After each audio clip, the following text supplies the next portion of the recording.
Clive.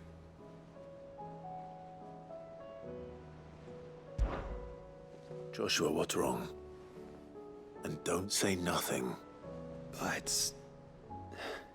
not nothing. I've received word from Cyril. The Undying have found Father's will, or something akin to it. His will? How? And where? In the crypt beneath Rosalith Castle. After Kupka was kind enough to drive out the Imperials, the Undying took the opportunity to recover what relics of the Duchy yet remained. And in the process of doing so, they found a letter from Father. I'm surprised anything survived down there. Cyril asked that I join him in Tabor at my convenience. I have been meaning to go, but... would you join me?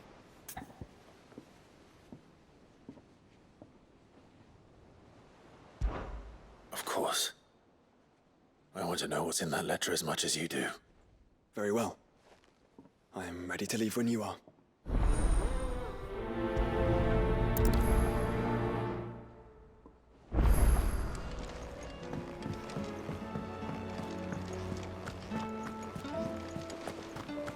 There's something about it. I feel like it's...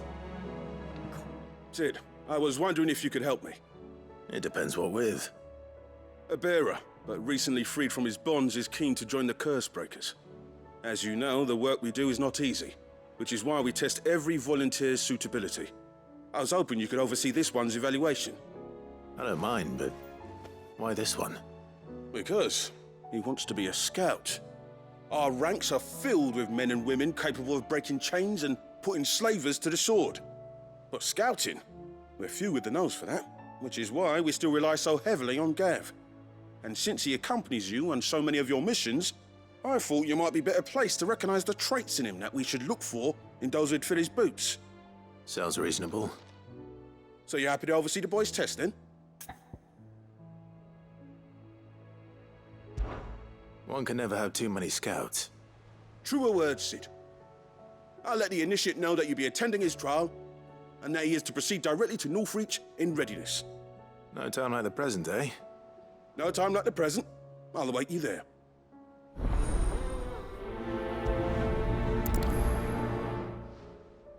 Northreach. I don't suppose they could have chosen somewhere closer. Sid, do you have a moment? By all means. It's my old master. Seems there's no escaping her. She found some way to send me a letter. And something else. Records from a Waluda prison. Seems they were keeping a lot of bearers there. How did she come by such a thing? Finding bearers always was her strong point. And it seems the cells of Balmung Dark are full of them. Foreign captives, the masterless. Bearers no one would miss. And even better for her, bearers with no one to look after them. When ether started lapping at the walls, the jailers fled. Leaving the bearers to be liberated by whoever happened to come along next. Sid, I'd like to believe that I've earned your trust by now. And while I'm well aware that you've forbidden curse breakers from traveling to Waloed, I can't let those bearers die in their cells. I'd rather risk shipwreck on the Shadow Coast than leave them to starve.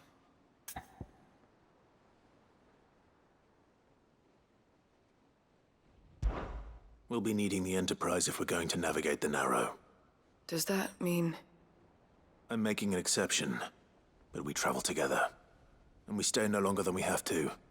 Ash is an inhospitable place at the best of times. We save as many as we can, and we leave. Thank you, Sid. There was a name in the prison register. A name from my past. Chadwick. Another of my former master's protégés. A gifted soldier, and the closest thing I had to family. The thought of him held captive in that place. He must be very important to you. He was. Is. Then we find him. The entrance to the prison lies in the shadow of Ravenwit Walls, just beyond the portcullis. We should head there as quickly as we can. I only pray there are still bearers alive to save. As do I, Doris.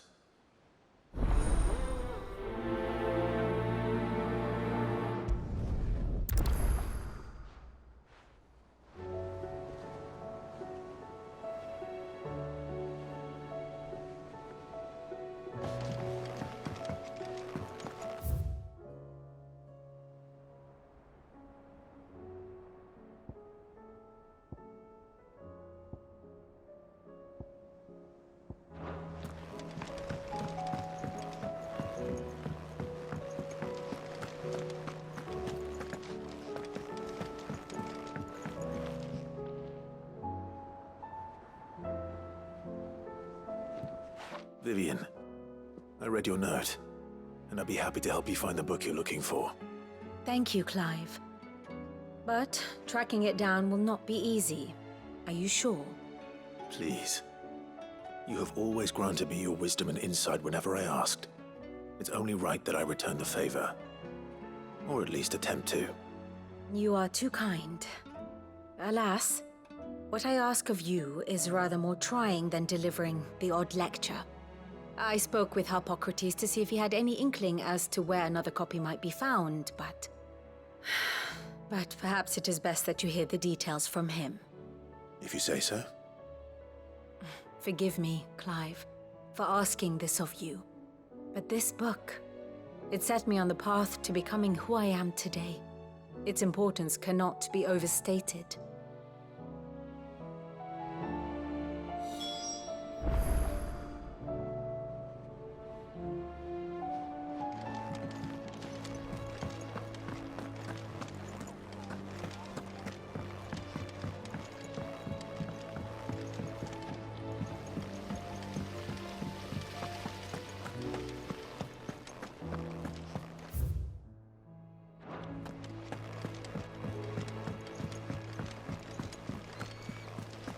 What do you think happened to Miss Middledore?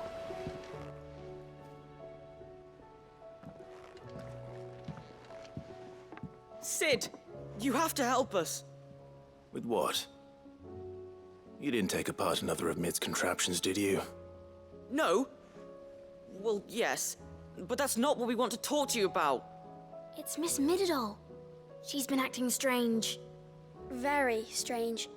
She's barely ever around. When she is, she acts like we aren't even there. Her head's in a crowd. In the clouds. That's what I said, in the clouds. Well, she does have a lot on her mind. When did you last see her? Not long ago. Right after she got back from saving you from Stonear. Then it's probably just about the Enterprise. It did take quite a battering on the way there and back. You didn't break it, did you, Sid?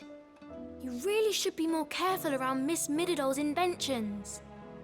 Don't listen to her. Even if you did break the Enterprise, you could put it back together, couldn't you? But who's gonna put Miss Middledore back together? She seems really sad.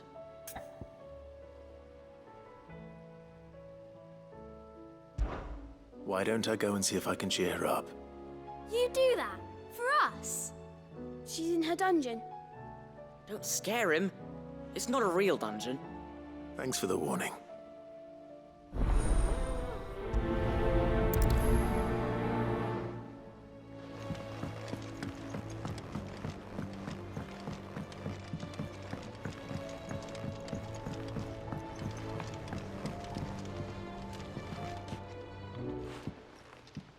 Mid, if you have a... That's it! I knew it! The answer was right here under my arse all along! If this doesn't steer to the skies, nothing will! To the skies? You aren't trying to give the Enterprise wings, are you? What else would I be doing? The children seem to think you're avoiding them. They're worried about you. Is this really so important that you need to shut yourself away from everyone? The Enterprise is already the fastest ship in the realm, and that's with the sea beneath her. But what if she weren't bound to the waves? What if she weren't bound to anything at all? It's not fair. The gods get the skies all to themselves, so I'm gonna do something about it. The Fallen had their chance, but they relied too much on magic. And see where that got them? But not me. I've discovered how to do it without. Well, almost. First, I need to make a prototype. And is that a one-woman job? Are you volunteering? I'll have you know the Enterprise is my baby. But if a godfather's offering to lend a hand, I'd be happy to take it. First, I'll need oil, and not just some old drippings from Miss Molly's spits in the Tub and Crown. Refined stuff, like they make in Ordill. Then I'll need some bone, or shell. Light, strong, preferably no longer attached to the beast it belongs to. If it's beast bones you're after, I'm sure the curse breakers will know where you might find some. No, they'll know where you might find some. You're the one who offered to help, remember? I should speak with one of the curse breakers before I set off for Old Hill. See if I can't find this bone while I'm there as well. Has Midadol mentioned a new project yet? Not exactly. She seems preoccupied. But then again...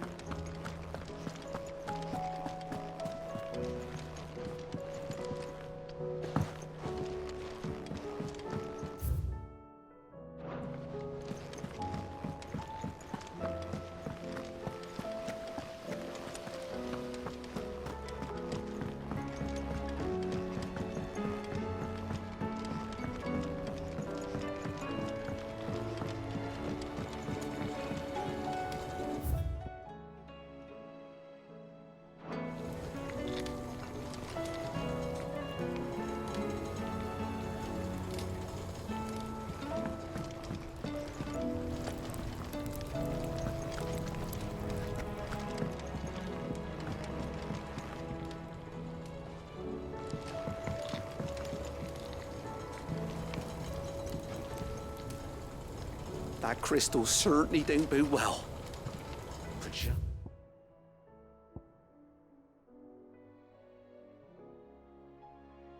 Think of all the secrets it must hold. Here, if you're planning on going up there, come bring a bit back for me, could you?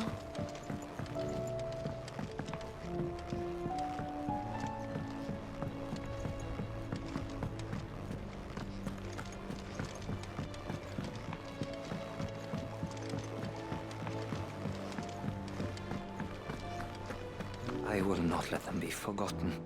Sid, may I have a moment? Of course. It is an honor to finally speak with you. My name is Herman. I've been with the Cursebreakers for some time now, and I wish to be deployed to Ash. Any assignment will do. No. The lands across the Narrow are too dangerous. I will not send good men and women to risk their lives needlessly. Why would you want to go back? I need to retrieve something. Something important. I was raised in an orphanage. The Badbach Conservatory. Or rather, I was held captive there. It was not a place of nurture. It existed solely to turn bearer children into mindless weapons. We were tortured until we feared no pain. Tormented until our hearts turned to stone, and few ever survived long enough to become tools of the last king. I can't imagine. I lost so many. I can't even remember all their names, but they must be remembered. They cannot fade away, faceless and forgotten. The Institute was run with military precision. Every child measured, every name recorded, every death logged with meticulous care. Sid, allow me to travel to Ash and recover the registry so that my brothers and sisters might live on. You are a good friend, Herman. But the fact remains that Ash is simply too dangerous. Sid, please. Even should it cost me my life. Too dangerous for you, Herman. But not for me. I'll go to Badbach and find the registry. You will? I won't let you risk your life. I don't know how to thank you. You can start by telling me where I'll find this orphanage. Vida Grace. Hidden in a forest, overlooking the plains. All right. I'll see what I can find there. May the mothers guide you.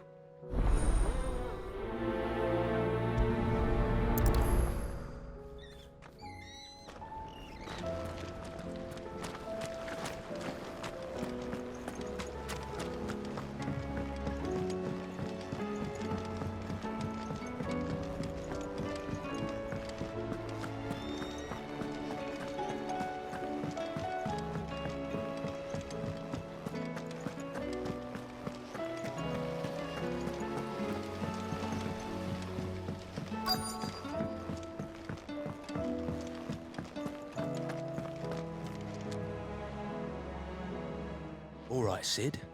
Come to buy us around, have you? Only if you earn it. Mid needs a piece of light but durable bone for her next project. You've encountered your share of beasts on your travels across the realm. Any ideas? Most bones are the same. Whack 'em hard enough and they'll break. If it's durability you're looking for, shell will serve you better.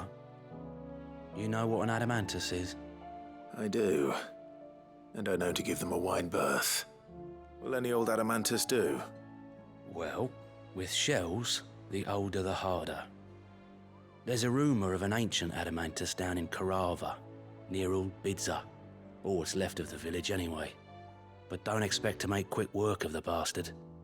There's a reason it's lived as long as it has. I'll keep that in mind. Thank you.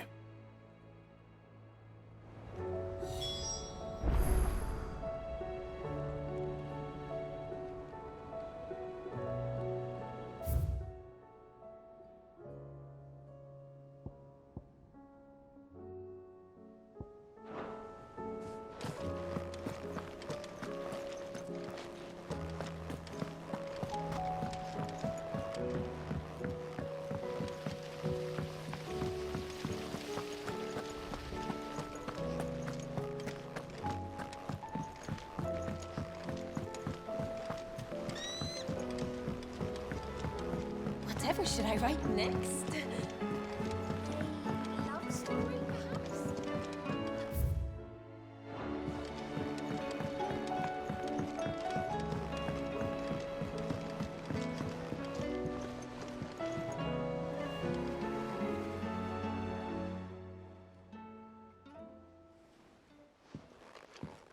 Pining for something, boy.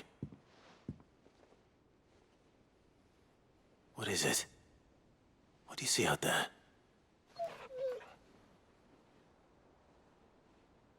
I never did ask where you got that anklet of yours. From Sid, that's why. On the day he brought him home. That long ago? And you're only thinking to ask this now? Sid saw that the pup had a habit of gnawing on his leg, since you ask. Clap that there iron on him to keep him from doing it. What was wrong, boy? I'll take like as not. Must have been hard on the poor whelp losing his loving masters at such a young age. Doubly hard in being a frost wolf, torn away from his icons and all.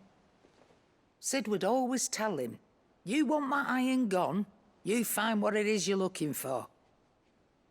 I reckon what he was looking for was you. I'm sorry, Torgal. Sorry for making you wait so long.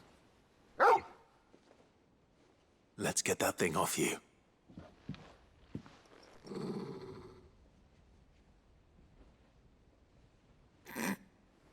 Doesn't sound like he wants it off. Indeed. You miss Sid as much as the rest of us, don't you?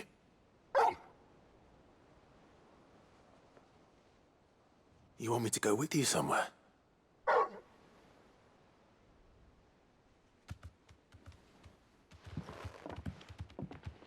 Quick, aren't you? Glad you've been paying attention. Not nearly as much as you have, Lady Karen. Aye, good thing and all. It's not like Gav would have kept him in nuts and rubbed his belly these past 10 summers. Your kindness is appreciated. You've been a good friend to him. Only because he doesn't talk back like the rest of you. Go on now.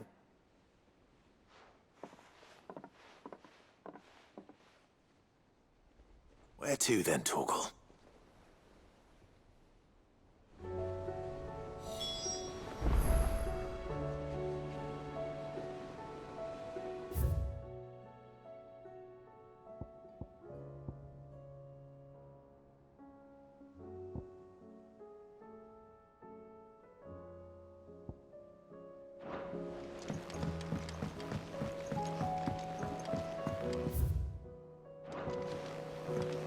Say what you will. Lady Karen has seen herself. First the skies, then the crystal. What else?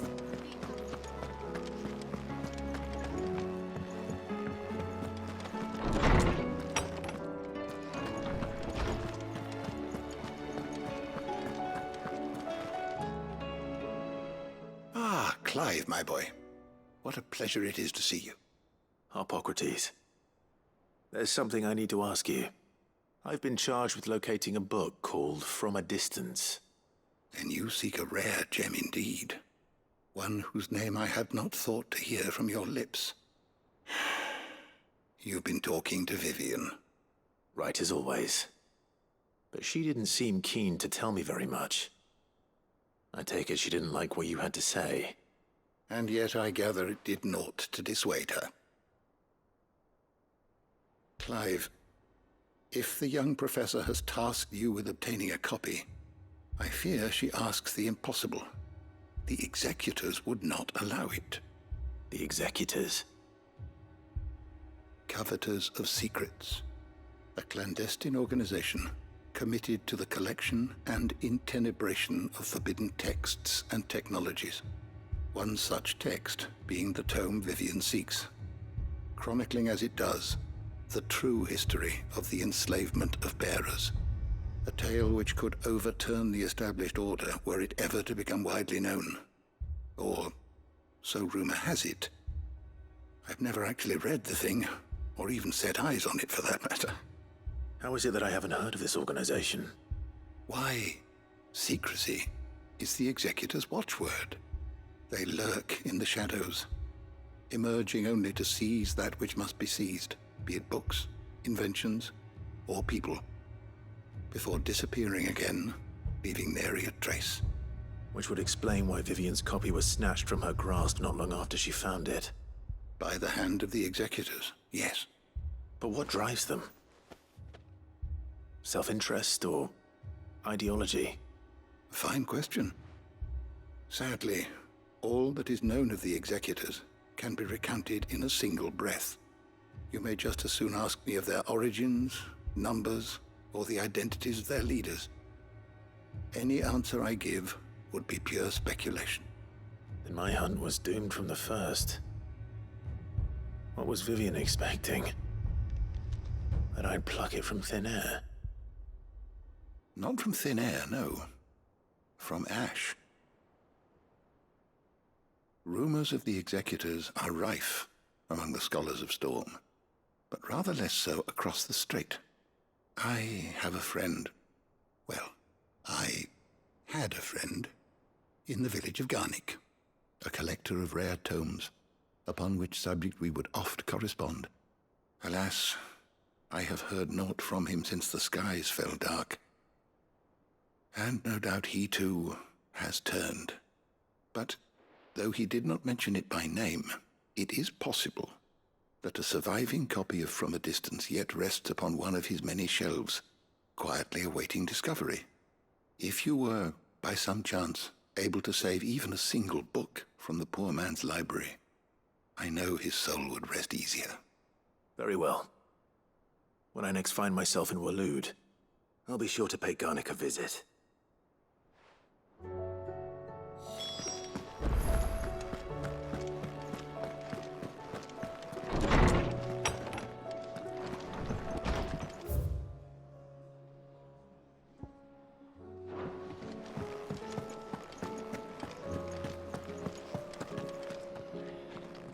All right, Torgal.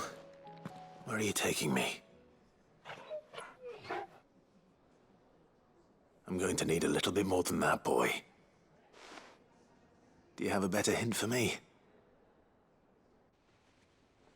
Unless you've already given me one. Back on the rear deck, you were looking west, toward Rosaria.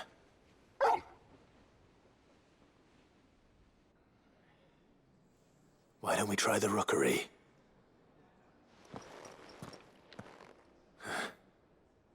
I haven't been to the island in almost 20 years. To Port Isolde, then. Fingers crossed the old mooring is still there.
This must be the orphanage.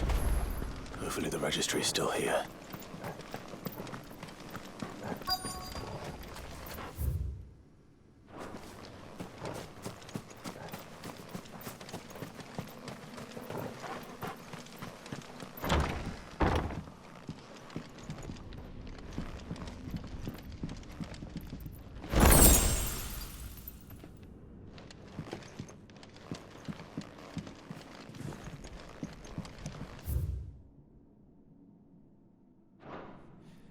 Conditioning.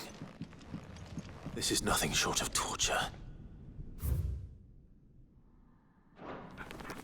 Disposed of. Herman wasn't exaggerating. It's a wonder he survived this place. I need to find that registry.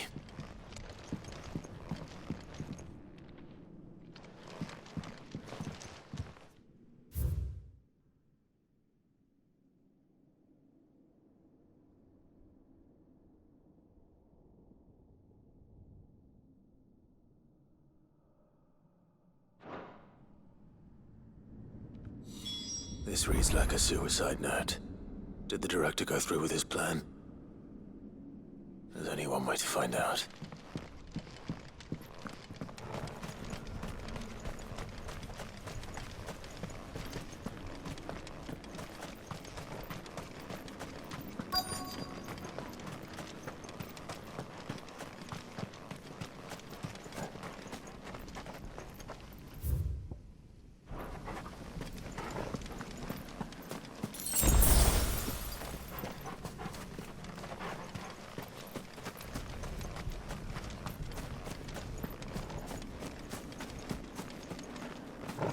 Forked white tree. This must be the place.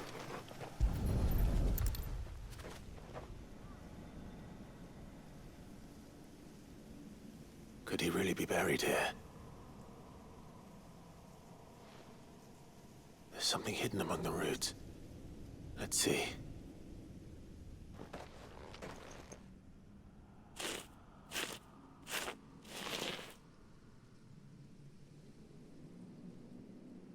This must be the registry.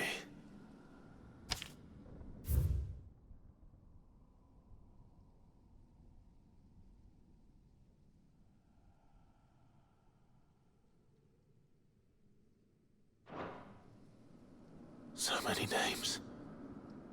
This place was a slaughterhouse. But where is the architect of all this misery?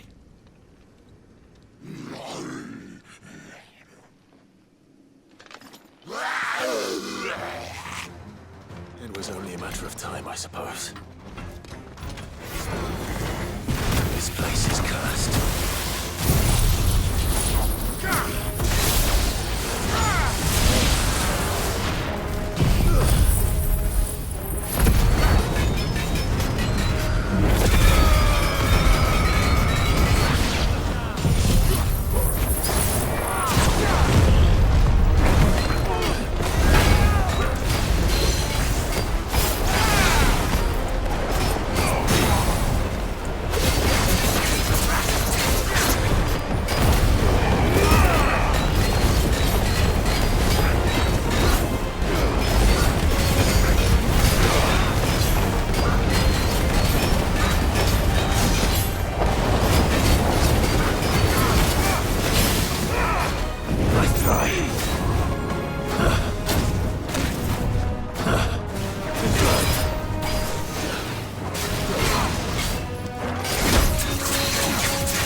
I'm done here.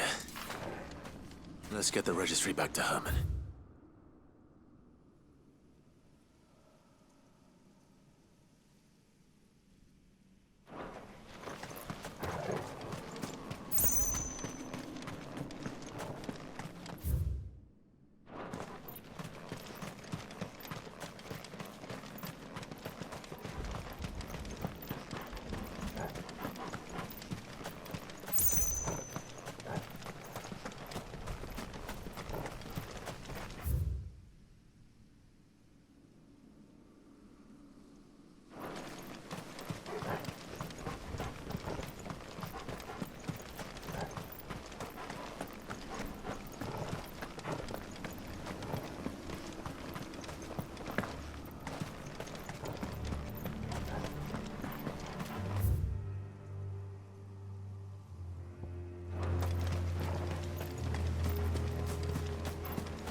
The entire village looks abandoned.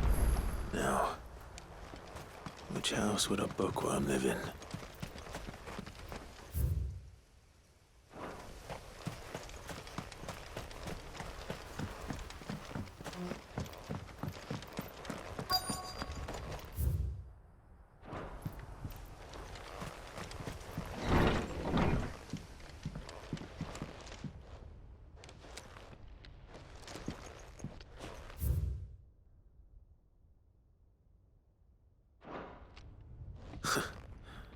His interests were certainly varied.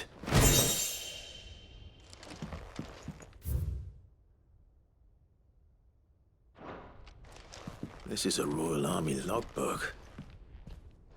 Did he take this from the local barracks?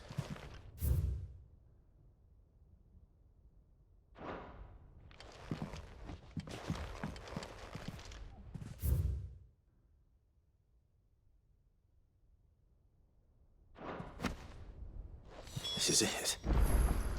But if what it says is true, I need to get this back to the hideaway.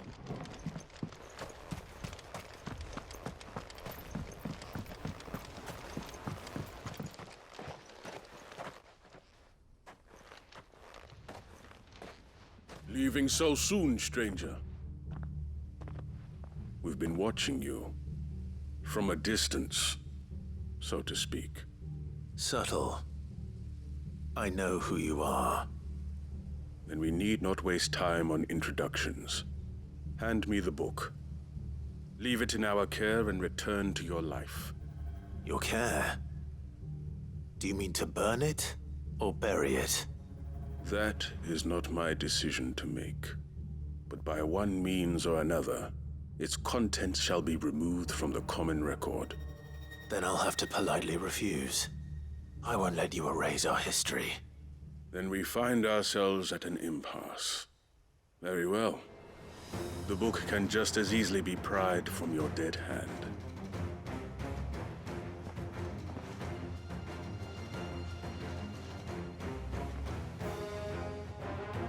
Let's see, shall we?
Impressive.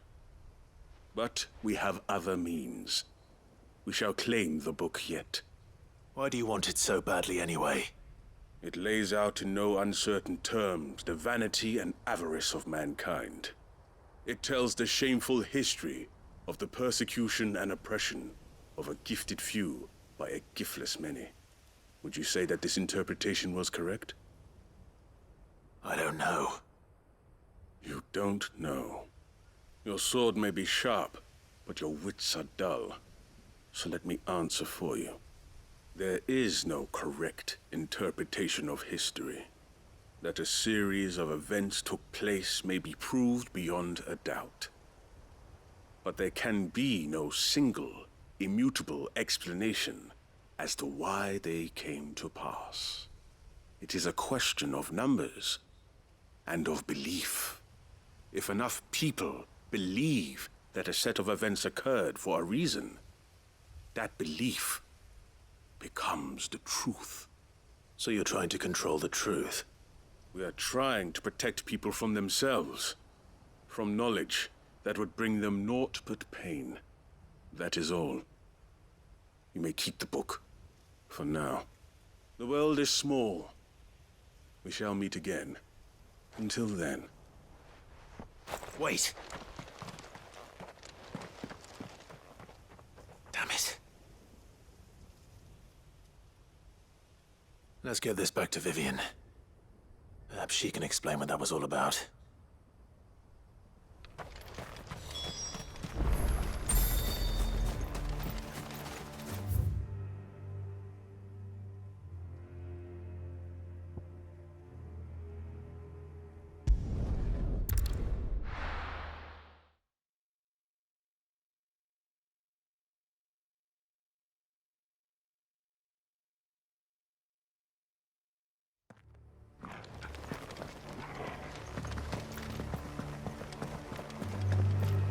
Doris is waiting for me near Balmung Dark. The longer she's out in the open, the more likely she is to be found by a Kashik. I need to hurry. Okay.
There were no guards, I take it. None manning the gates, no. It's a different story inside, though.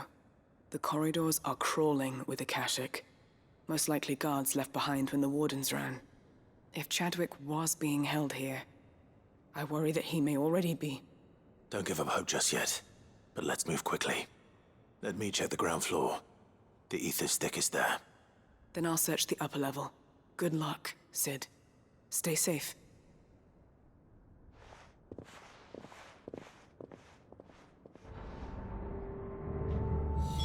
Just how bad are the floods inside the walls? Bad enough to turn a bearer? I hope not. We're risking a lot just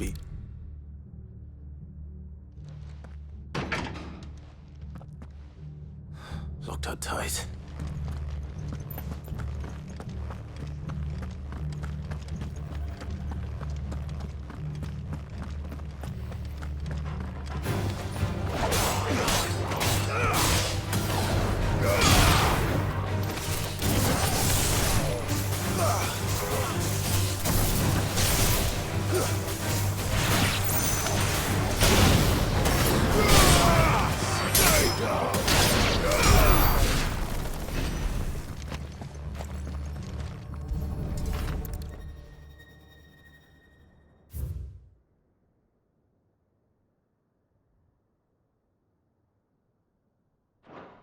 So this place was no ordinary prison. And I doubt they'll have taken the creature with them when they fled.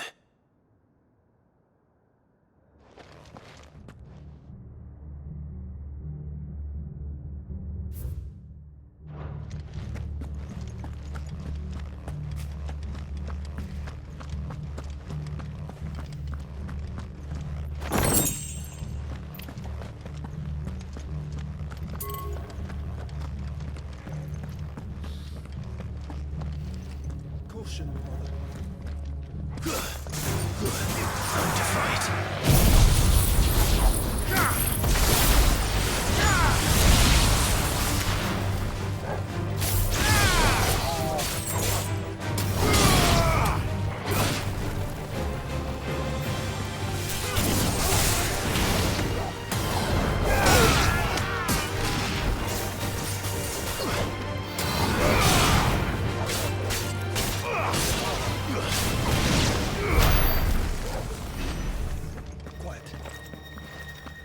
caution, brother. Quiet.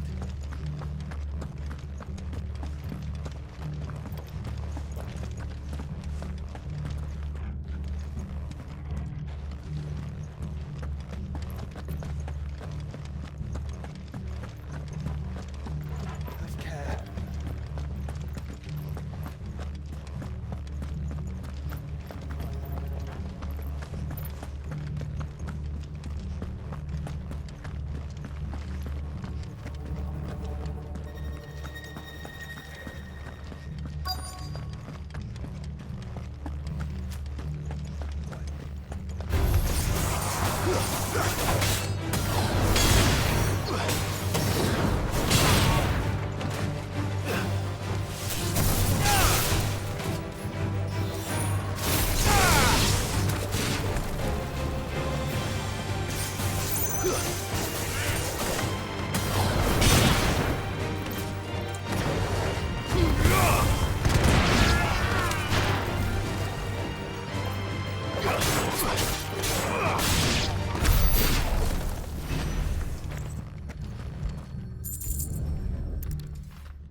Minimal loss of Waluda lives.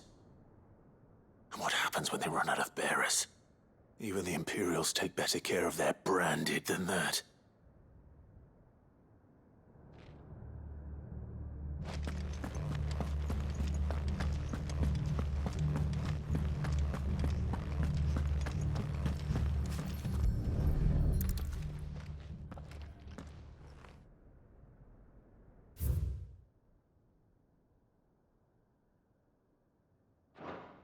They were feeding bearers to it.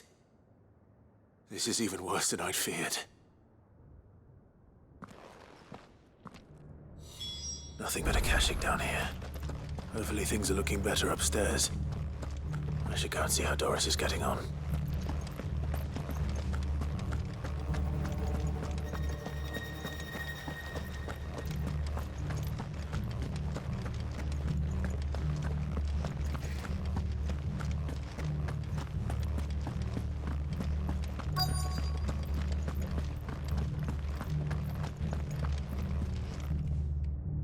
No luck downstairs.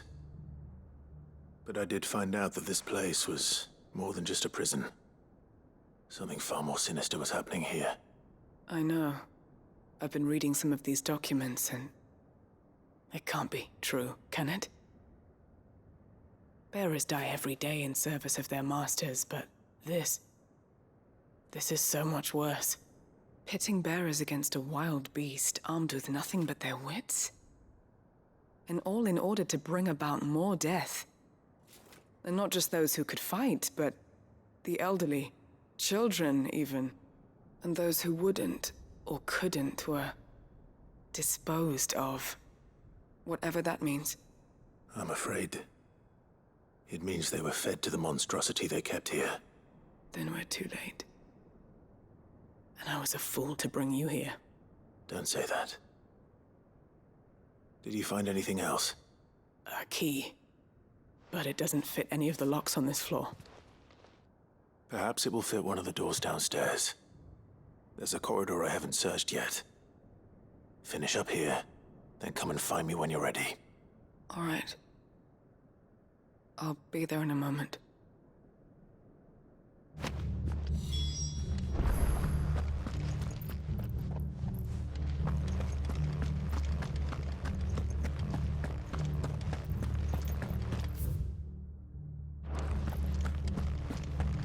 Have care.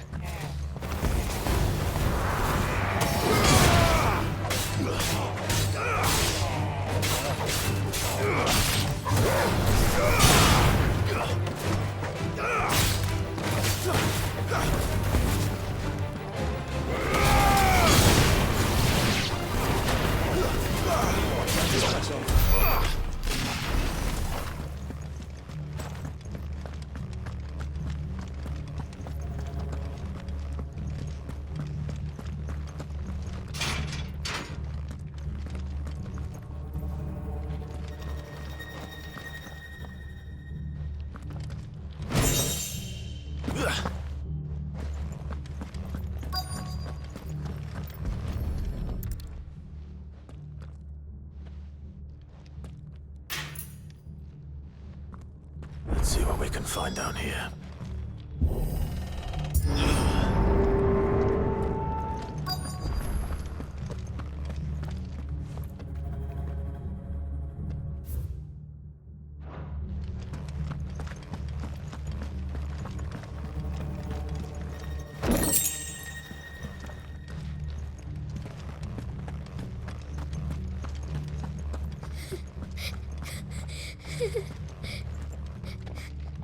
A survivor. And she sounds close.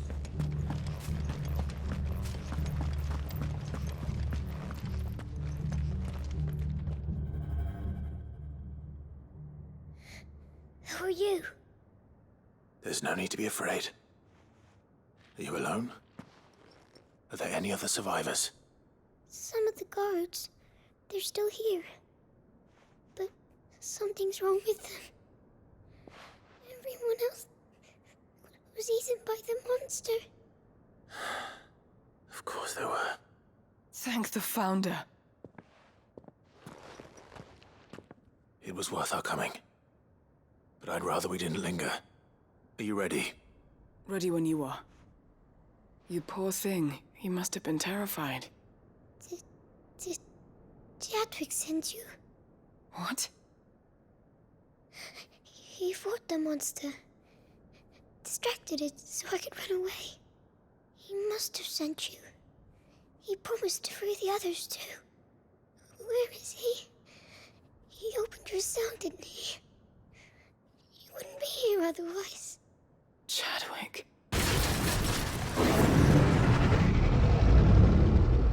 Was that? Monster's back! Chadwick, help! We have to get out of here. Doris, keep the girl safe. All right. You put that bearer-eating bastard in the ground.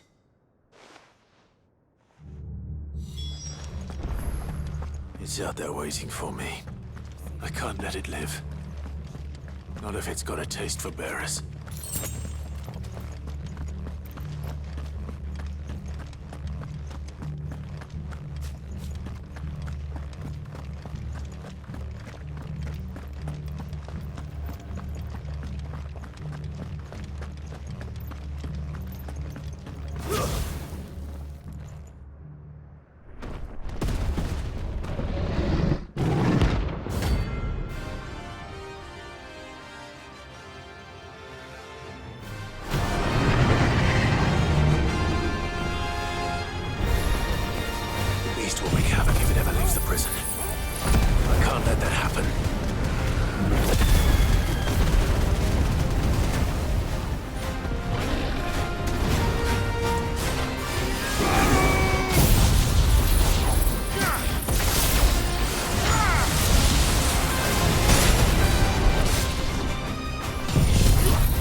Finally.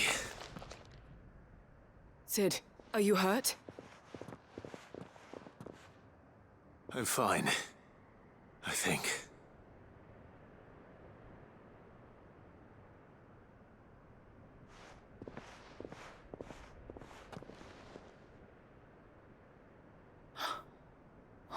No. What is it? A diary. I gave it to Chadwick before we went our separate ways. He was here. Do you think that creature? I'm sure he fought bravely to the last. The girl is safe thanks to him. Chadwick. You fool. Come on. We have to get her back to the hideaway. We don't want his sacrifice to have been in vain. No. Of course not. I'll see that she's looked after from now on. It's the least I can do.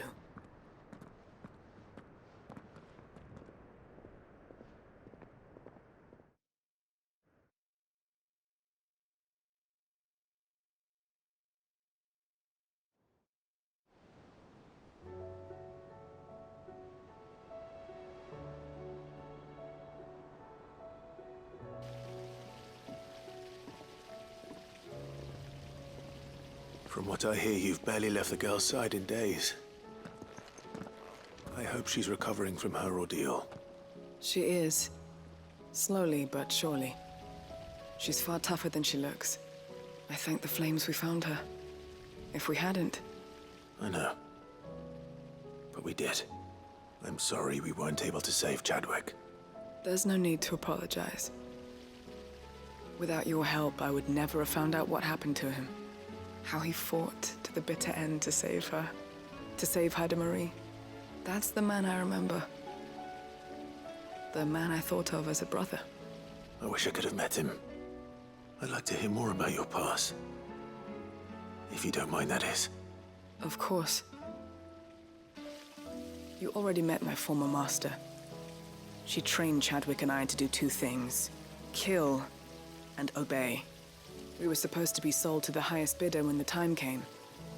But no bid was ever high enough to convince her to part with us. For years, we were her daggers in the shadows. But we could never quite shake our doubts about the things she made us do. And then, one day, we just couldn't do them anymore.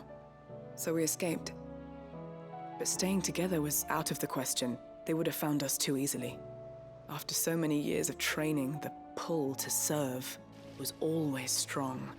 It scared me to think he might have taken another master, become a dagger in someone else's hand. But even in captivity, the battles he fought were his own. And he died not as someone's tool, but as a hero. Haida Marie is proof of that. Bearers can cast off their shackles. And the Cursebreakers will show them how. I'll fight until my dying breath to see it done. For Chadwick, and for all of us. Thank you, Doris. We'll be counting on you.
I hear that you traveled to Ash, Sid.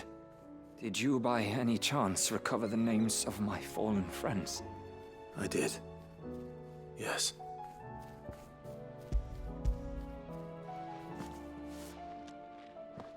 If I may? Bearer Registry.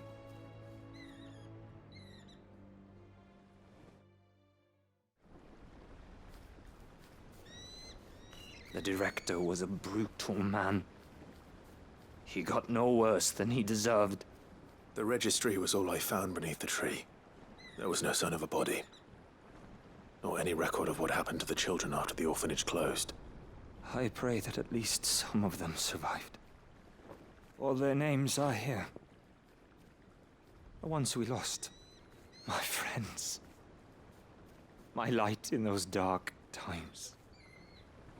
I can still remember their faces, like it was yesterday. Children who were taken from their bunks in the morning, never to return. No explanation ever offered. They'd be happy to know that you survived, Herman. But why did I make it out alive, when so many others died in that awful place? It's not your fault. And blaming yourself won't bring them back. Honor their memory. See that their names live on. That way, at least. They're never truly gone. Thank you. Sid, I'm going to write a book. An account of the horrors of Bad Bach, and the spirit of those its custodians sought to crush. All of Valisthea will know of our suffering. And in the name of those I lost, I will not let it happen again. Neither will I. These records would have been buried for all eternity, were it not for you. Thank you.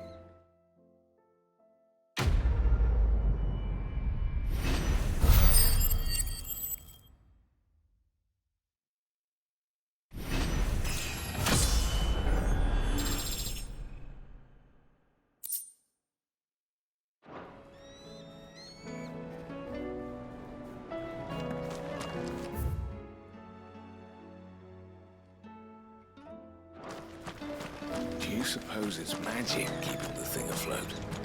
What else could it be?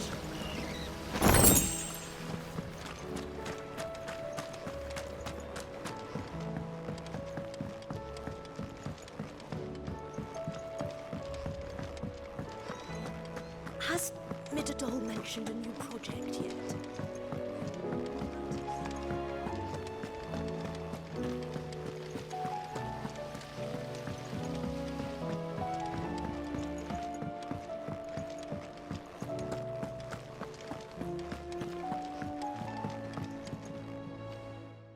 Vivian. I found it. The book you lost.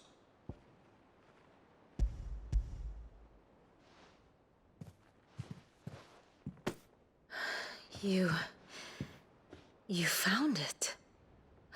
Thank you, Clive.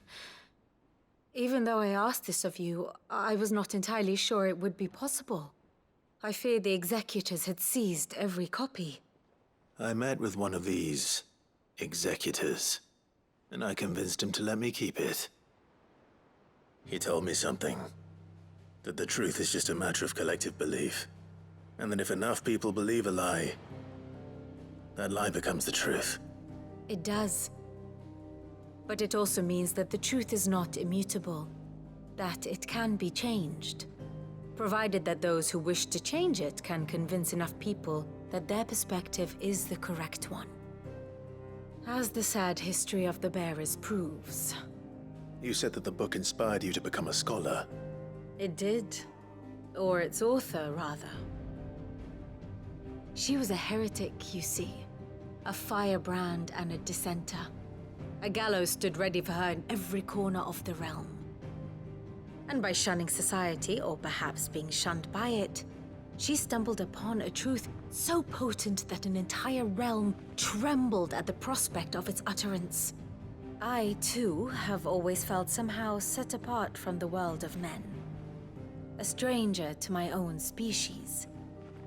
She taught me that my solitude was not a curse, but a gift. And that, though my journey to the truth might be a lonely one, what I found at my destination would be more than worth the cost. Do you still feel that way? That you're not one of us? Honestly, I'm not entirely sure anymore.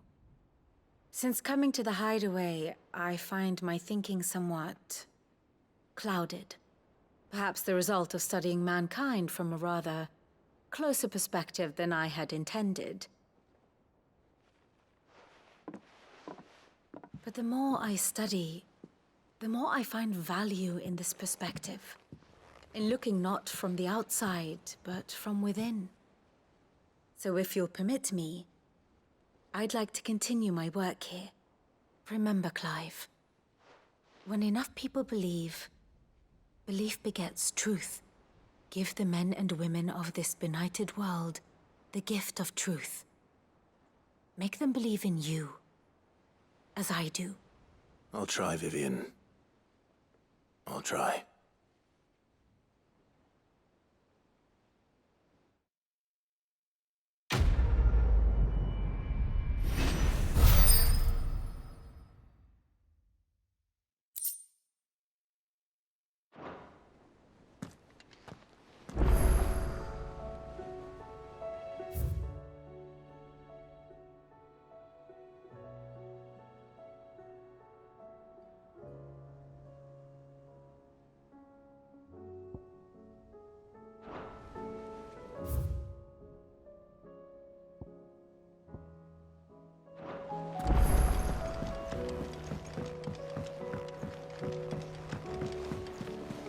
There's something about... You be careful up there.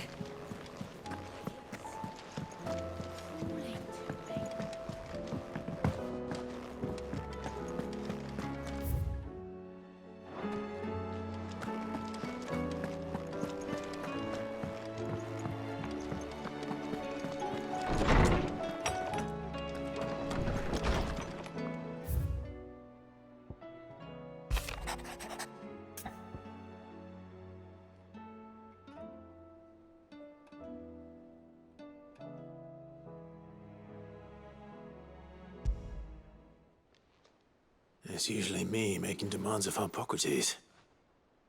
I wonder what this is about.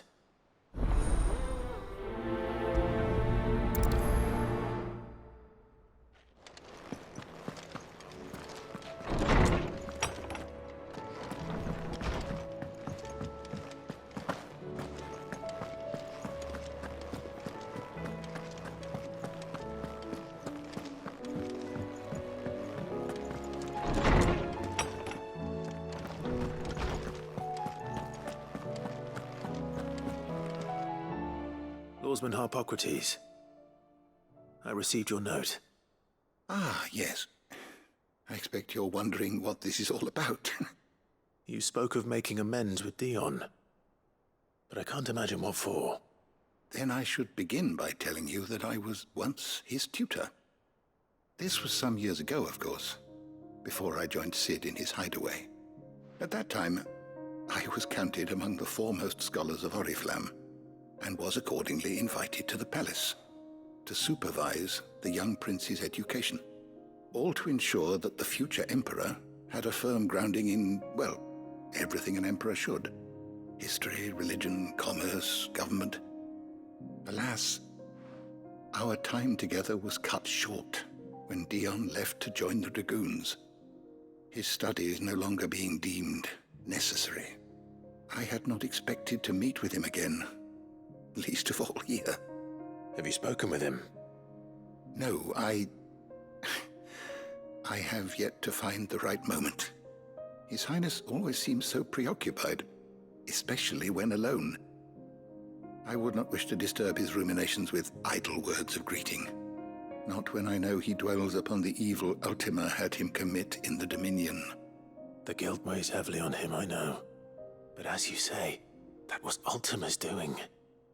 Surely you can't blame yourself. When I first met him, it was not guilt, but his people's expectations that weighed heavily upon him. And I did nothing to ease that burden. He bore it alone, until the day he could not bear it any longer. It is one of my greatest regrets that I only ever offered him my wisdom, when what he truly needed was friendship. The blame for Dion's transgressions lies not only on his shoulders, but on mine. I see. I'm ready to help you in any way that I can. Then I beg that you bring me a wild wyvern tail. Apothecaries across the ages agree that even to glimpse such a flower is to be granted inner solace. Fabulists and fraudsters all, of course. But there is oft a seed of truth to be found where even the most outlandish opinions align. Well, it can't hurt to try. Where can I find this flower? And how will I know it? You have seen cultivated wyvern tails before, I trust. The lily-white blossoms from whose roots the poisonous ink for the brand is distilled. Well, those which grow in the wild differ only in their purple hue. The harsher the environment in which they are raised, the deeper the color. There is a waterfall in Rickmal's roost across the strait, where the flowers once grew in abundance. Whether they still survive there, I know not. But try as I might, I can find no likelier location. It's all right. I'll find you a wyvern tail one way or another. Thank you, Clive. And please, be safe.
Seems this place has been flooded twice over.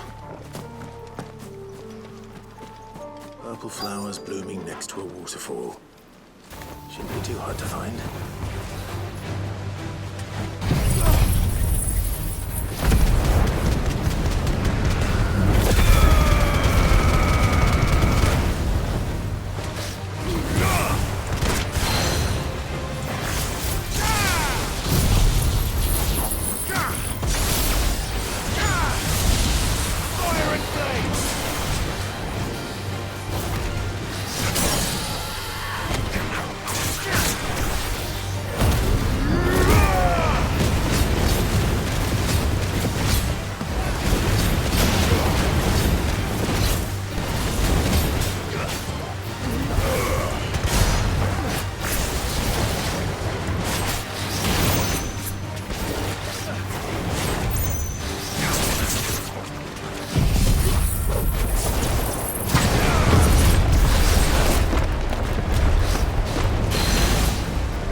Lazare might at least have mentioned where in Northreach he'd be testing this recruit.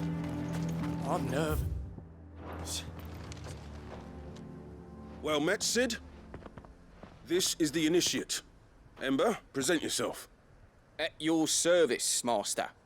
Please, just Sid. There are no masters here. Your life is your own. Oh, of course. Thank you, Sid. The Sergeant says you'll be evaluating me at my trial. To become a scout, yes. You are aware of the dangers inherent in that role. I am. But I swore I'd face them. Just like the man who saved my life. And who would that be? Gav. It was him who found me and freed me. No magic, no support, just one man and his nose. Came and sniffed me out. It taught me what one man can do if he puts his mind to it. And I've been training ever since, so that one day I can be someone's saviour, just like Gav was mine. I'm sure he'd be flattered. You clearly have good intentions, Ember. And it sounds like you're under no illusions. Stick to this path and you'll make a fine Cursebreaker. So, what? Have I passed? You haven't even started yet. Now listen.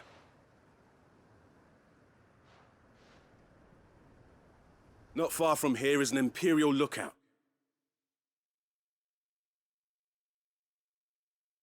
Eastwatch. The guards there record all their sightings in a logbook. You are to find it and bring it here. And bring it here, right. Anything else? No. Sneaking into a heavily guarded Imperial outpost and stealing the logbook would be quite sufficient.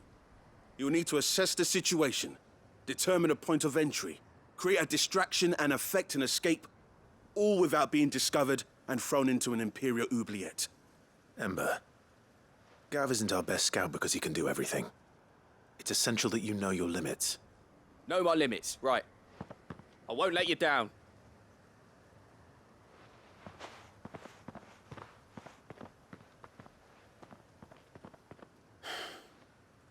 It shouldn't be as dangerous as I made out. But keep a weather eye on him all the same, would you? On my way.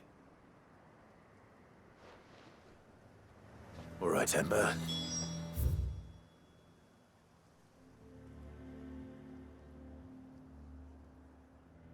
Trust me.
These are clean kills. Perhaps young Ember really is ready. Or maybe not.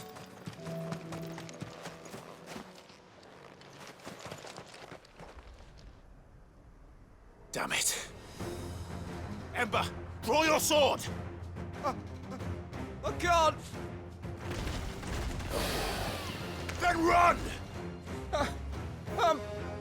If you want him, you'll have to go through me.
Ember, are you...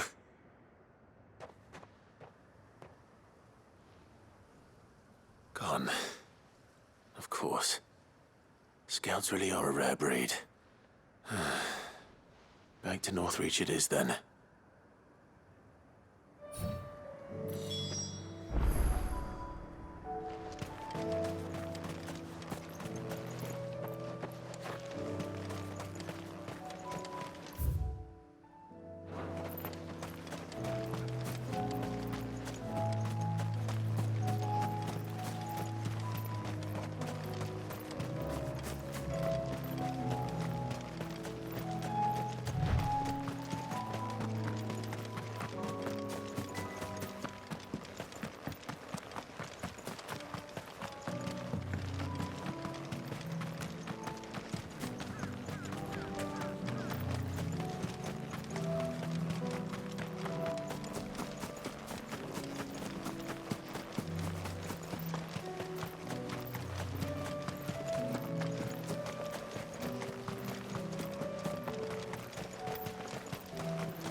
I didn't expect you back so soon.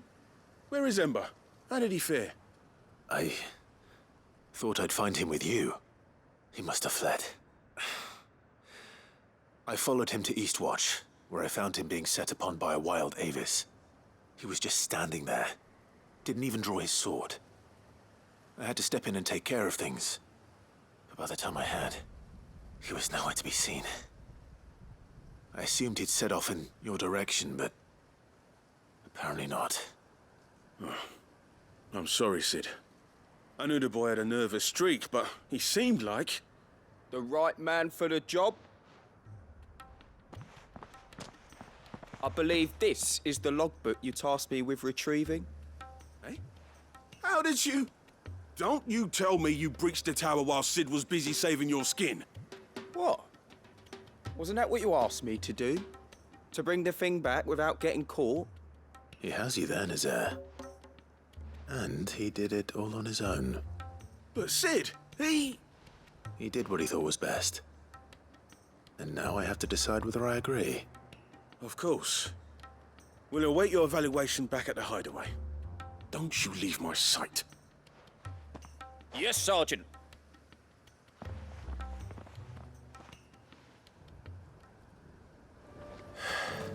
This won't be an easy decision. A fortress? you think? I would speak with this Duke. I saw the captain just now. He wasn't wearing his uniform. Your town needs you. I need you.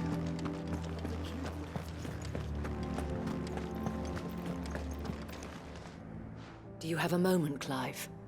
What is it? It's the Duke, unsurprisingly. His Eminence has assumed full control of the garrison and put every able-bodied man to work on the fortifications. The town was left all but unguarded, so Philippe was compelled to form a citizens' watch to fill the void.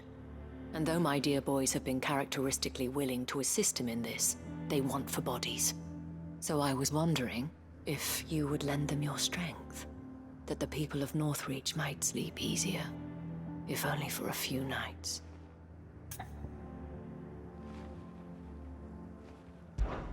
Of course.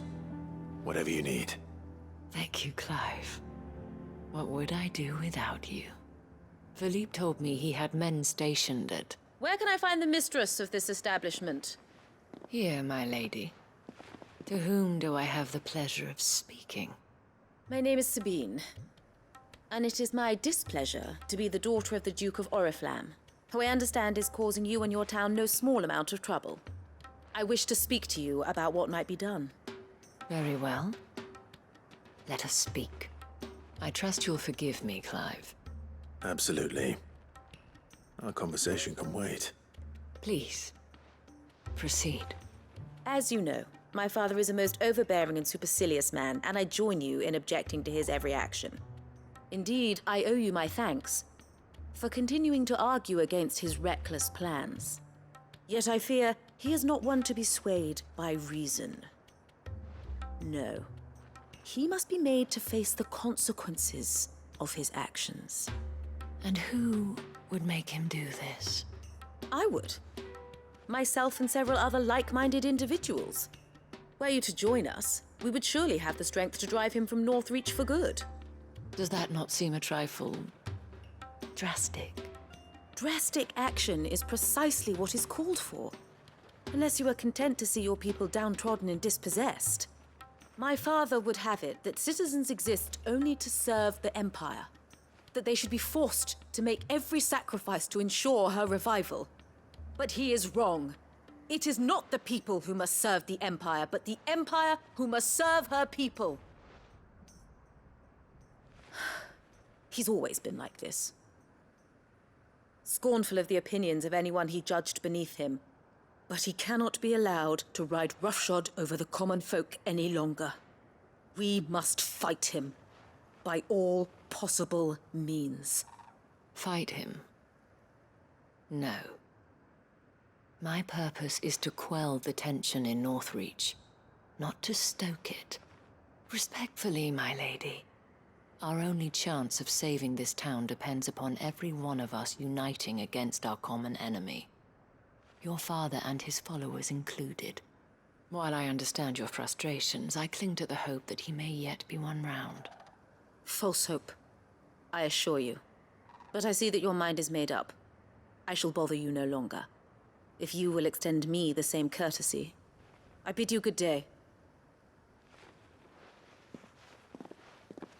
She certainly has spirit. Indeed. But unfortunately for us, that spirit is only likely to harden the Duke's resolve, which may be enough to seal the fate of this town. Not that she cares. This is all about her and her father. Families. I'm sorry, where were we? Ah, yes. I was about to tell you of Philippe's plans for the town watch, but perhaps it's better that you heard them from him. I believe he's in the market, if you'd be so kind as to seek him out. Right away.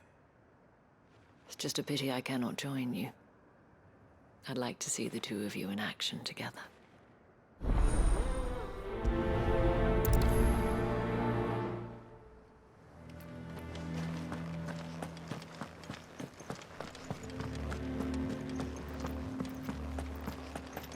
Your town needs you.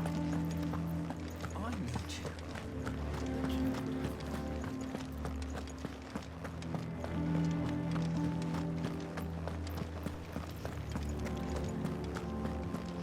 What does the dame have to say about all this, I wonder? So you are content to abandon... Please, I beseech you. If you are a true son of Northreach, you must fight to defend your home. That's exactly what I am doing, milady. Or trying to, at least. The land is crawling with fiends, and someone has to keep watch. Even when our true enemy is hiding in the garrison? Fine. You're not the only able-bodied man in Northreach. Thank you so much for your help.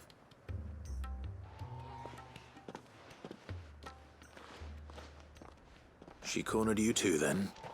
Could hardly get a word in edgeways. Like father, like daughter, eh? She made an uninvited appearance at the Vale earlier, hoping to convince the Dame to join her in fomenting rebellion. I bet that went well. Her ladyship seems to have a way with people. Anyway, what brings you here? Our mutual friend thought you might welcome some help. Oh, she did she? Right as always.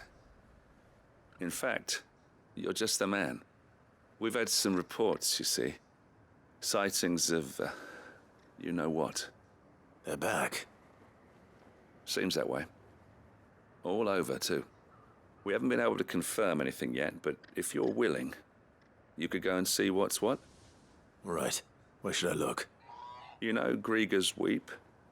One of the sightings places them somewhere on its shores. I'm on my way. Thank you, Clive.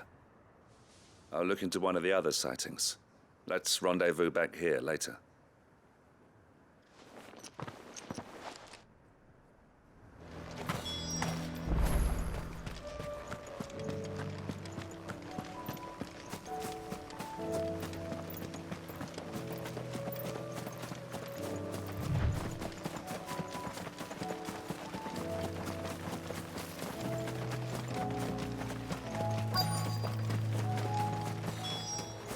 Damn it. The reports were true. I need to stop them before they get to the town.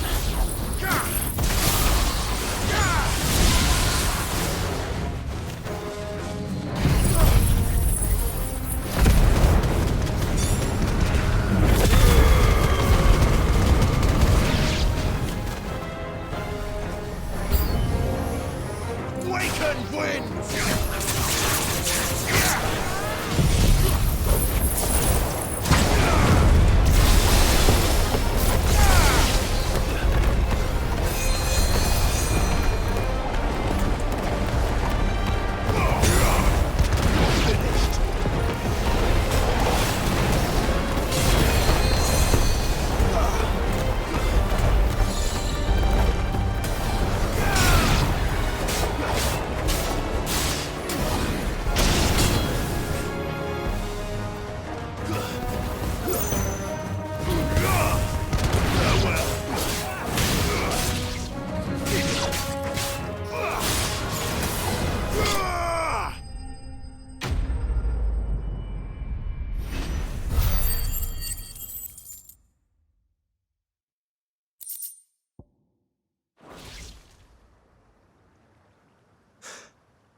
Call that a test, Ultima? Clive, it's me. Are you all right? I am. But it seems the reports were true. The thralls have returned. I dispatched the few that I found, though. Well, that's something, I suppose.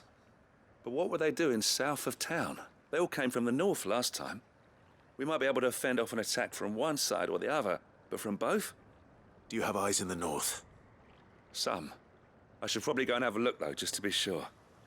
You head back to Northreach. I want you there just in case war breaks out while I'm away. What do you mean? Her ladyship's been busy working her magic on the townspeople, stirring up ill feeling towards her father. But she'll have her marching on the barracks if we're not careful. What? This is exactly what the Dame was afraid of. I'll do what I can to calm things down. Be careful out there, all right? Don't worry, I'm not like you. One sniff of those things and I'm running back to town screaming blue murder.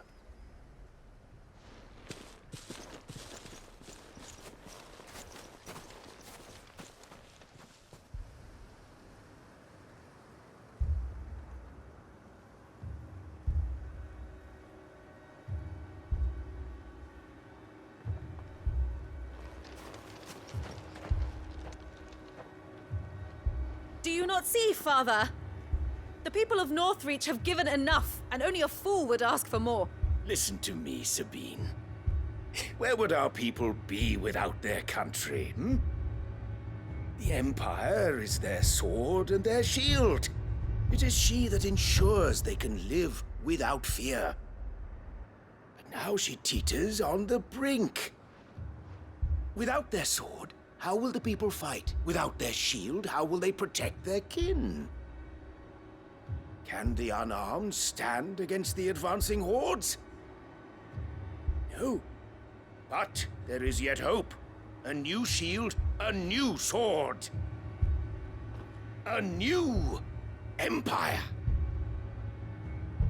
We can rebuild Sandbreck, just as Great Grieger wills it.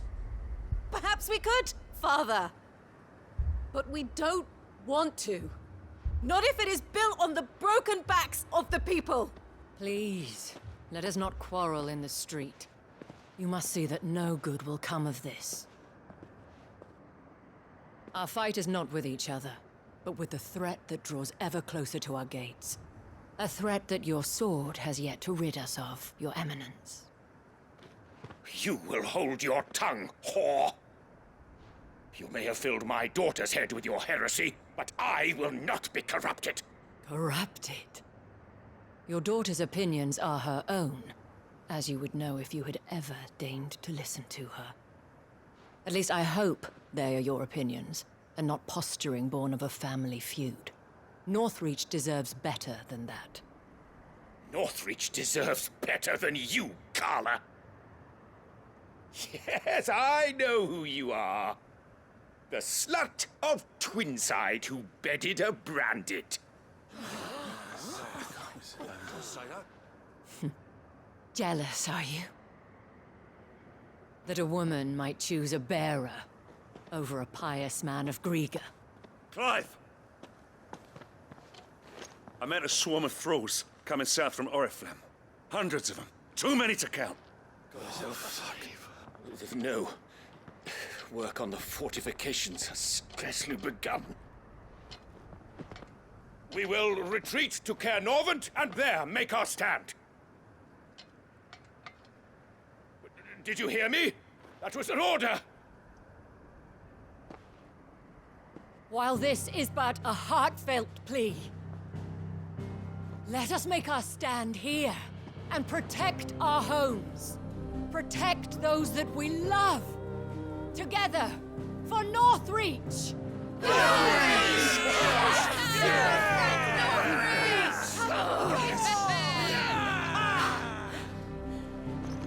You heard the dame. What are we waiting for? Pikemen to the gates. Archers to the roofs. Quickly, come on!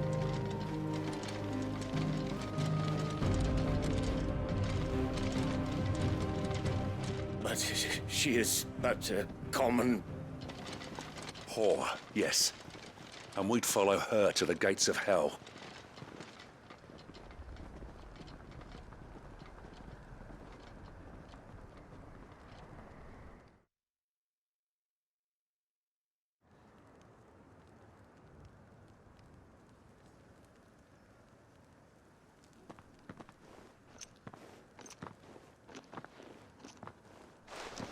The men have their orders, and they look like following them. I got them spaced out at regular intervals. Whichever direction the thralls strike from, there'll be someone there to meet them. Thank you, Philippe. Rest assured the people will play their part. The herbalist has donated her stock of medicines to me. Should any of your men be injured, take them to the Vale. We'll see to them there. Thank you, milady. I will. I'll play my part too. You still want for numbers. Unlike the enemy. I only hope I can go some way to evening the odds. Philippe, can I leave the south in your hands? I doubt the thralls by the lake were the last of their number. Of course. I'll lead a party down that way so we don't get taken by surprise. What about you? I'll make my way up the road to Oriflamme. I fought a few of these things. And while I can't promise to hold them all back, I should be able to thin the herd. All right. But take care. Thank you. Both of you. You can thank us when it's over. Till then, madame,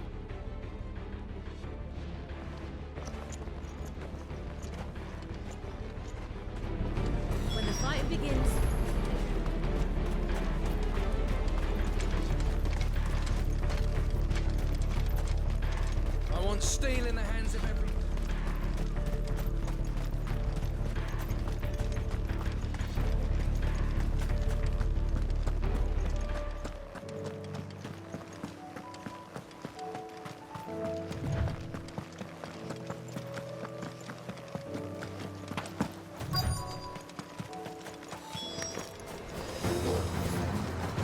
There are so many of them. Not for long.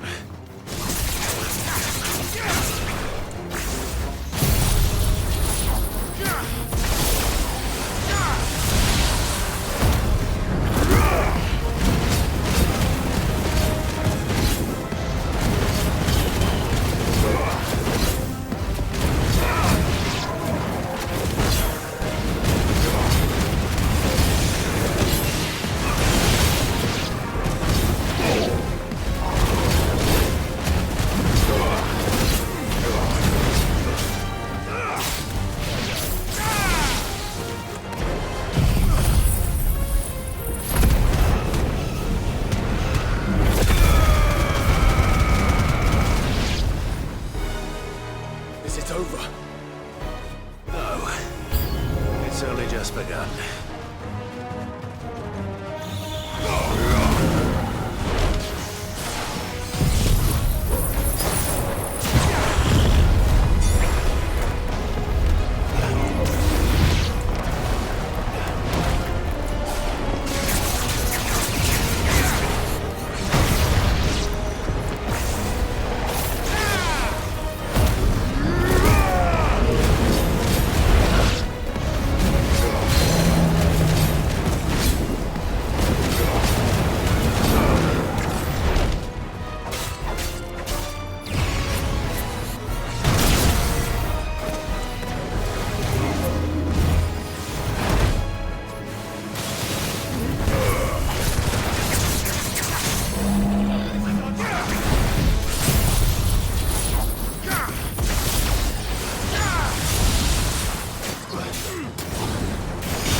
Finished.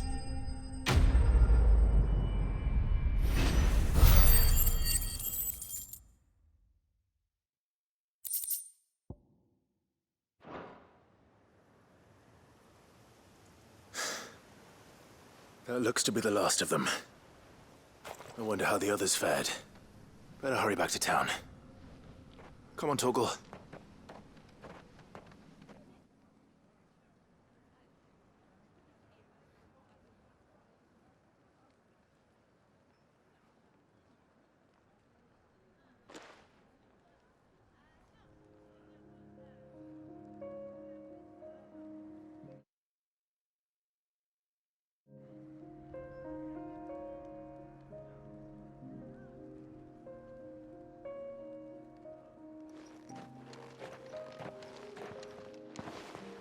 Clive, it's good to see you. And you. The road to Oriflamme is clear. How did you and your men fare? Well, we ended up fighting for our lives down by the lake. Took a few nicks, but nothing the girls of the Vale can't put right. Glad to hear it. Well, it seems we've survived. For the time being, at least. I thank you both for answering the call. You were right. And I was wrong. About everything. I had thought that the only way to unite the people was under the banner of Empire. That without a strong hand to guide them, they would drift apart, to be borne hither and yon by the eddying currents of fate. But you brought them together. Not by force,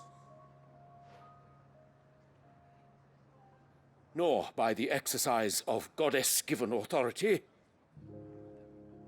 but by simply being one of them. By knowing what they feel, because you feel it yourself. Our purpose was ever the same, Your Eminence. You were merely distracted by a loftier vision of empire and glory, while our eyes beheld matters closer to home. You have the right of it again. As did you, Sabine. His radiance said it himself. Sanbreque is naught without her citizens. I forgot that, and I am sorry. I'm sorry too, Father. I should never have taken things so far. I only wanted you to understand how the people felt. How I felt.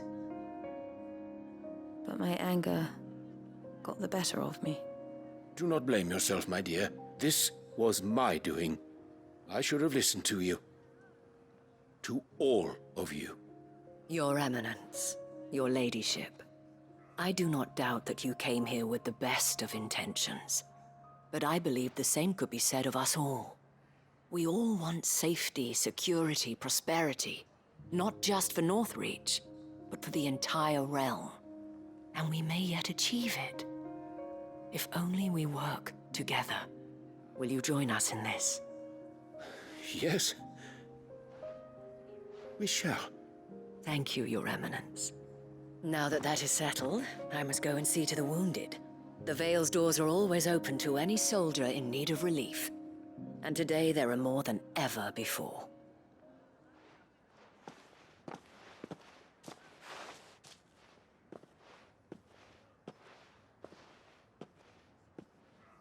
Madame Isabel is a rare soul indeed. In these dark times, I see that it is not men like me who should lead the realm, but women like her. You're right. If only I'd listened to her when I had the chance. Forgive me for saying so, milady, but you still do. The Dame said it herself. We can turn things around. We just have to work together. And that goes for you, too. You're one of us now. One of you? Well said, Captain. Let this be a new beginning. Not only for Sanbreque, but for us. Well, since there's nothing more to be done here, I should see if Isabel needs any help moving the wounded.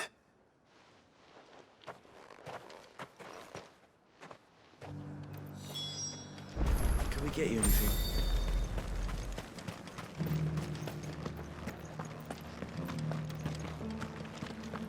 There's no need to worry yet.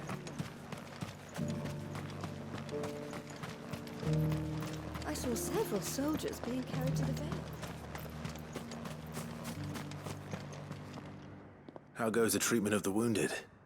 I'd be happy to man one end of a stretcher if it would help. You've helped quite enough for one day, Clive. Thank you.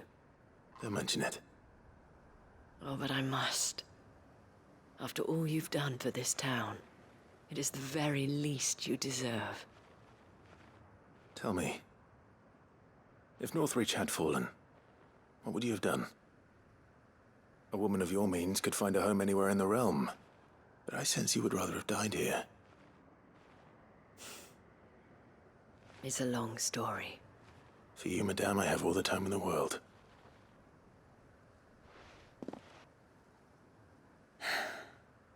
Very well. Long ago, I had a life in the Crystalline Dominion. I was Carla then, courtesan to the nobility. So sought after was I that it was only they who could afford my time. Alas, those halcyon days were not to last. For naive as I was, I fell in love with a bearer. He was my master's guard, the gentlest man I have ever known. After they discovered us together, he was whipped bloody and forbidden from ever looking at me again. And so we fled. Not that we had anywhere to flee to. We wandered, aimless and starving, half dreading, half praying that the next day would be our last. Until we found ourselves here, in Northreach. It was the Vale that took us in, that fed us, clothed us, and healed our hurts. Those that could be healed, at least. My love was already too far gone. He passed away. He did. Not long after we arrived. But at least we were able to share a few moments of peace before the end. It was the greatest gift I have ever received. But the generosity of this town and her people did not end there. The men and women of the Vale supported me through my grief, shared in it, though I was still a stranger to them. They treated me like a sister. And so I swore that I would always do the same. That I would return the kindness that Northreach showed me. That I would repay my debt to the Vale.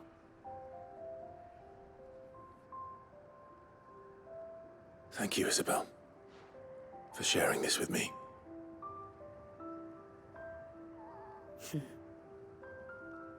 You're a lot like him, you know. Perhaps that is why I have such a soft spot for you. Never stop fighting, Clive. And I shan't either. I know that it will not be easy to keep Northreach together. But our efforts will be rewarded. Just look at us now. The people, the soldiers, even the Duke of Oriflamme and his daughter, all united in defense of this town that we have come to call our home. And what of you? Can we count on your support too? Always.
Do you do that too?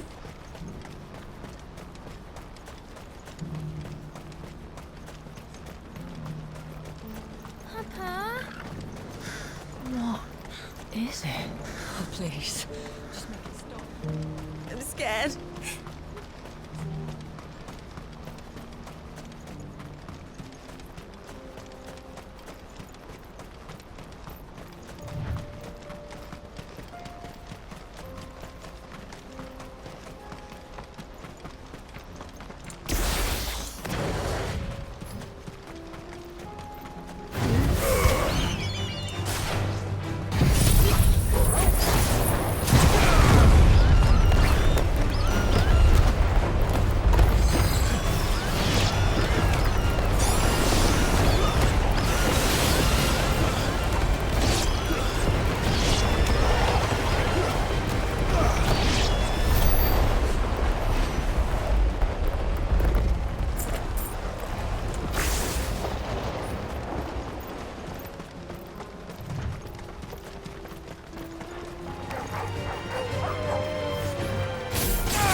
can't be Rutherford, can it?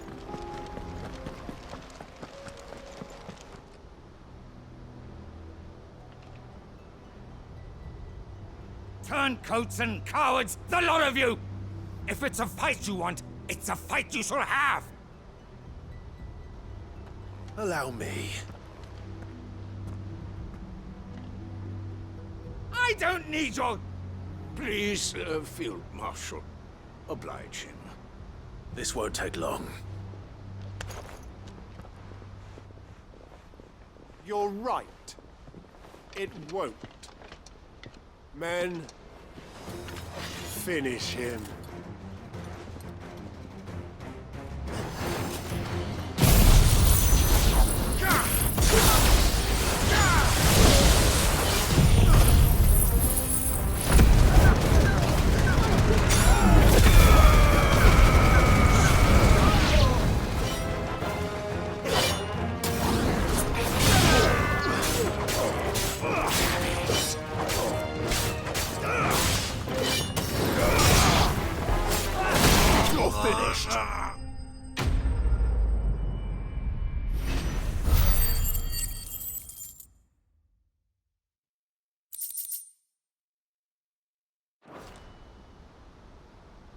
A little longer than I'd have liked.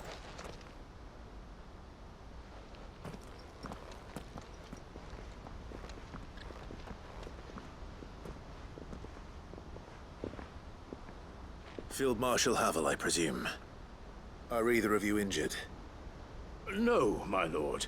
You arrived just as our escort turned on us. Fucking traitors! I'd heard reports of soldiers in the outlying regions abandoning the oaths they swore. But I hadn't thought the corruption had reached so close to the heart of the Republic. It's a fucking disgrace. Your interfering old bastard of an uncle tried to warn me, of course. My lord Marquis. Or is Sid the Outlaw more to your liking? Call me what you want. It doesn't change who I am, or the urgency of the message I bring. My uncle has a plan to right the realm, and he needs your help to see it through. Before I agree to anything, I'd have you answer one question. What do you stand to gain from all this? I won't deny that I might benefit from further chaos.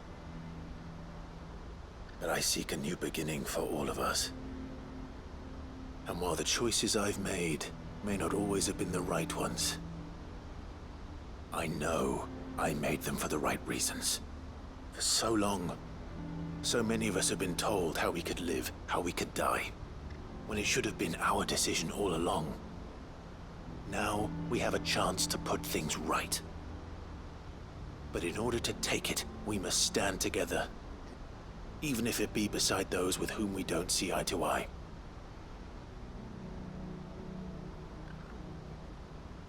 Certainly not the words I expected from an outlaw. But perhaps your uncle was right. You are no ordinary outlaw. I'll never hear the end of this. All right. I'll start by ordering my most trusted guard to bring the Dalmekian fringes under control.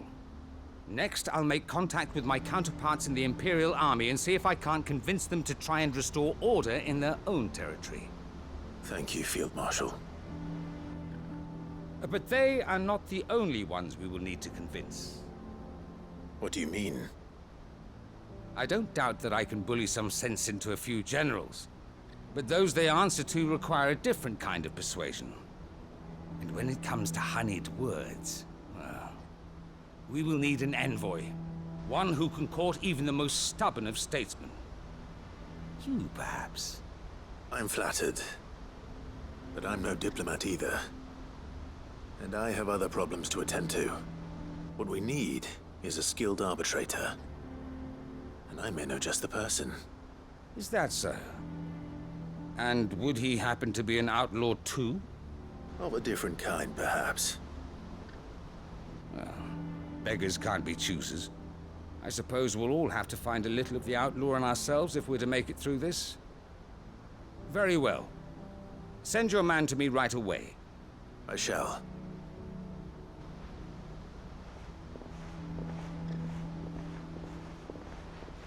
My Lord Marquis.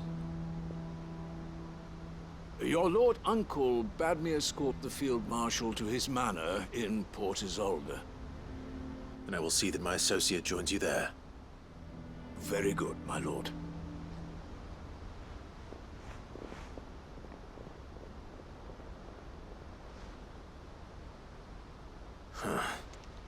An envoy. I'm not sure I'm the man to talk anyone round. I can barely convince my brother to take his medicine. No. This is a job for someone with experience. Someone like Quentin. I hope I can convince him at least.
Your Grace, my lord, I trust your journey was not overly onerous.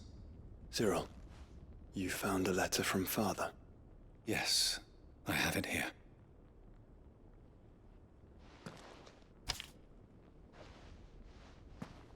If you would do us the honor, my lord.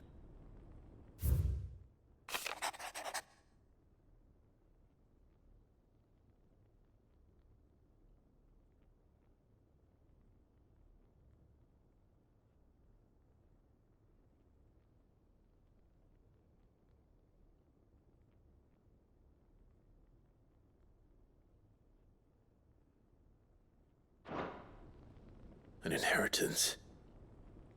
It would seem the late Archduke penned this missive shortly before his passing. The day before we left for Phoenix Gate. What are these plans he spoke of? His plans for the duchy, Your Grace. Your father entrusted them to my predecessor, the former bearer of the Burning Quill, who entrusted them in turn to me. The complete emancipation of bearers is their stated aim. But your father's dream did not end there.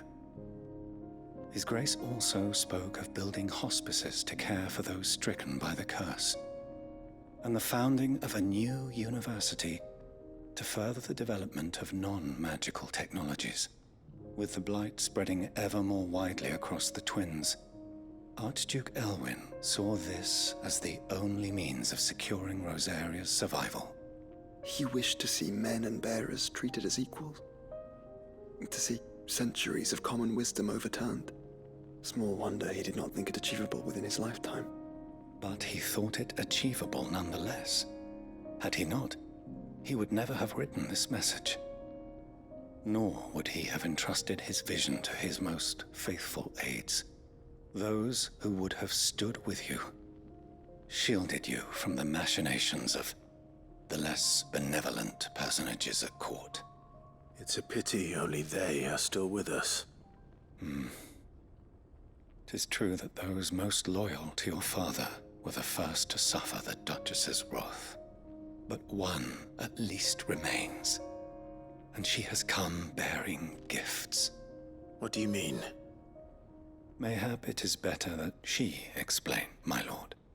After all, the duties entrusted to me by my predecessor extended only to recovering His Grace's will and arranging a meeting with the one who might execute it, or a part of it, at least. And where is this woman? She awaits you in the archive, Your Grace. Thank you, Cyril. Shall we then?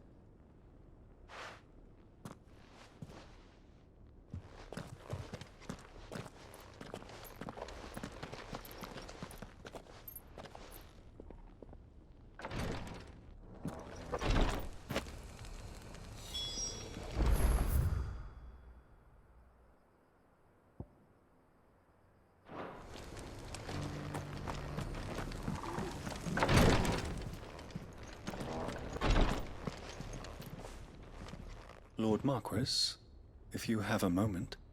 What is it, Cyril?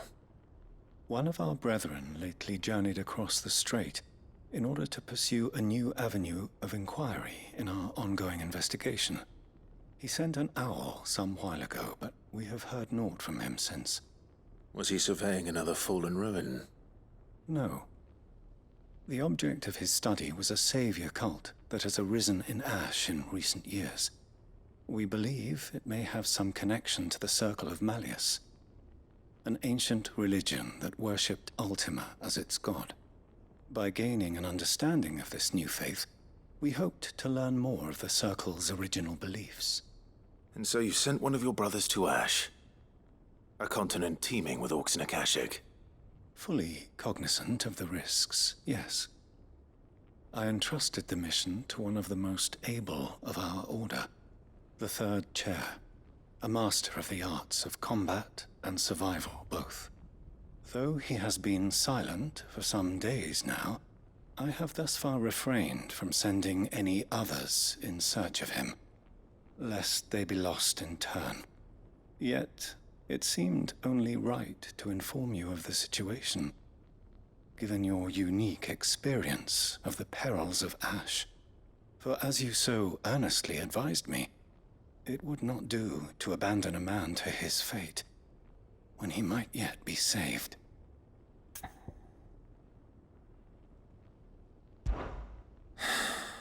It would not. But Ash is a big place. Can you be any more specific? Perhaps. The last owl I received from him mentioned a village where he had heard the cult were wont to assemble. Mickleburg was its name. It lies in the southern reaches of Waloed. If aught ill befell him, I expect it did so there. Right.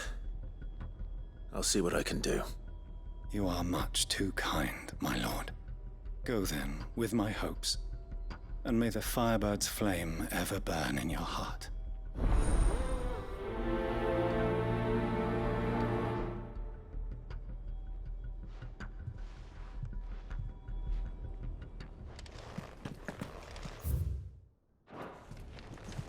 If this new faith really is an offshoot of the Circle of Malleus, then... Let's concentrate on finding the third chair first, shall we?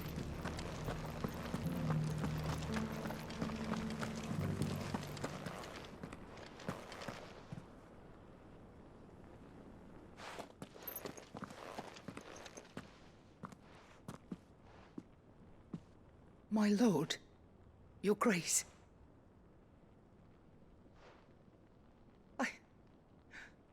I hardly recognize you.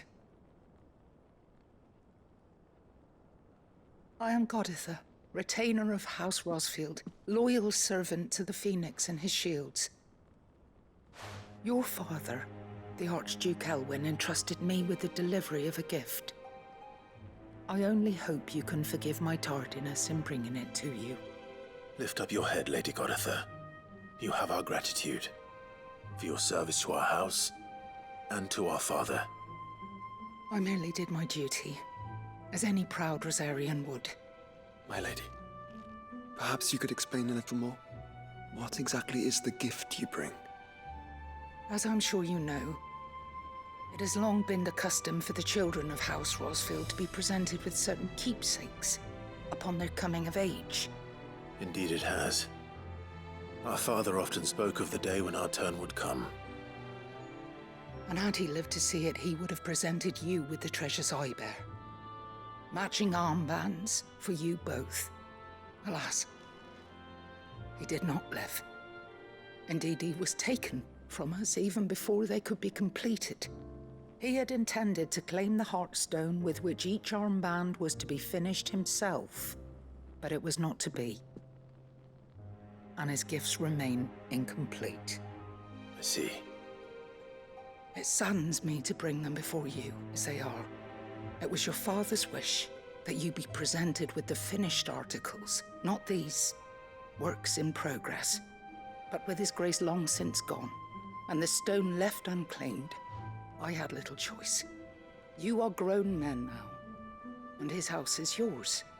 And while I would not presume to insist upon your claiming the Heartstone in his stead, I know that nothing would have pleased him more than for you to do so. Thank you, Lady Goditha. What say you, Clive? What else? Of course, my lady. May our father's will be done. Oh, I am much obliged. Do you know where we might find this Heartstone, my lady? I do. Though it may be a matter of a good deal more than simply happening upon it. It is found in the bellies of elder griffins, you see. We do at least know where to find one. A certain specimen has made its nest in Titan's Wake, not far from here. A certain specimen? You are most perceptive, Your Grace. In answer to your unspoken question, yes. In fact, this is the very same beast your father meant to slay. I have been tracking its movements since you were but a boy. Were you to slay it in his stead, as men of House Rosfield, it would surely make your father proud. What say you, Joshua? What else?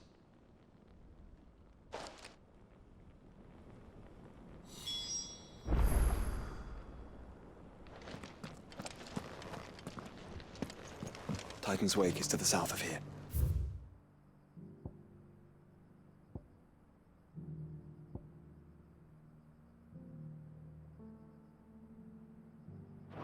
But we must not be hasty. The good lady has been disappointed once already.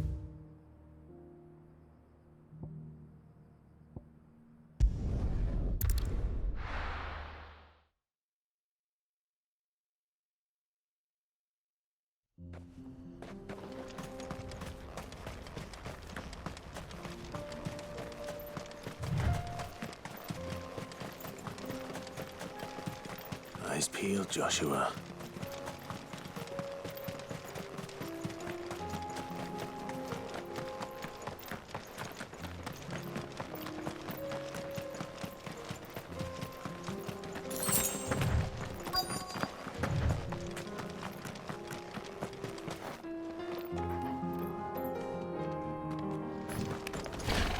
There it is. For House Rosfield.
Is this the Heartstone? I expect Lady Goditha will know.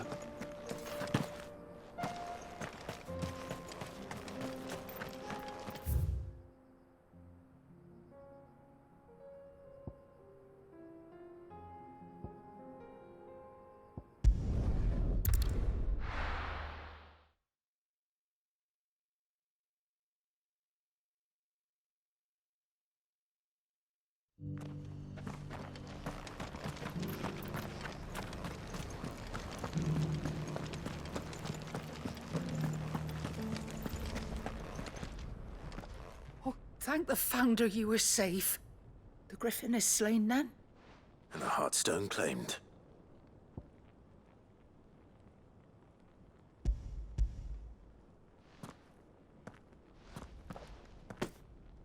Yes. This radiant luster, like frozen flame, it is just as your father described it. Thank you, my lord. Your grace. Your father would be so proud. Lady Goditha, the lapidary is ready. Thank you, Cyril. I will be with him shortly. If you would excuse me, I shall have the stone cut and set forthwith.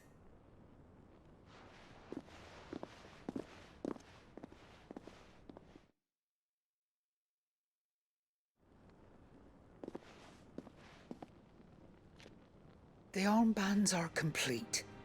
Pray, take them. They are yours, after all.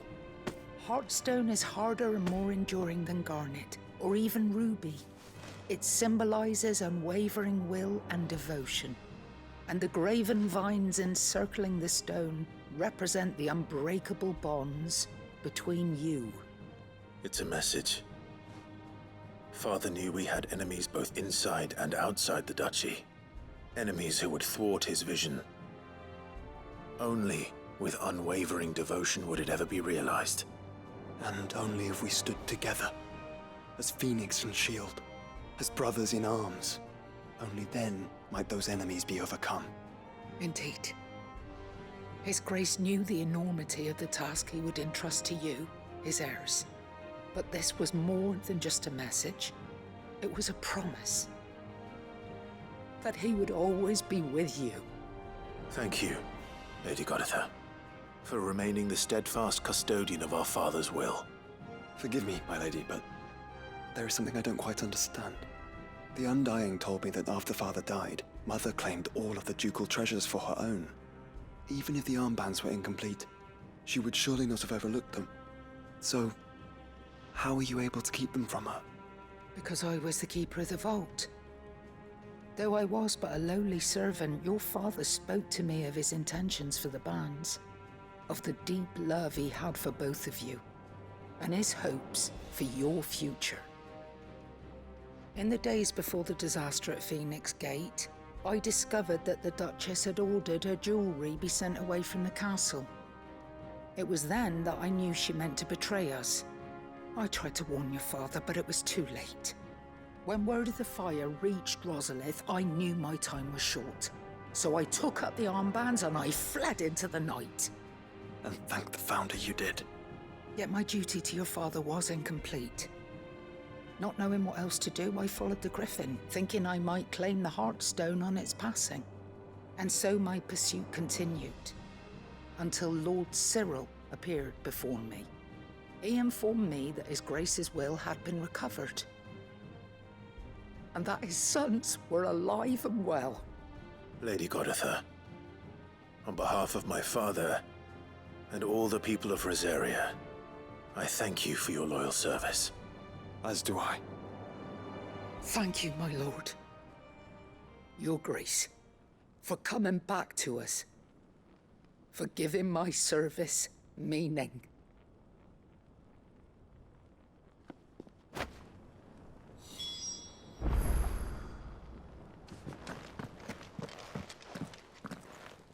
The bands suit you well.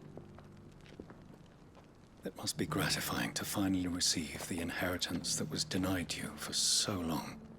It is. And we thank you for the part you played, Cyril. If you would permit me to play my part a little longer, might I suggest that you make your way to your father's memorial at atop Hawk's Cry Cliff. Let him see that you have received his blessing, and that his vision lives on in you. I suppose it would be churlish not to. What do you say, Clive? Should we pay Father a visit? I think we should. I was hoping to be able to offer him my thanks before we left for Origin. Your father's helm is enshrined there. It has been since the day we recovered it from Phoenix Gate. I prithee claim it, for it too is a part of your inheritance, and I do not doubt that your father would prefer it in your hands than perched upon some lonely rock. Thank you, Cyril.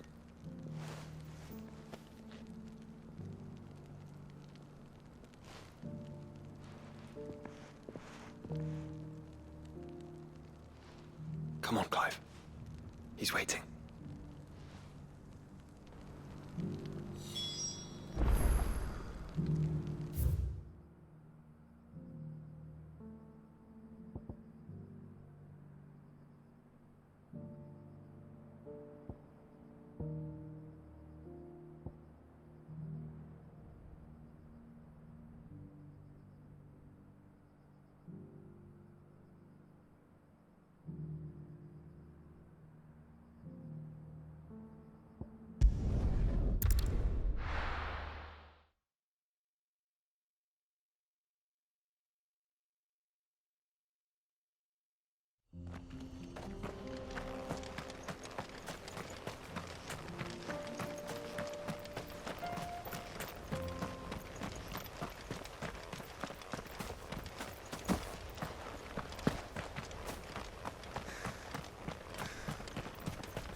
Here we are again. Carava. If you were a toad.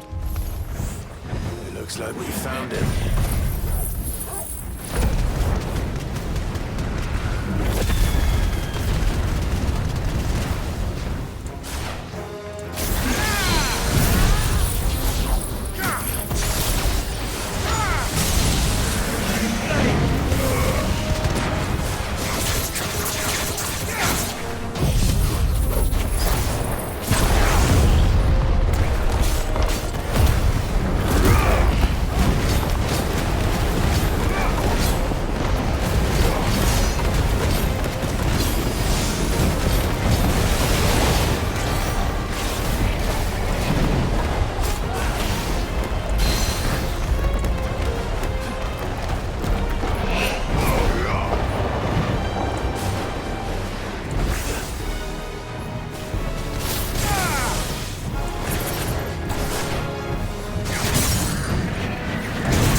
If Mid needs another, she can come and get it herself.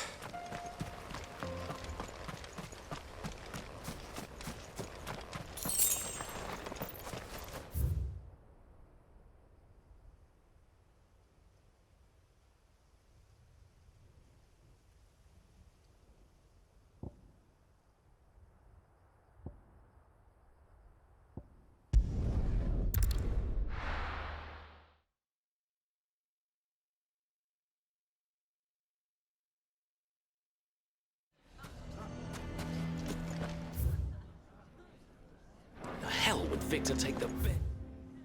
They're aside. Fresh air.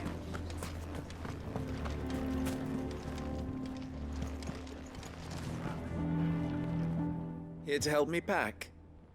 Thanks, but I'll be traveling light. I'm almost finished already, in fact. You're really going to go through with this, then?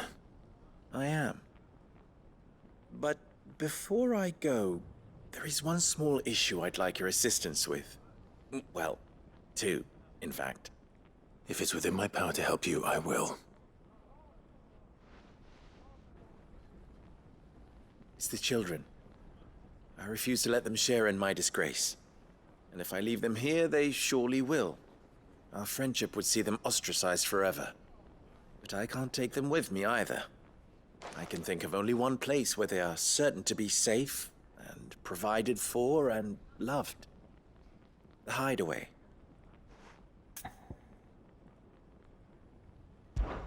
Of course. The children would be more than welcome. Thank you, Clive. I will not forget this. Lubor, are you still here? What is it, Ferda? You look pale. There's been a flood in the Velcroy, a damn big one. The League of Outlaws encampment was completely submerged in ether. What? Every last one of the bastards has turned, and they're headed this way. Bandits are one thing, but Akashic bandits are quite another. The town guard won't stand a chance against them. We need to evacuate. There's no time to lose. Ferda, gather the men. The Akashic may strike at any moment. We must make ready to cover the townspeople's escape. Well, what are you waiting for? Yes, my lord. Clive, change of plan. The children stay with me for now. I need you to find Conrad and Natalie. Tell them to prepare for a full and immediate evacuation. Understood. I'll do what I can to convince everyone else. Wish me luck.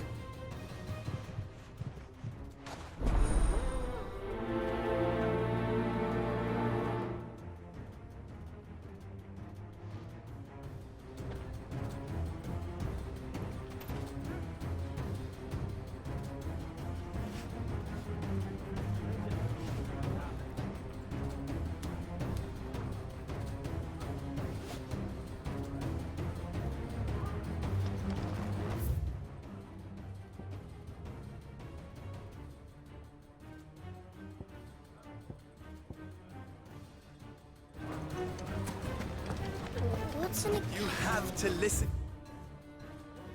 to me. They're coming. You need to evacuate.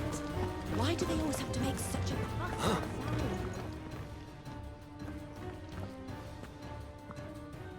Ah, it's you. What do you want, Lord Underhill? To pass on an important message. There's been an ether flood out in the Velcroy. The camp where the so-called League of Outlaws were gathering has been swallowed. They're no longer just bandits. They're Akashic now, and they could be here at any moment. You need to begin preparing for a full-scale evacuation right away. Oh, do we? And who was it who gave you this disturbing news, might I ask? Lubor, perhaps? The man spreading the same poison out in the square as we speak. You may believe his lies, my lord, but we know better. But why would he lie about something like this? Some twisted attempt at revenge, perhaps. If he had not been unmasked, he may well have been elected our leader. A great honor for one of his kind. One he might well feel aggrieved at having been denied. Lord Underhill, forgive me, but it has become all too evident where your sympathies lie.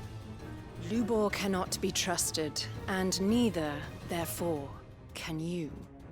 You may not trust me, but for the sake of your people, ask yourselves if there is any chance that this is true. There isn't. You can be certain of that. Now be off with you.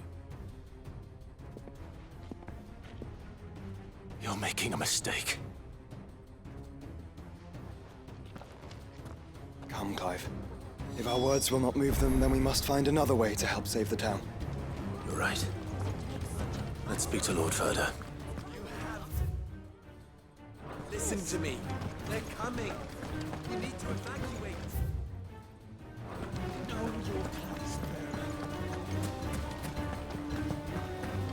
I think we'd better... What's Lubor raving about now?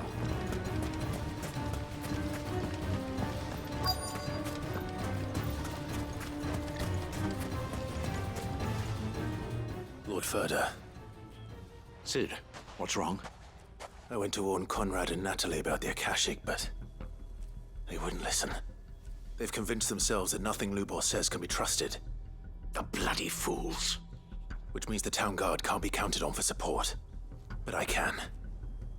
If there's anything I can do to help you defend Dalamil, you only have to ask. I appreciate it. Sid! Further! I've been looking for you everywhere. Victor? I thought you'd left. I couldn't abandon a friend in need. And Lubor is in need at this very moment. Come quickly.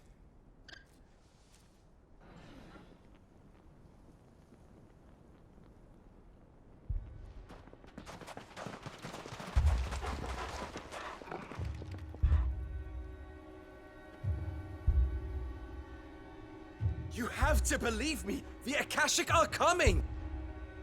They don't eat, they don't sleep, they don't tire, and they don't care who they kill. They're unlike anything that's come before. There will be no parley, no mercy granted! We may have saved the town once, but this is different. I do not ask that you forgive me, but please believe me. If you do not run, you will die. You will all fucking die!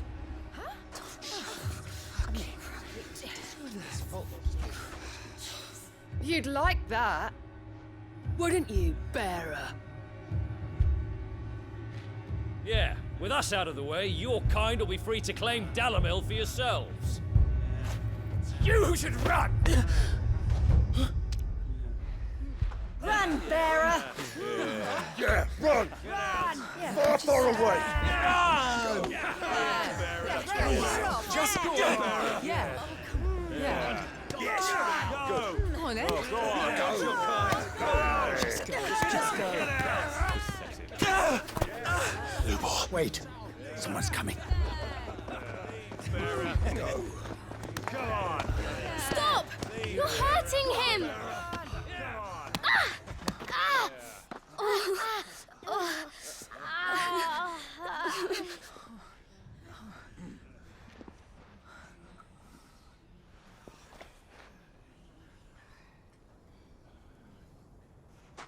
What did Lubor ever do to you?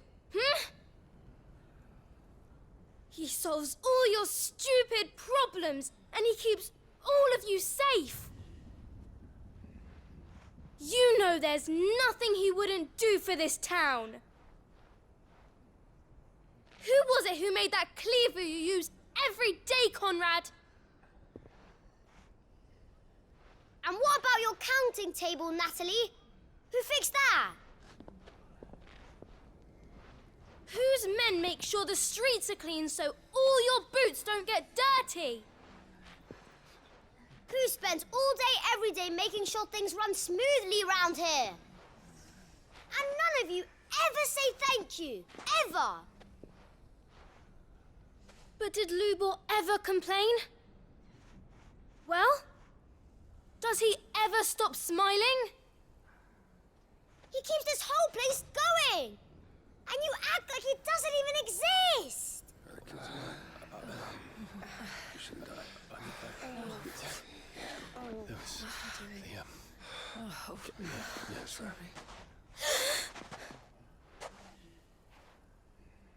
Lubor, we've heard enough. Wait! We will not run. The town guard will not abandon the very place it is sworn to protect. And I will not give up for lost the stores that we labored so hard to fill.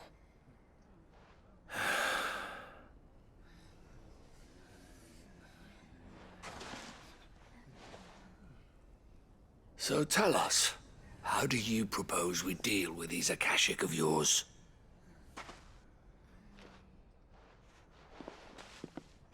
We won't run, but we will fight. All right, then.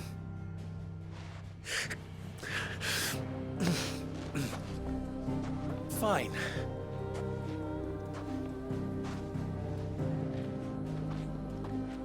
Gather round if you don't want to die.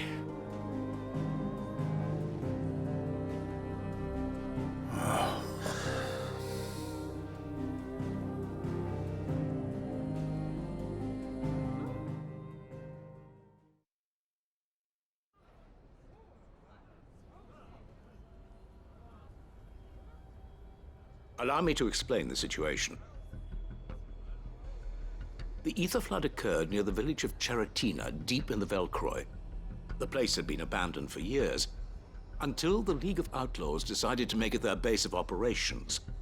Now they're all turned, and if the scouts' reports are correct, heading in this direction. They are mindless monsters, driven only by hate and rage, and they are utterly unpredictable. With the bandits, we at least knew how and where they were likely to attack. When these creatures come, Dalamil will have the bitterest fight it has ever faced on its hands. The town guard will muster at the north gate. The rest of us will take the south. Both forces will provide men to serve as scouts and messengers, ready to spread word of the size and nature of the Akashic Force as soon as it is spotted. And as soon as it has been, we will converge on its position and see that it is driven back from Dalamil at all costs. Conrad, can I count on the support of the town guard? Always. I leave the selection and coordination of the messengers in your hands, Victor. And the command of our men in yours, Ferda. If you would both be so kind. Consider it done. As you wish. Natalie, I would ask that you and your people have the townsfolk barricade themselves inside the bathhouse. And tell the merchant not to waste time securing anything beside the essentials. Preserving life is our one and only concern. As long as we survive, it doesn't matter what trinkets we might lose. Our riches can be regained. And if anyone doubts that, let it be known that the Briar's Kiss stands ready to cover any losses. Very well. I shall tell them. Where do I fit into this plan? Where else but the most perilous place of all? I would like you to travel to the home of our erstwhile League of Outlaws, Cheratina itself. The main host is most likely still there, and Dalamil will not be safe until it is eradicated, root and branch. A little gardening. How pleasant. I doubt it. I have a feeling these weeds will be particularly stubborn. Luckily, so am I. So you are. All right then, we all know what we have to do. Now it's simply a matter of doing it. For Dalamil.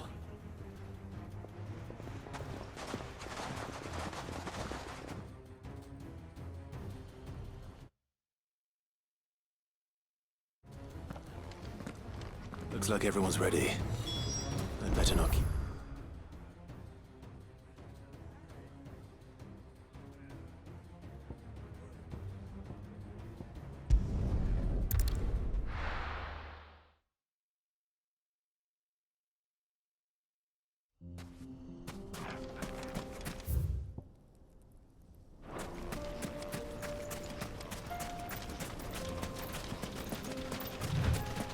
There it is.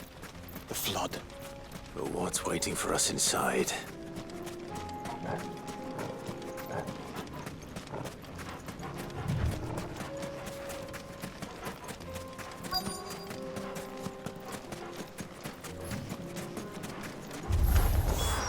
Can't leave a single one alive.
The League is disbanded.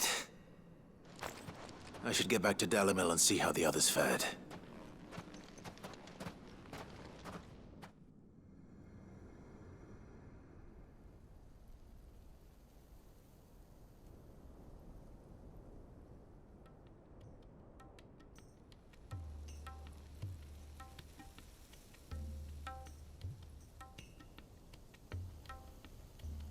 All the Akashic we were able to find have been dealt with. Seems that might be the last of them. Last of them here, perhaps.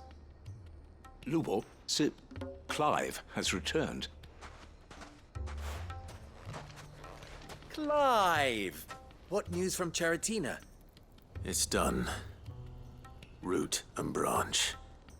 I knew you wouldn't let me down. Thank you, my lord. Friends, the Horde has been driven back. The Akashic have been defeated. And we need not fear the arrival of any more, thanks to Clive. Victory is ours. We bloody did it! We saved Dalimil.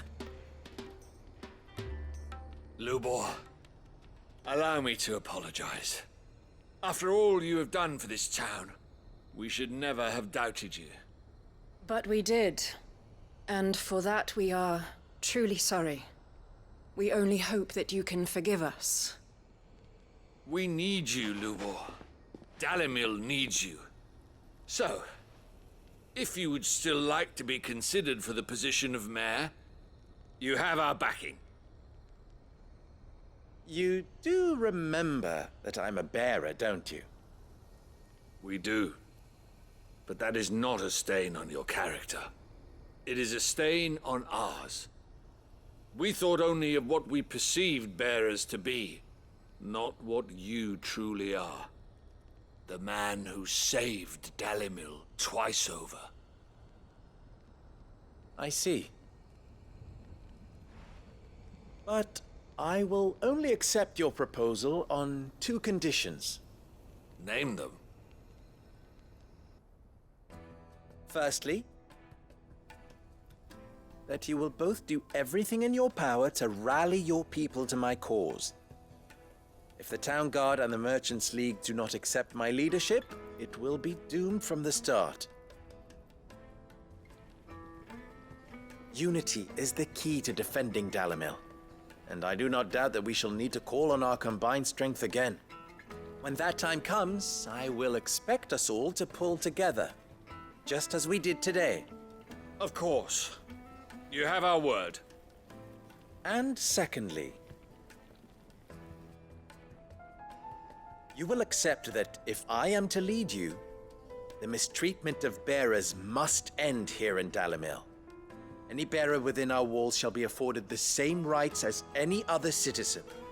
They will not be judged by what they are, but who they are. As we failed to do, and came so close to losing everything. We agree to your conditions. And we have only one in return. That you continue to work for the good of Dalimil, as you always have. Condition accepted. Well then, it seems my mayorship is all but confirmed. Do I get some sort of special hat?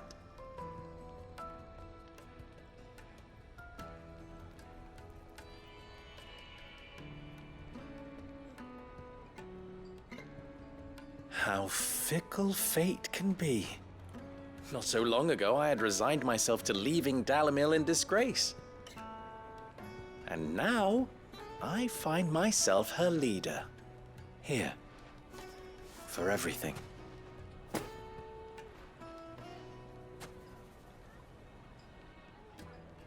Lubo, about the children.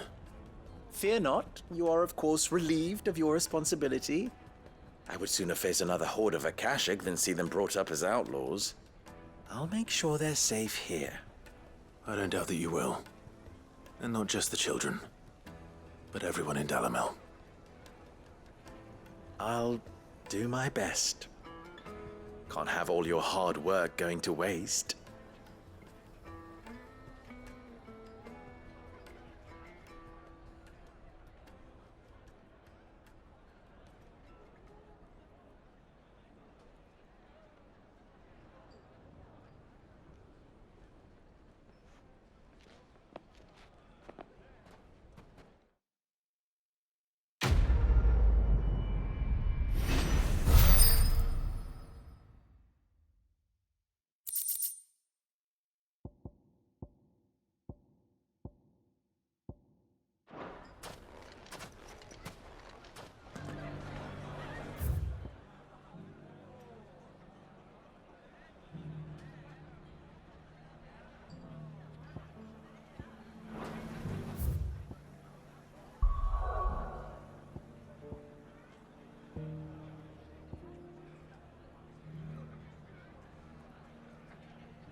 Quentin, I have a proposal for you.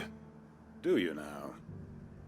Something tells me you'll be asking more of me than a cask of Gotand gold. Go on then. Propose.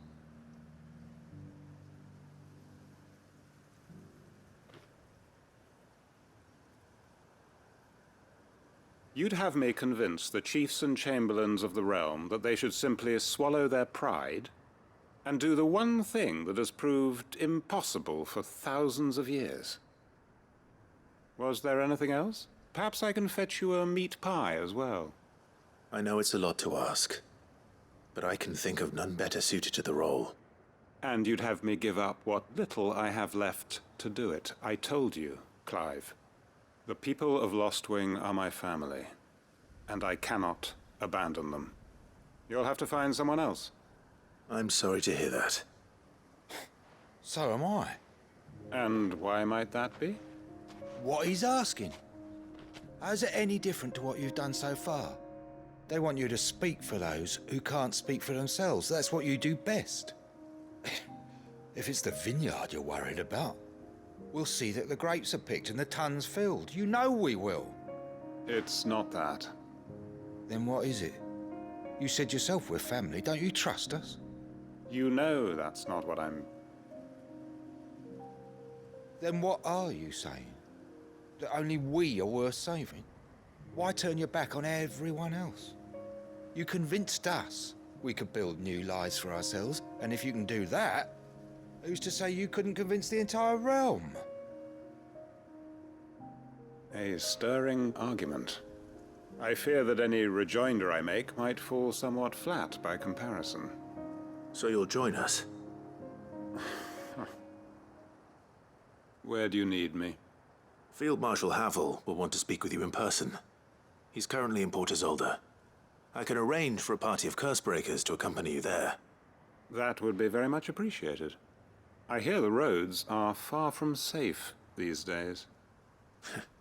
Hopefully not for long. My uncle will want to know that his plan is taking shape.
Time to fight.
This be Mickelberg.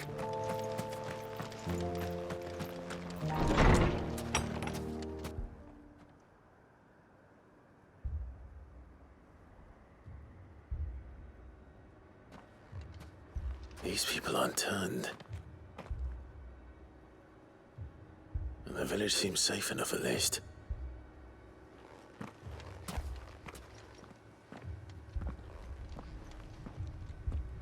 What is going on here? Ah, did you too heed the call? Heed the call? No, I came here looking for someone. To be honest, I wasn't sure I'd find him here. Let alone all of you. Is that so? What are you doing here?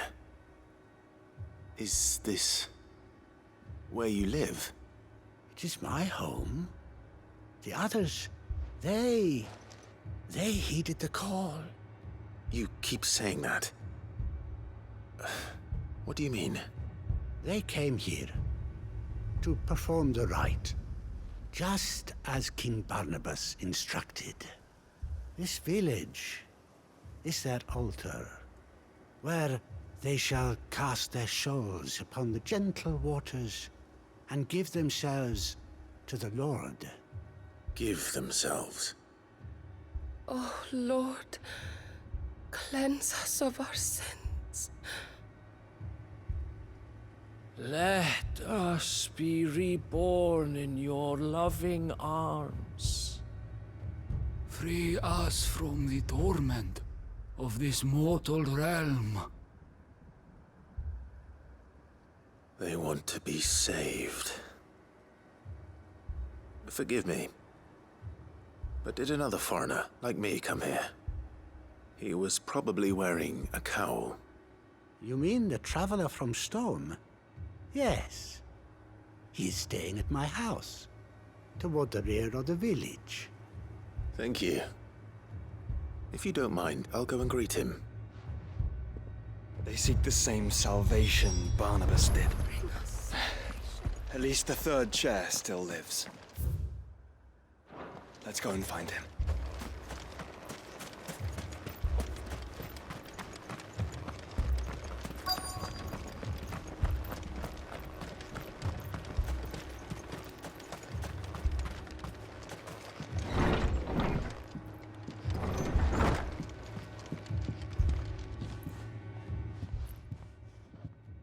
Excuse me. Are you with the Undying? I am. And so it would appear, are you. Lord Rosfield, if I am not mistaken. That's right. And you must be the third chair. I am. Cyril was worried for your safety. He sent me to find you. Then I must apologize. I did not mean to trouble the bearer of the burning quill. Much less you, my Lord Marquis. He said that you had failed to report. Is there a reason for that? I came here to study the followers of this new faith. But the more I learned of them, the more my own faith began to falter. You have seen them at their prayers, have you not?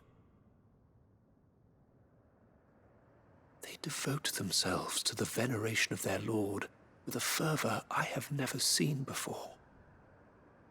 Praying night and day that they might be rid of their wicked wills and reborn in their Saviour's light. Not that they might be granted respite from their worldly woes, but so that they might continue to serve him. Serve him with all of their beings. I, too, swore to devote my life to the service of my Lord and Master, but this... 'tis different. It is more. And so I would see it through to the end. See these people safe, that they might achieve their dream. That they might do their duty to their Lord. Even if it should keep me from doing my duty to mine. You do understand what their dream is, don't you? I do, my lord. They would cast aside their wills and become a Kashik. I know that it may be hard to believe, but to these people, that is the very essence of salvation. Forgive me, my lord, but I must remain here.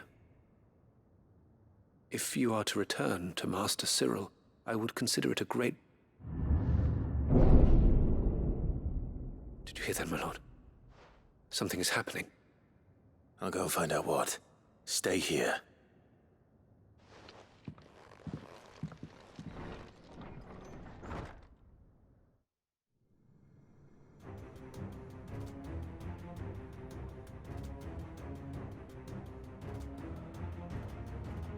An ether flood. Oh no. There must be something I can do.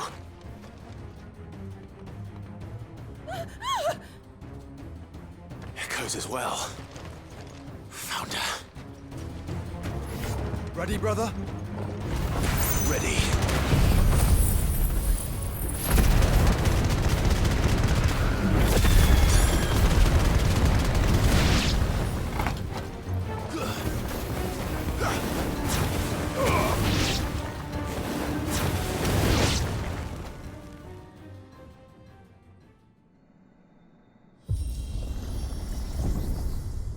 What now?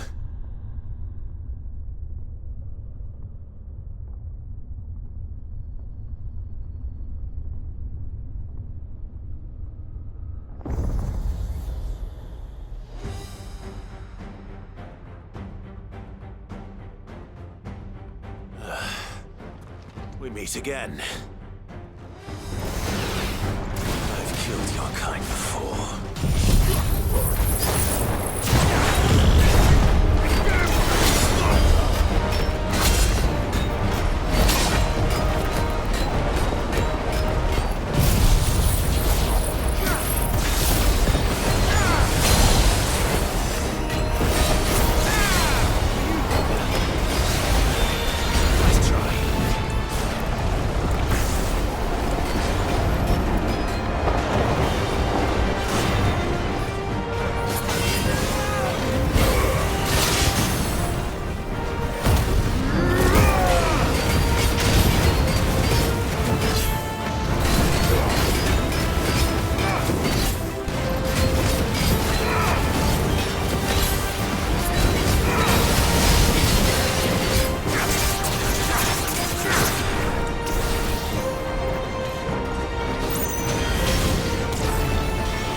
Damn it!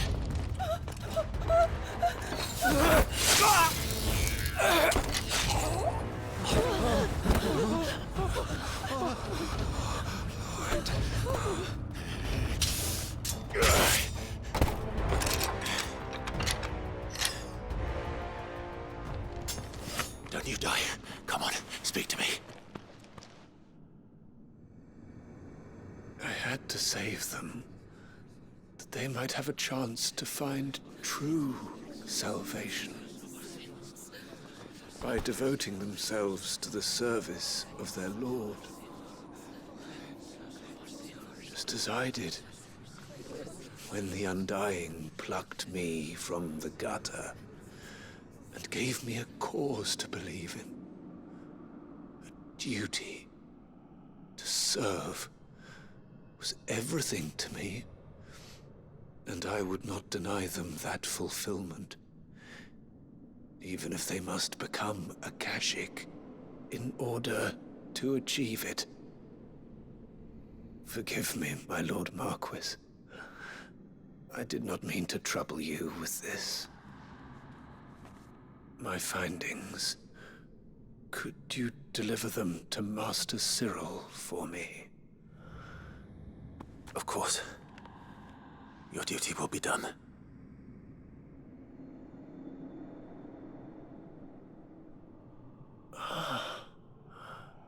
Look, my lord. They are saved.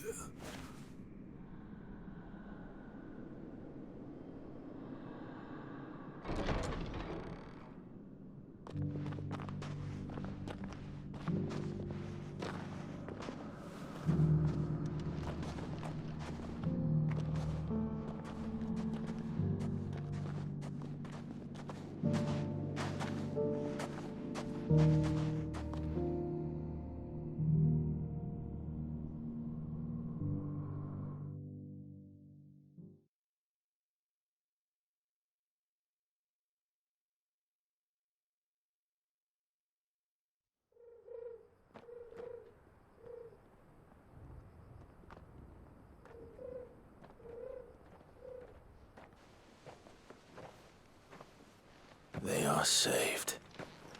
Founder. I should get this report to Cyril.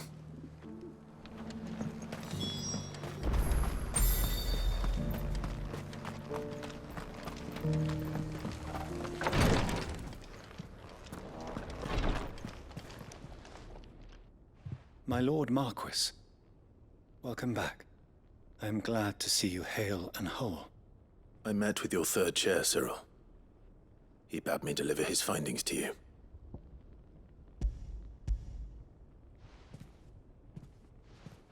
Thank you, my lord. He remained in Ash? He died protecting the villagers from an echo. I buried him in Mickelberg. I'm sorry that I couldn't save him. If you could not save him, no one could. The villagers, they were believers in this savior cult. They prayed to their god that they might be unburdened of their wills. Then an ether flood came, and their wish was granted. Your brother sacrificed himself that they might live, even knowing that that life was death by another name. Then he perished defending liberty. A hero's end. For the right to choose how one dies is no less sacred than the right to choose how one lives. Sid would agree. He wanted to build a world where people could die on their own terms. A noble ambition. To die for one's cause is the most perfect expression of one's faith. It matters not how misguided others might judge one's decision to be. Only that the decision is one's own. We live according to the teachings of our order. We believe in them, we protect them, and yes, we die for them. For better or worse, that is our creed.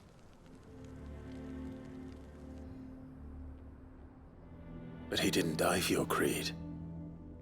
He died to save them. And you still believe that what he did was right? I believe that he believed it was. We of the Undying are not slaves, but willing servants. And this was his will, the ultimate expression of it. All right. I'd like to know this man's name, Cyril. To know the names of all the Undying who've fallen in the line of duty. They died serving my house. It's only right that I remember them. That is my duty. Of course. I shall fetch the Book of Martyrs at once. My lord, it has been, and shall ever be, the greatest honor of my life to serve House Rosfield. Though our duties may differ, yours is no less important.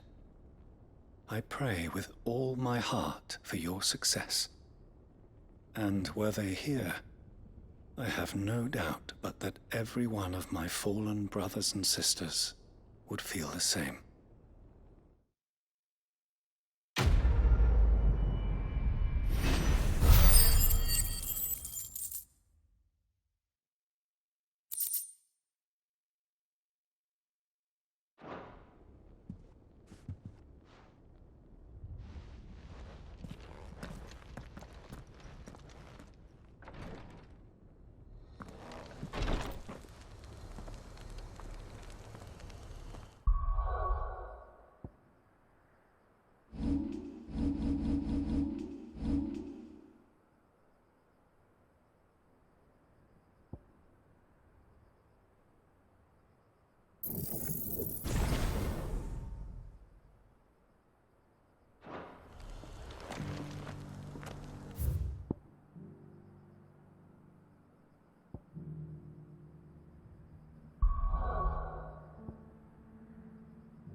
It's well.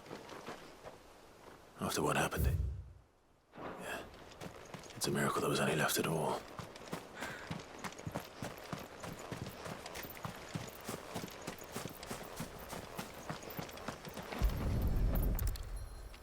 I better get these materials to Mid so she can finish her prototype.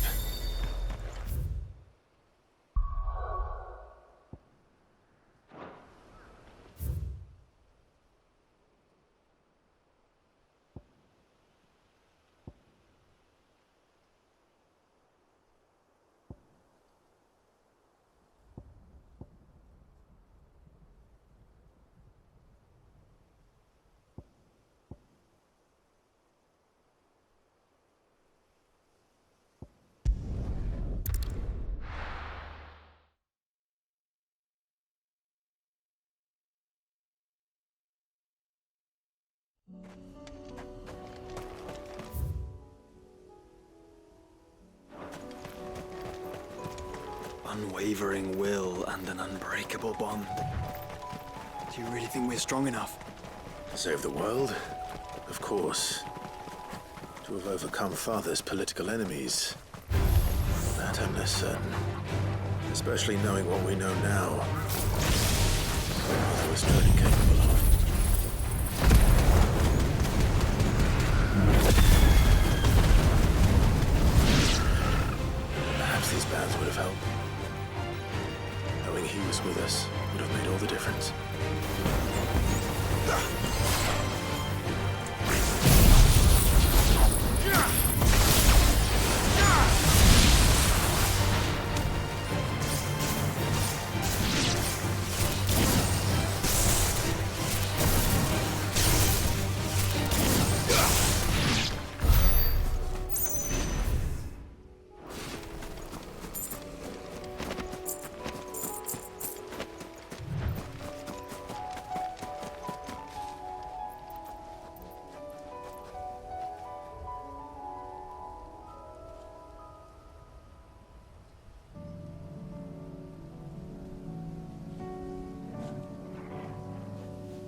He's just back there.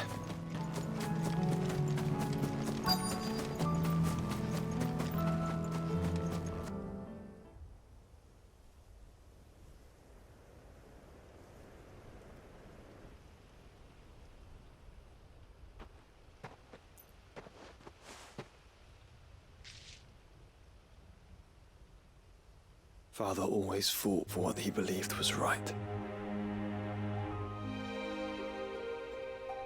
It wasn't until that night at Phoenix Gate that I realized I had never fought for anything. I always had someone else to do the fighting for me.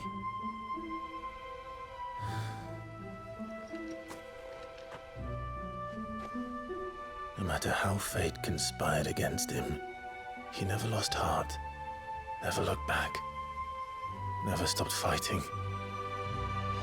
To me, he was the greatest of men. And I've been trying to live up to his ideals ever since.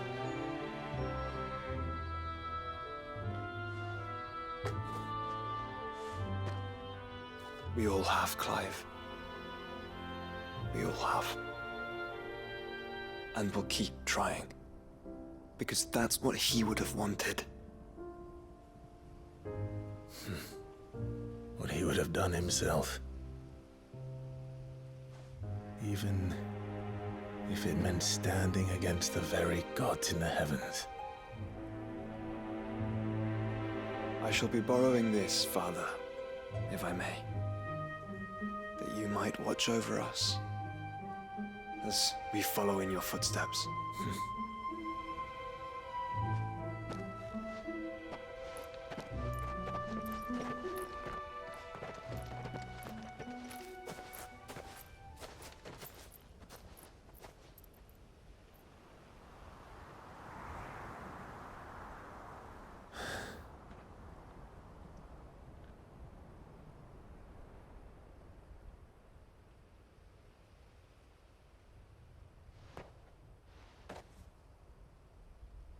We won't lay you down.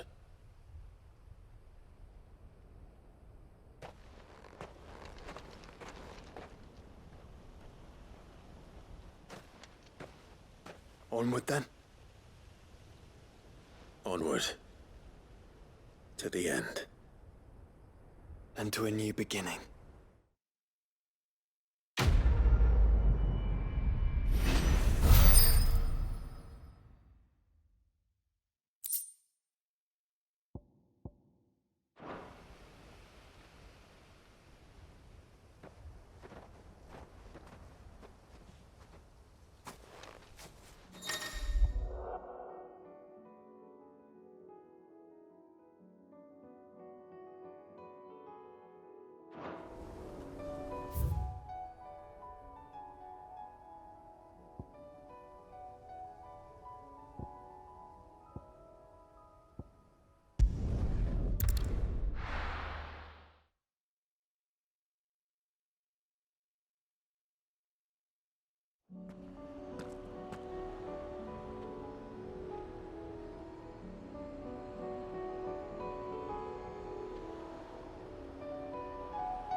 It's still here. After all these years. A lot smaller than I remember. And you're a lot bigger. You might have to swim, boy.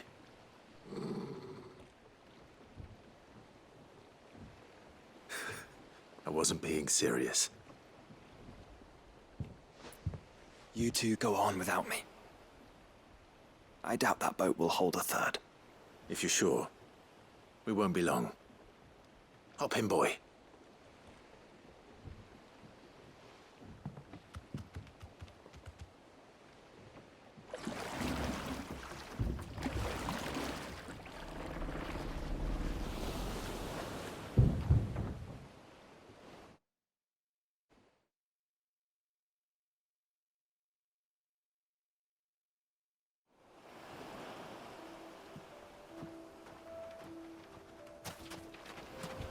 This place hasn't changed at all. The rookery's right through those trees. Come on. Race you there? I bet I could still beat you.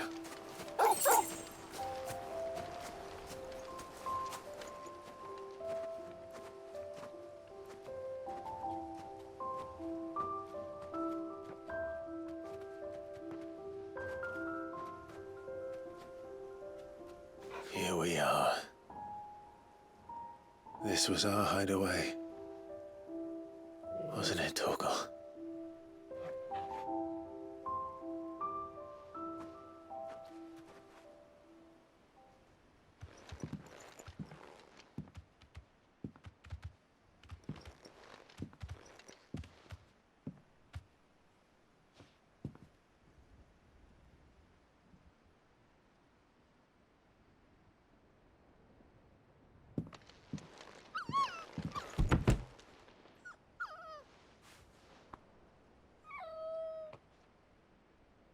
Coming here helped me to forget who I was.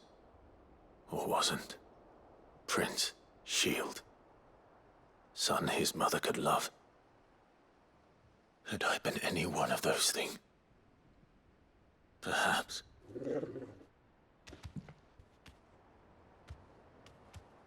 What is it, boy?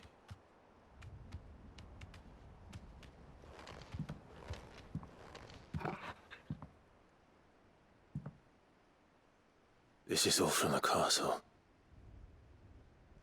And Phoenix Gate. Did you bring these here?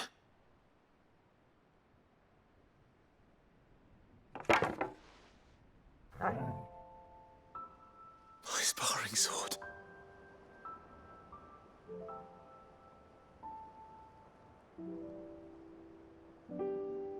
Well, well. You never stopped looking for me, did you, boy?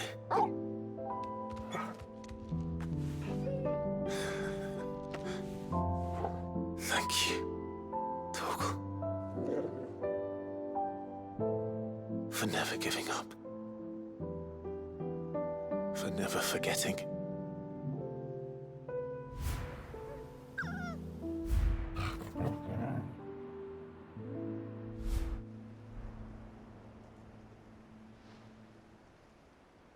Let's take this with us, shall we?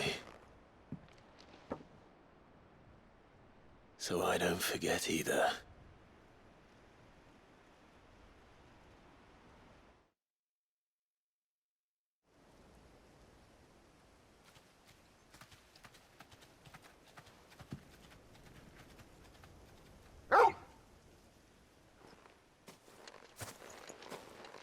That's not the way back to the boat, Torgal. All right. I'm coming. I think I know where we're going.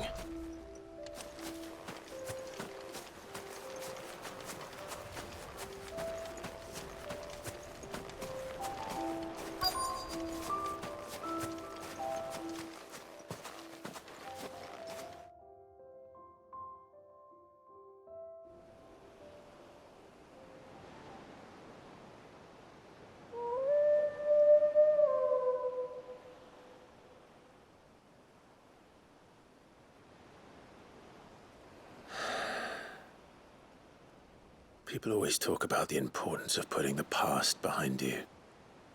But without it, we wouldn't be who we are today. And we certainly couldn't steer our way to a better tomorrow. Come on, Torgal. Let's go home.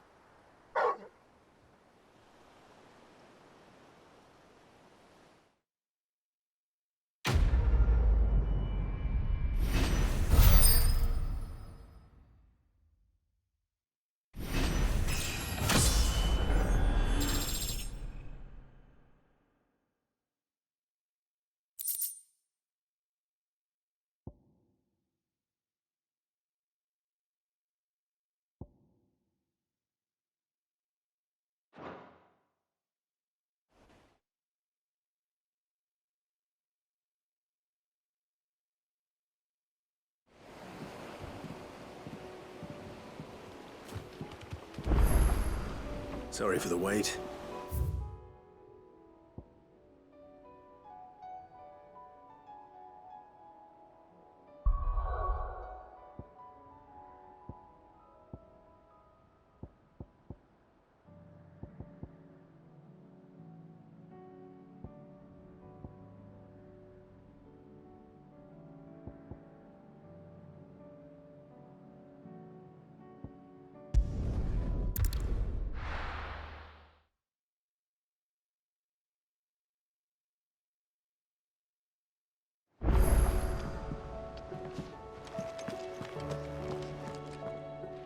Uncle, I bring good news. The Field Marshal has agreed to your plan. Ha! Of course he has. I didn't doubt you for a moment, dear boy.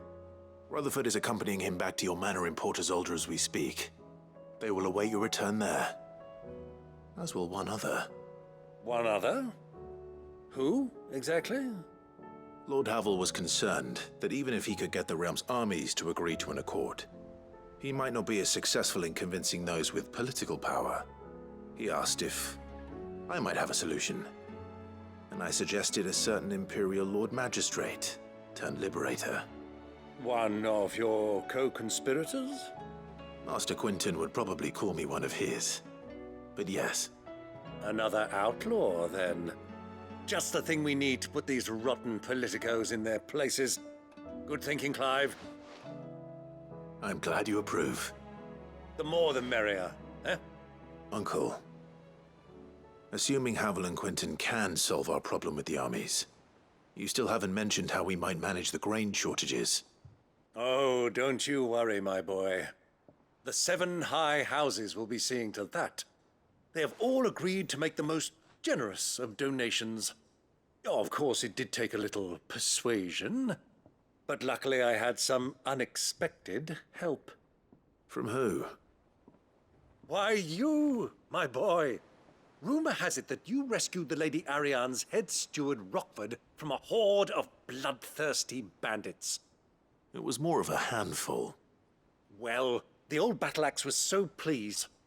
She had a shipload of talents delivered to my private docks by the next new moon. And when the other houses saw the parsimonious old crone's purse strings finally loosen, they as good as tripped over themselves in the rush to follow suit. I'm happy to hear it. Now, I must be getting back to the manor. Join us there at your earliest convenience, would you? Of course, Uncle.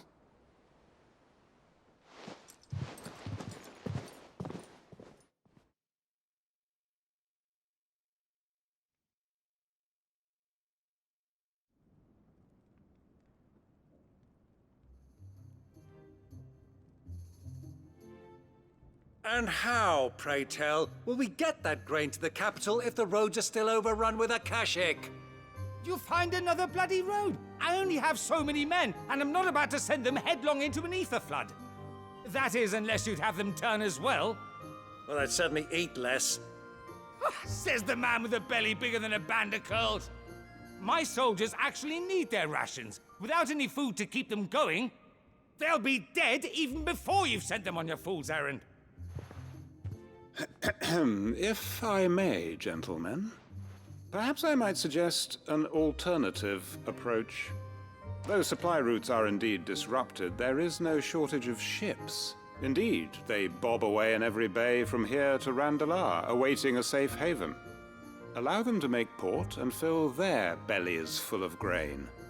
And once those who crowd the cities are fed, ferry the displaced back to the countryside to work the fallow fields. But I'm sure that you wish to continue your discussion. Forgive the interruption. 2 such firm friends as yourselves need no help from the likes of me. Rutherford spoke fondly of the great bond between you. Us? Friends? I can't stand the man. Clive, I'm beginning to question the quality of the company you keep. And what kind of company were you expecting him to keep? The man's a criminal. Criminal? How dare you? You are not fit to breathe the same air as this fine, upstanding young gentleman. Upstanding? He calls himself Sid the Bloody Outlaw! Once more onto the breach.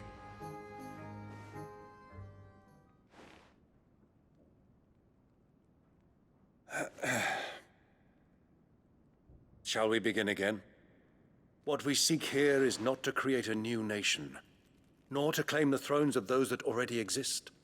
We wish simply to bring stability to the realm that mankind might weather the current storm. And to do that, we must convince those in power, the generals, the statesmen, the nobles, that our cause is just. There will be disagreements, yes, and I imagine some resistance, much resistance. But we cannot let that deter us.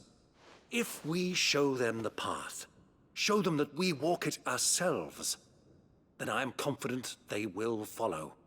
The fate of the world lies in my nephew's hands, but the well-being of her people lies in ours. And we must not squander the chance that Clive has given us.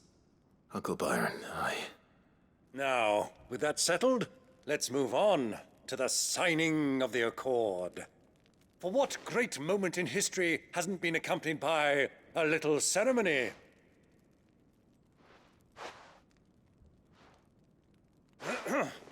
Citizens of Valisthea, I present to you the Triunity. Rutherford, Mike Will.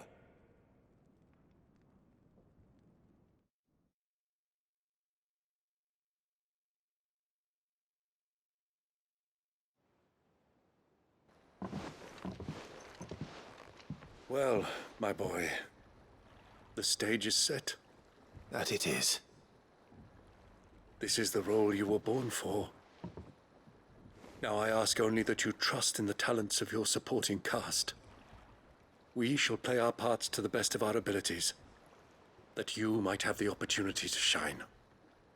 The realm needs its Sir Crandall, and there is no better Crandall than you, Clive. I want you to keep this signed accord as proof of our faith in you. I will. Thank you, Uncle.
What do you think that thing is? And how the hell is Sid gonna deal with that?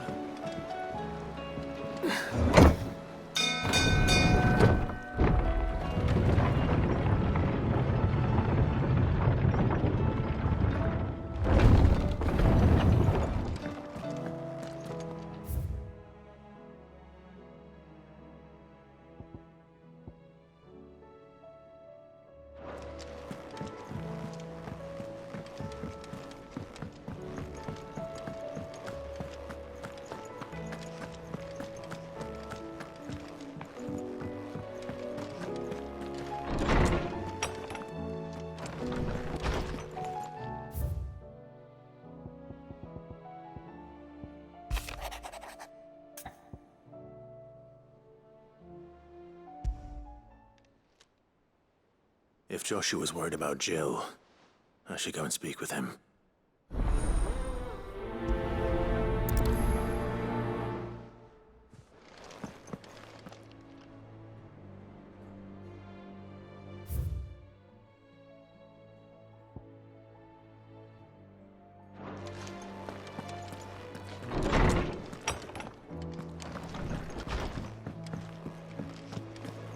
First the skies, then the crystal.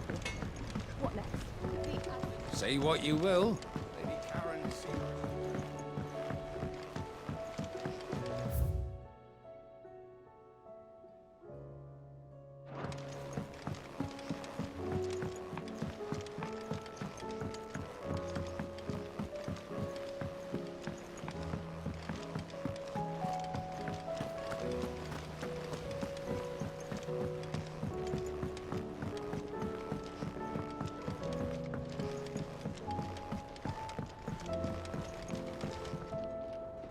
Mid, tell me this is all you need.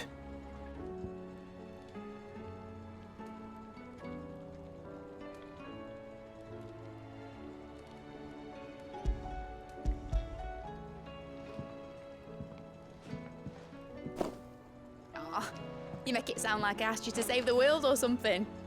Tell me this is all you need. It's most of what I need. After you left, I went over the figures again, and I realized I'd forgotten a 1 and a 0. And a cogwheel. Just a tiny one. Though, that's the problem. Gears that small are a bastard to make, and I may have lost the one Blackthorn spent a fortnight toiling over. wait.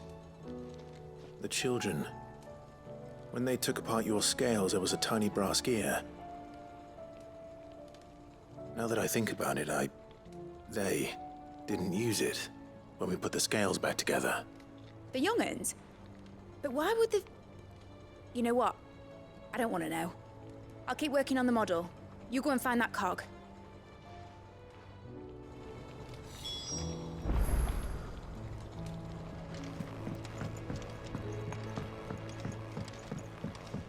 Has Midadol mentioned a new project yet? Not exactly. Sid! Is Mid still hiding from us? She wasn't hiding. She's fine.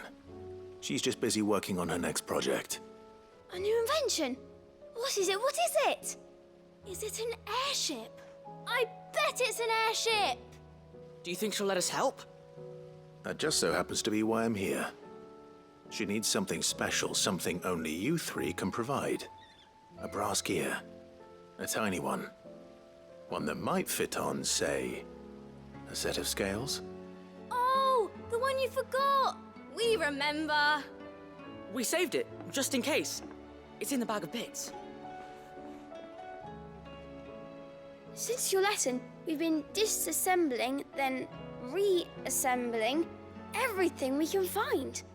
All the pieces that are left over, we keep under our beds, just in case. That's good to know. Look! I found it!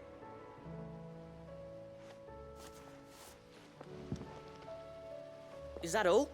Just the gear? We have more parts if Mid needs them. That's all for now. But I'll let Mid know about your hoard. Just in case. Thanks, Sid.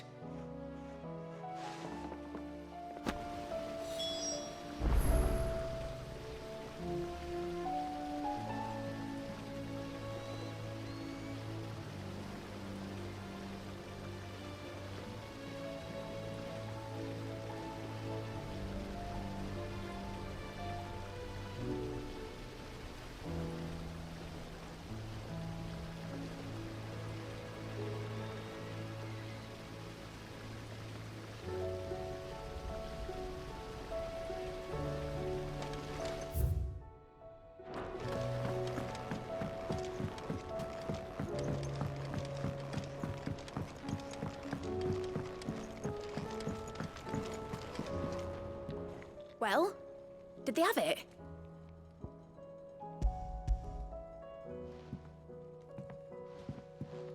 They did. And they kept it somewhere nice and safe.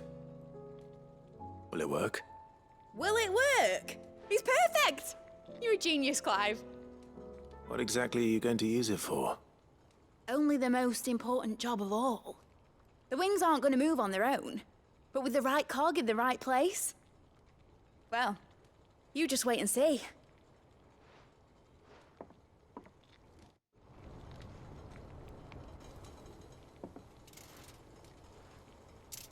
That should do it.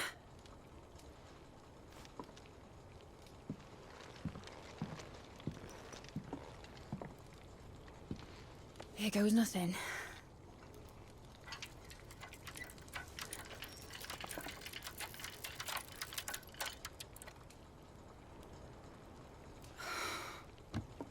Titan's tits. It wasn't supposed to fly, was it? Of course it was supposed to fly. Wouldn't be much of an airship if it didn't. Honestly, these bloody engines are driving me mad. I was so sure this would be the day she soared. The Mithril engine was made to make dreams come true. But maybe this is one dream the world's better off without. Show folk how to take flying. It won't be long till they're raining death down on each other. People will lose their homes. Children, their mums and their dads. Like I lost mine. I'm sorry. So am I, Clive. So am I. Sorry that I have to choose. Do I follow my head, or do I follow my heart?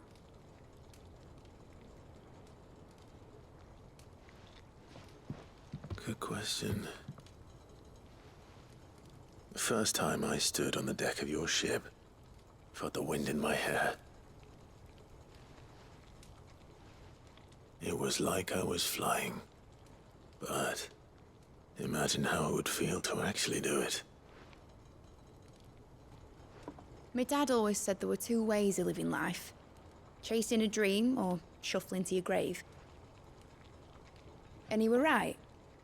Right about a lot of things. Not that I like to admit it. People need dreams to chase. Especially in a world like this.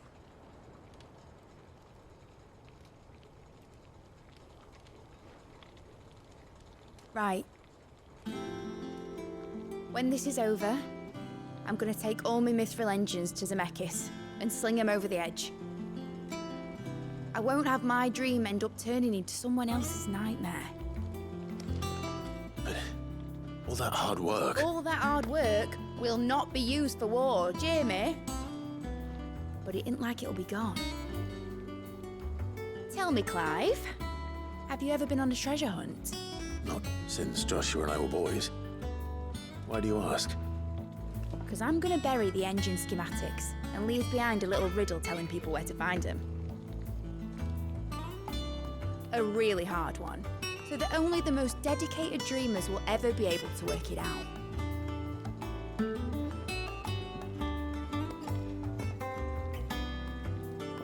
Ooh, I can picture it now. Some daft general squinting at the words with a gormless expression on his mug. Like that one, yeah. Right.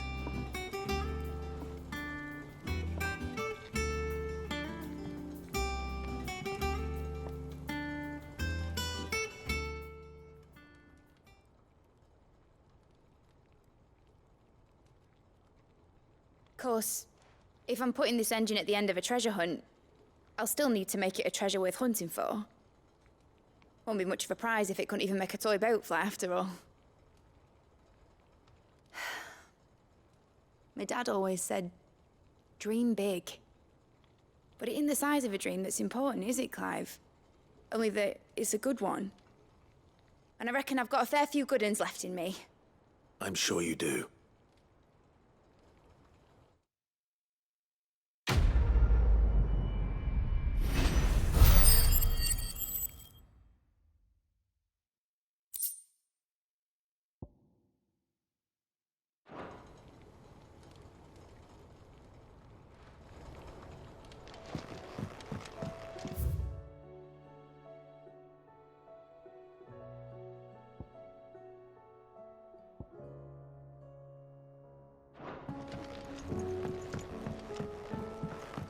Has Midadol mentioned a new project yet? Not exactly.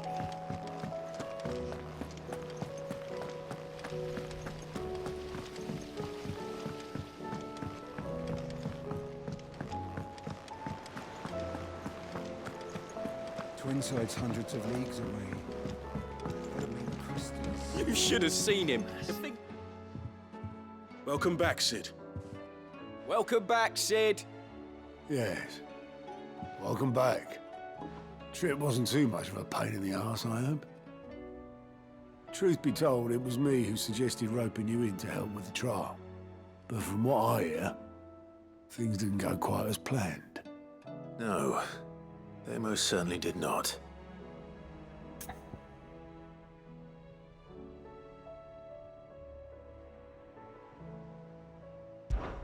Ember lost his nerve in the face of a beast of prey, but he didn't lose heart. He pressed on, and he achieved his aim. And is that not what we ask of our scouts? Indeed it is. Thank you for your honest appraisal, Sid. The fact remains, however, that Ember will not always have a battle-hardened warrior on hand to pluck him from the jaws of peril. All I have gleaned from this trial is that without someone watching his back, Ember is little more than a liability. Wait, Sergeant. Ember still has much to learn, it's true. And this time he was found wanting. But I'd say he's due a second chance, nonetheless. After all, he did do as you asked. With a bit of hard work, any hand can be made to hold a blade, and any mind can conquer its fears.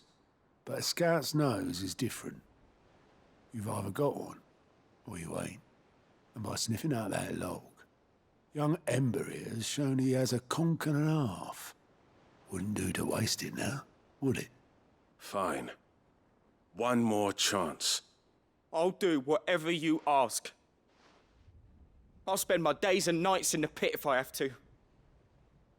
I'll show you. Just you wait. Daft as a brush, that one. But his heart's in the right place. Just like someone else we know. And if you ask me, we've been leaning on him for far too long. That time the curse breakers took some of the weight off his shoulders, I reckon. It couldn't hurt. Just don't tell Gav I said so, will you? I won't have him thinking he's been hard done by. Next thing you know, he'll be asking for a day off. Chance would be a fine thing. Back to work. Forgive me, Sid. This did not play out as I expected. Things really do these days. But that's why we need men like Ember more than ever. Men who can make the best out of a bad situation. Remember that. I will, Sid. Thank you.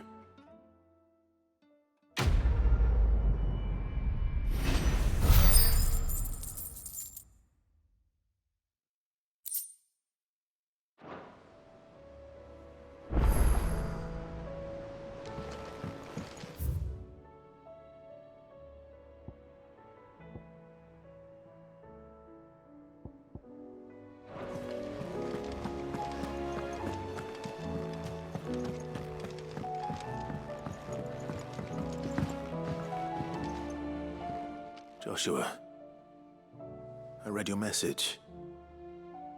You're right. Jill is different. I don't think I'd realized how different, but since we returned from Drake's spine, I felt it more and more. I suppose it's not hard to imagine why. She doesn't think she belongs anymore. And that's why we need to remind her she is still one of us. To let her know that we still need her. Now more than ever. That you still need her. But how to do that? When last we were truly close, we were but children. Of course. Do you remember the time we accompanied Father on his annual tour of the Duchy? And Jill and I broke from the procession to ride up Man's Hill. To see the snow daisies, I remember. It was the first time Father had allowed us to join him. And when he realized you were missing, he had the entire retinue down to the pot boys combing the countryside. In the rain. A thunderstorm forced us to take refuge in a grove of oaks before we'd even made it halfway there. It was the Lord Commander who finally found us, and needless to say, he was none too pleased. Then it seems you and Jill have unfinished business. What do you say? Man's Hill. It's not that far. Oh, true. Though I suspect it is also much changed. little in southern Rosaria remains as it was when we were children. You're saying I should go and scout the area for bandits? I'm saying we should first go and see if there are actually still any snow daisies left. What would you do without me, Clive?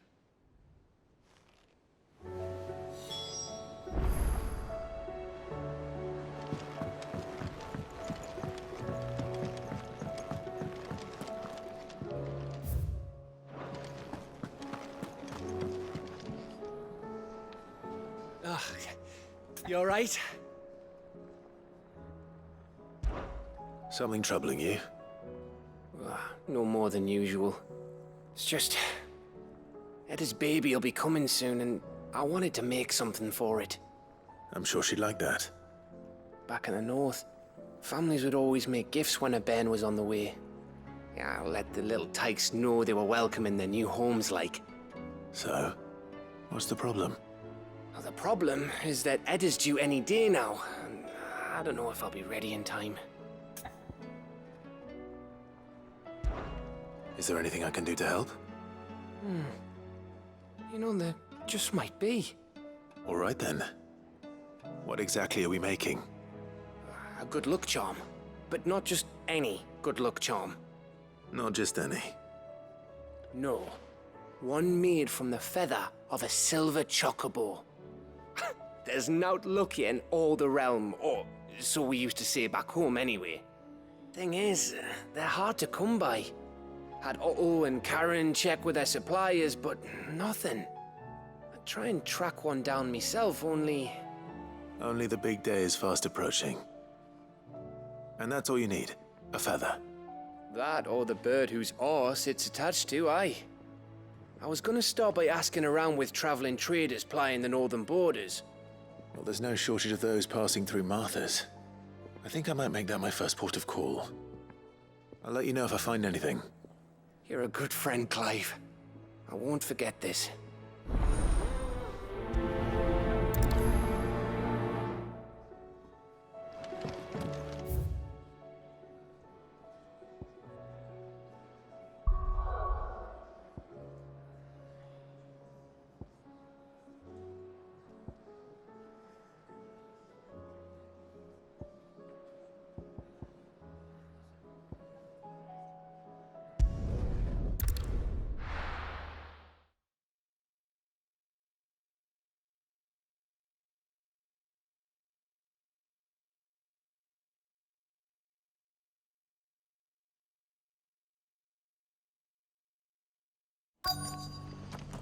Let's hope one of the merchants here has what Gav needs.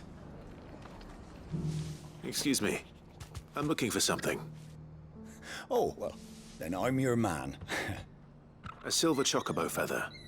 Oh, or maybe not. Though you're not the first to mention the bird around here.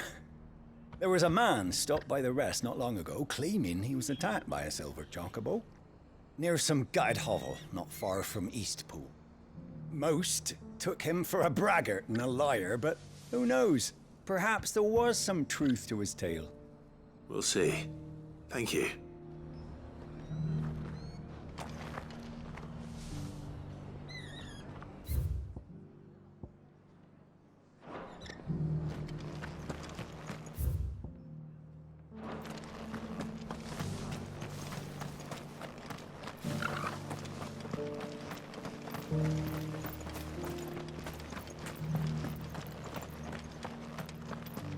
It doesn't still hurt, does it?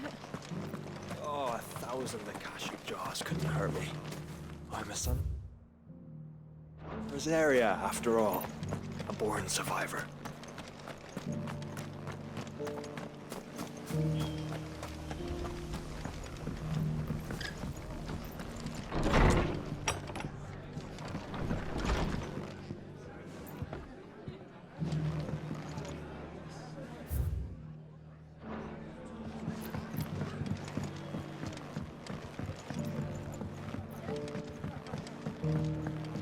Did you hear they're rebuilding Rosalith? I was thinking I might take my cart out that way, see how they're getting on.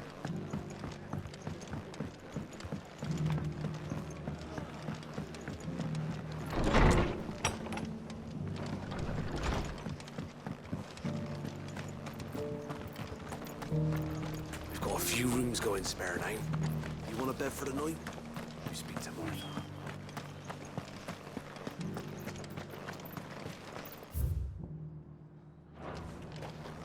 Just because the heavens have gone to wreck and ruin, it don't mean we have to. Let's get this. How do, traveller? You've the look of a man who could do with a new whetstone. Or perhaps a bawdy etching of the Vicerine. Maybe another time. I'm looking for a silver chocobo feather.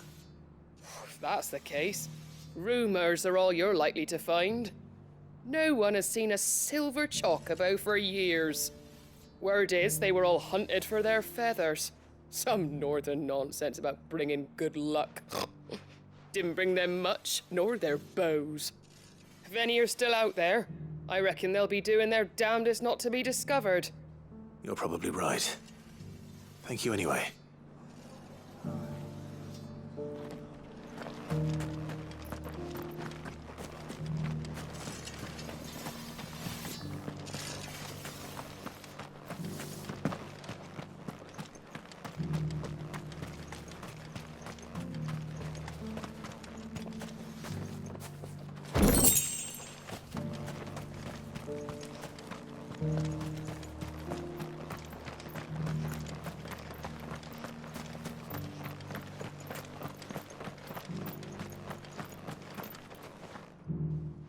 Can I help you with summit? You wouldn't happen to sell silver chocobo feathers, would you? I deal in fruit, not fancies. But if it's fancies you're after, I suggest you try Rhiannon's ride. Was a silver chocobo seen there? Oh, yes. If you believe the ravings of a madman. It wouldn't be the first time. A silver chocobo sighted in the hills near Rhiannon's Ride. It sounds almost too good to be true. But since I'm already here...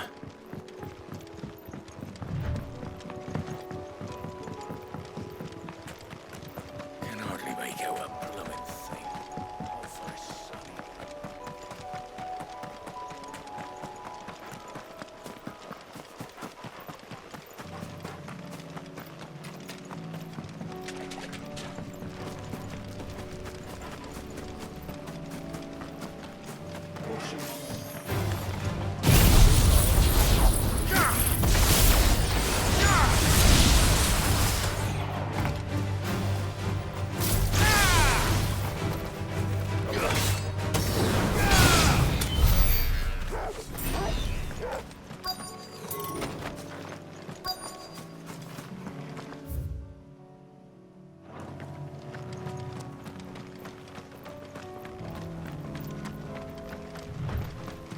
Tracks.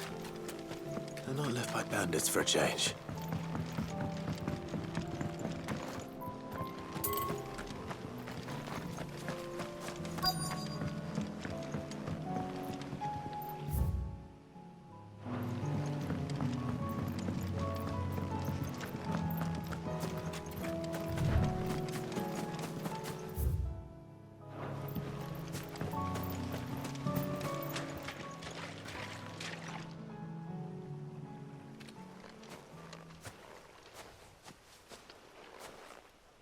More tracks. And these look fresh. The chocobo was here. And recently. Perhaps it still is.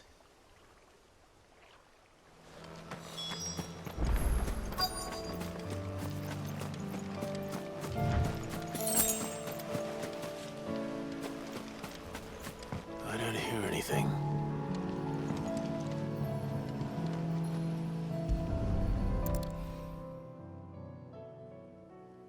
Well, I'll be damned.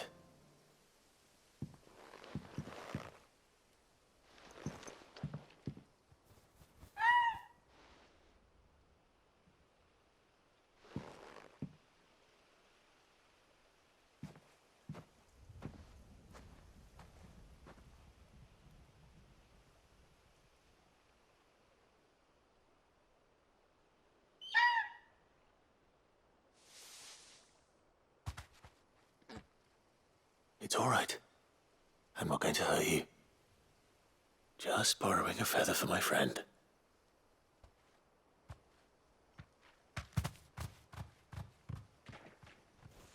Thank you. Let's get this back to Geth before they change their minds.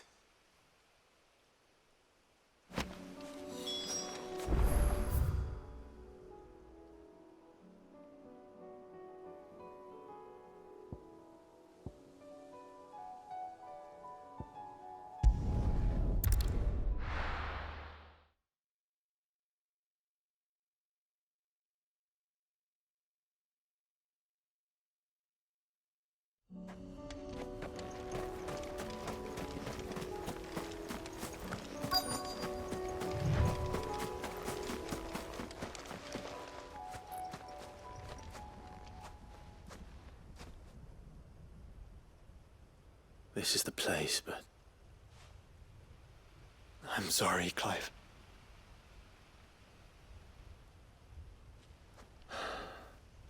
Has nowhere been spared. What do we do now?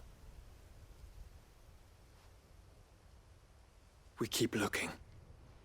Man's Hill cannot be the only place where snow daisies grow. Perhaps, but... it's the only place I know of. Knew of. Then why not ask someone who might know of another? Someone in the backyard? To the hideaway, then.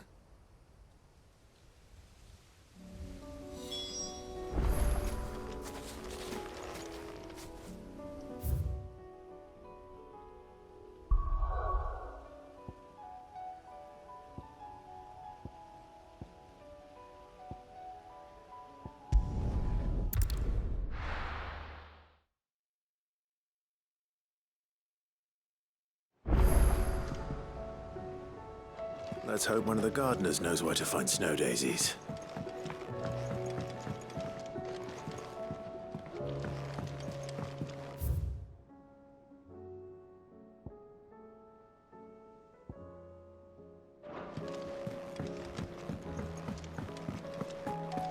It was no trouble at all. Clive, you're back. How'd you get on? Any luck? Any luck, you say?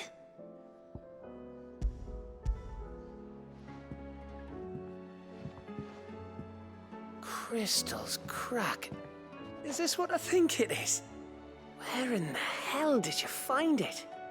It's a long story.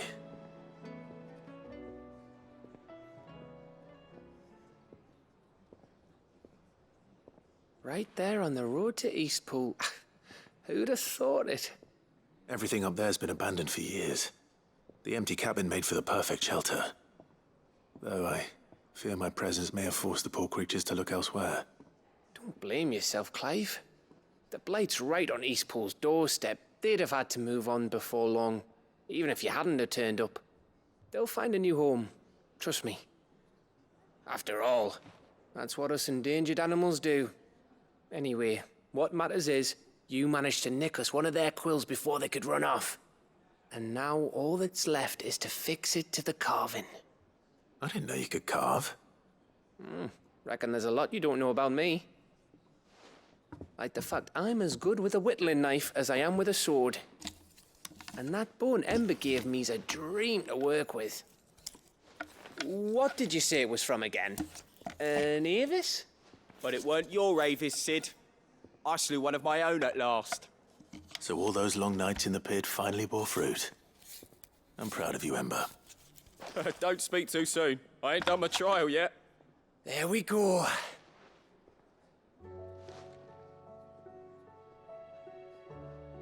What do you think? I think if you ever hang up your scouting cap, you'll be able to make an honest living. Oh, will I? I should go and see if Ed is awake. Give it my best. You can give it to yourself. Come on.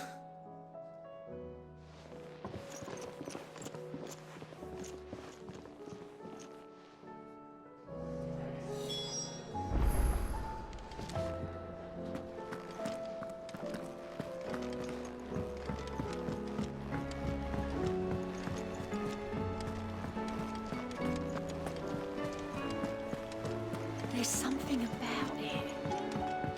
I feel like it's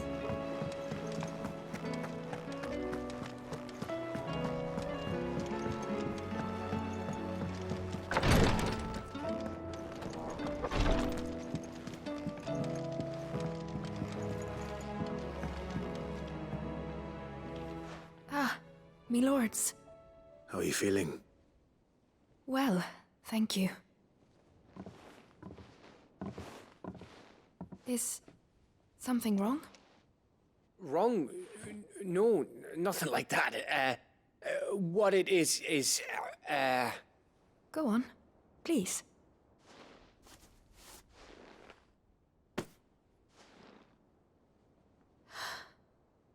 It's beautiful.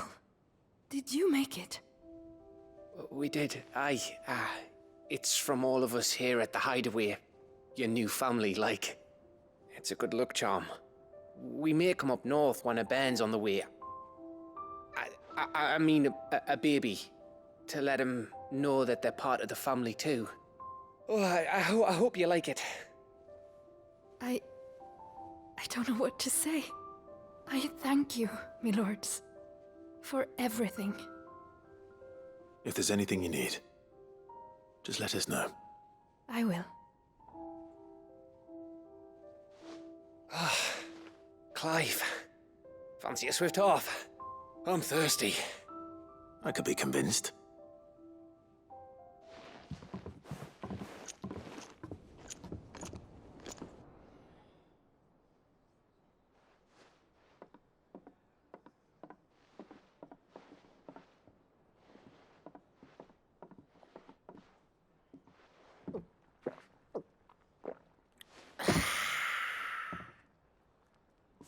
Don't you think you've had enough? No, we're celebrating. I'm gonna be a father. I think Edda might have something to say about that.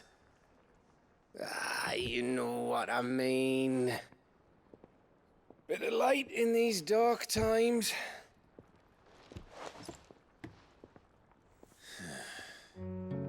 Wasn't long after me 10th name day. My mum told us she was with child again. I was over the fucking moon. I was looking forward to having a little one to lord it over. What with me being the runt of the litter. Thought I'd finally have a chance to prove to the world that I could be a big brother. Imperials came the day she went into labour.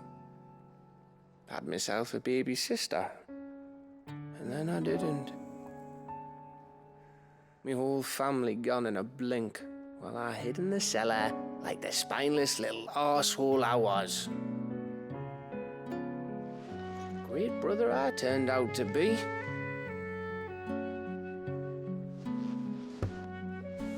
I'll never be a leader.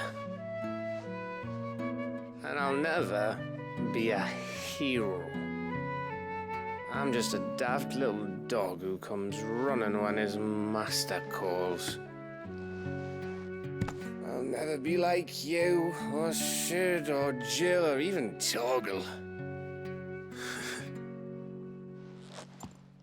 Have you finished? Maybe.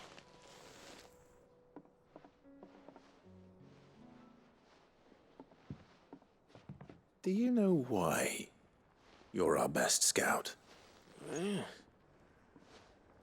Because you don't need anyone to hold your hand. Without your resourcefulness, your courage, your determination, I don't know where we'd be. Maybe hanging off a cliff like,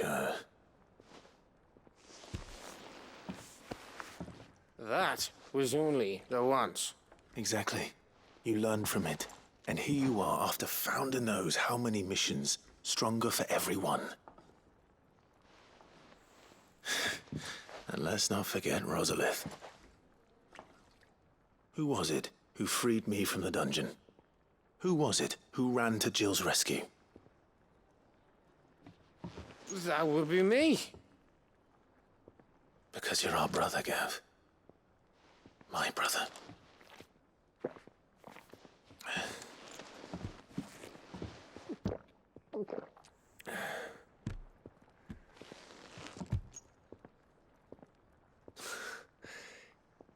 Your brother.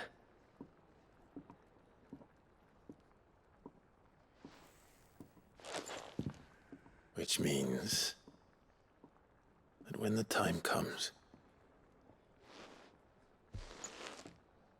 I get your room. And your sword.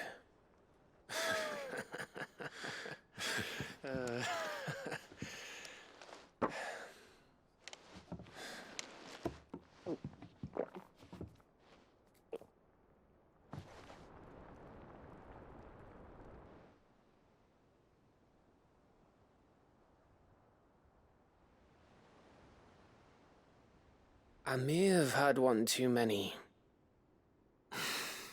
you may have had 10 too many. I said I was thirsty.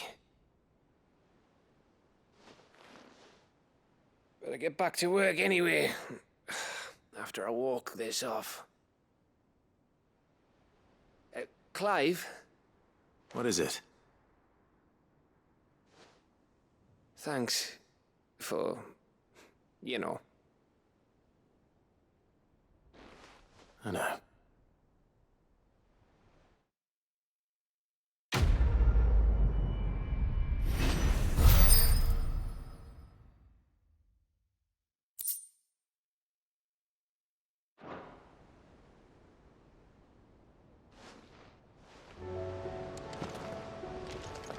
Do you think they'll come back? Of course they will. It's just a big crystal. How hard could it be?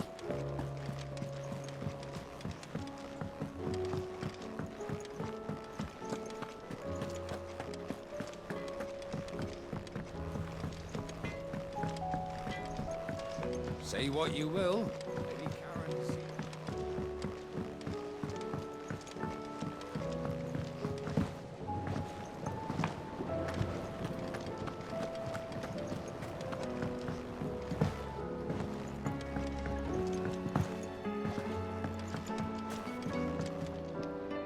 Oh. What brings you down from the heavens, Sid? I need your advice. Joshua and I are looking for a place where snow daisies grow. Preferably in abundance. Snow daisies. Then you'll want somewhere not too hot and not too cold. And where the winds are strong enough to carry the seeds. I reckon Man's Hill would be a good place to start. There in the Royal Meadows, perhaps? Both have similar climbs and the right elevation. If the Blight hasn't claimed them yet. Right. Thank you. Did you learn where we might find our flowers? The gardener here mentioned the Royal Meadows in Sambrek. Ah, the fields beyond Northreach. Well, if that's the case, then Yote was right. I recalled that she kept the record of our travels, you see. So I asked her if she'd perhaps noted anywhere that snow daisies grew, and she mentioned Oilafeist Bay. Whose shores border the meadows. Off we go then.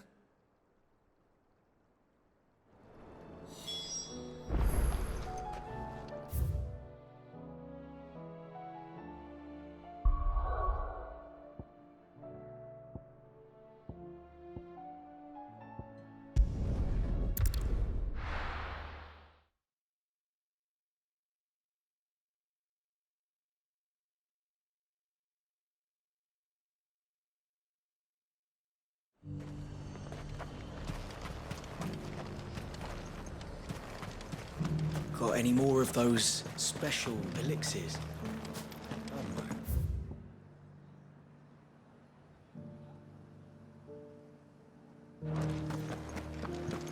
I hear the Duke's agreed We've to got let more us keep pips our than the land. Vale's got pats.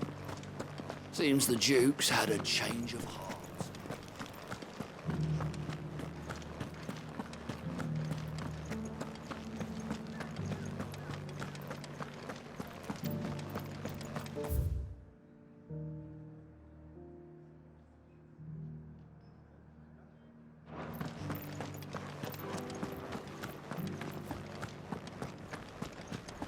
Haven't seen any of those beastly blue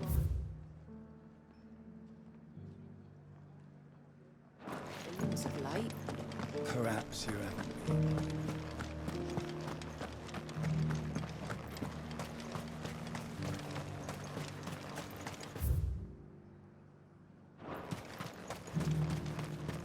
The Duke has pledged to work with the people of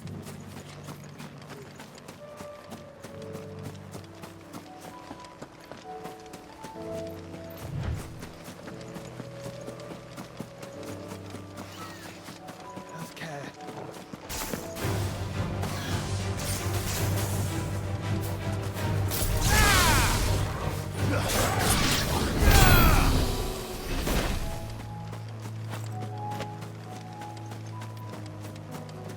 The meadows are vast. Where do we even start? Yote mentioned the coastline. We can start there.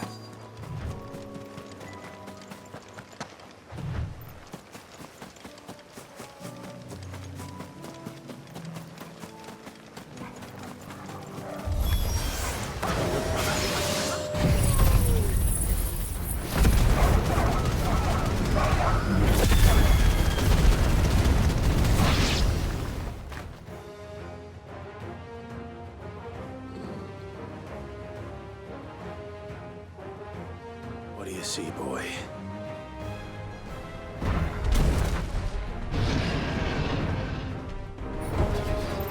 Let's hope this is the last one. Only one way to find out. Give me thunder!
That was harder than I expected.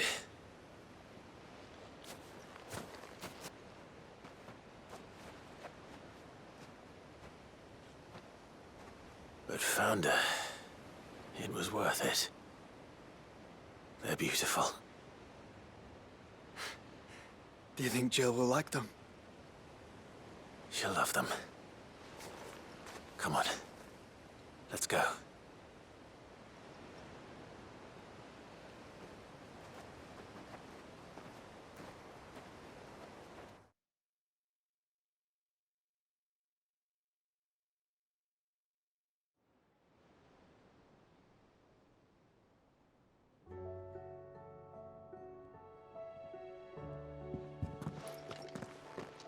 It appears my work is done. The rest, as they say, is up to you. Well, you and the skies. We wouldn't want another thunderstorm now, would we?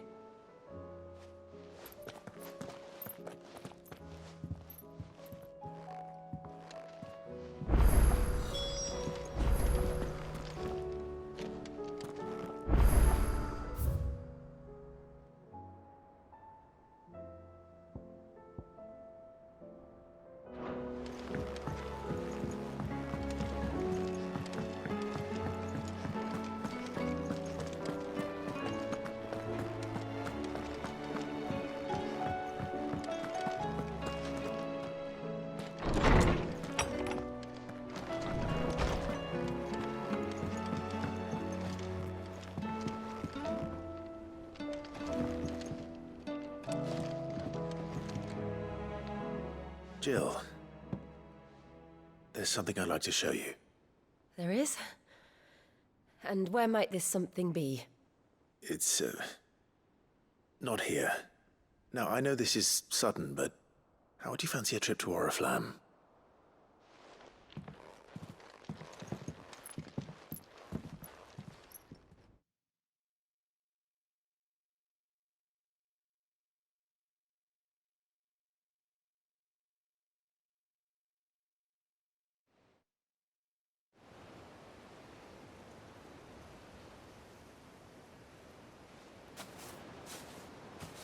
There are so many.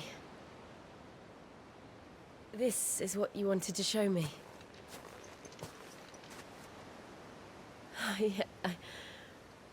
I don't know what to say. You don't need to say anything. The smile on your face is enough. We've been worried about you.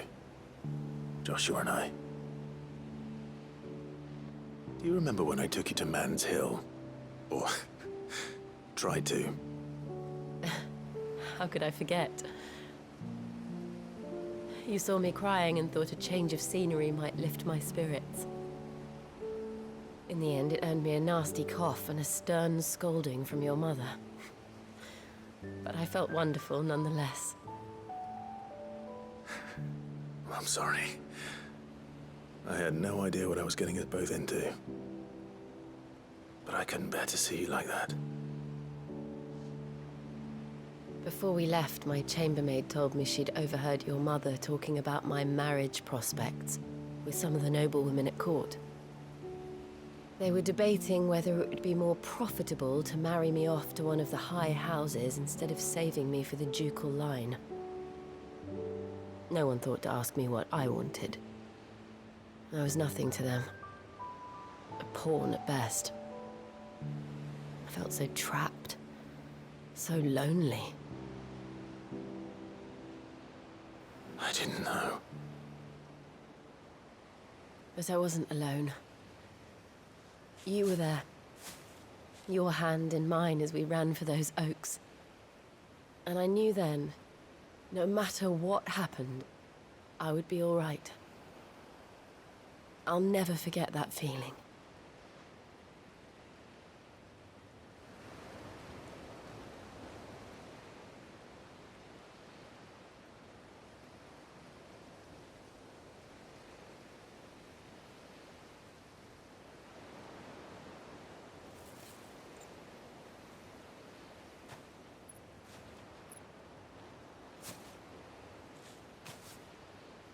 Before we broke camp, the morning after the storm,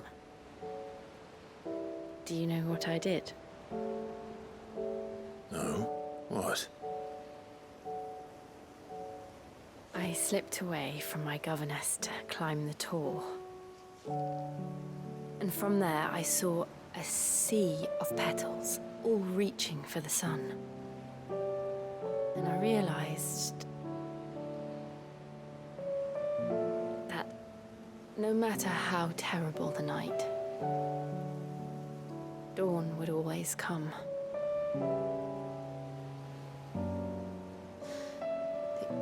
That you would always come for me. And you have. Again and again.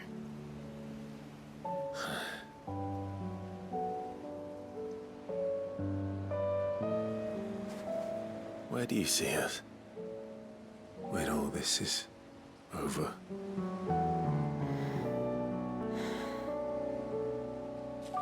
I don't know.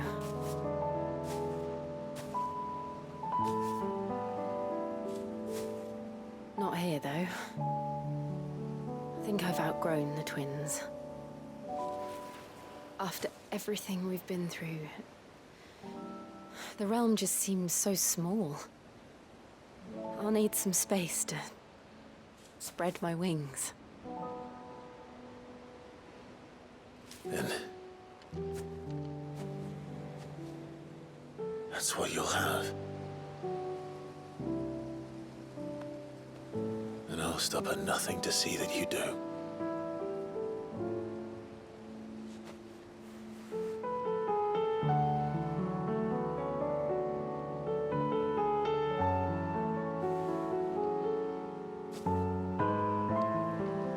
was much good at garlands. But it'll have to do. I'll treasure it forever. Thank you, Clive. For this, the flowers, for everything. It's exactly what I needed. You are my treasure.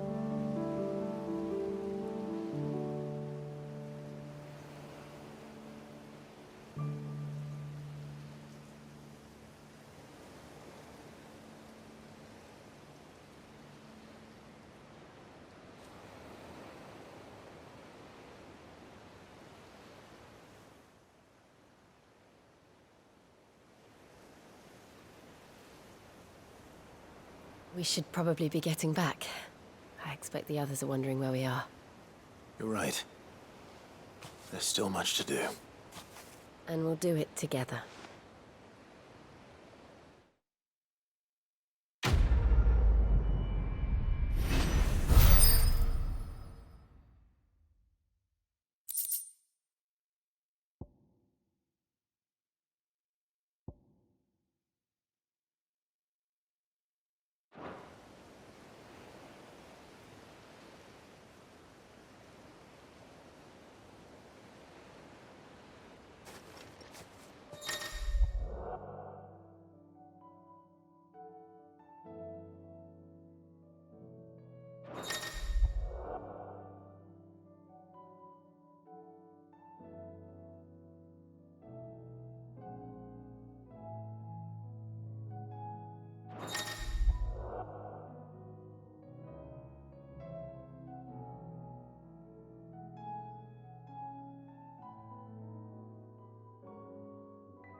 Oarsman, I found the flowers you were looking for.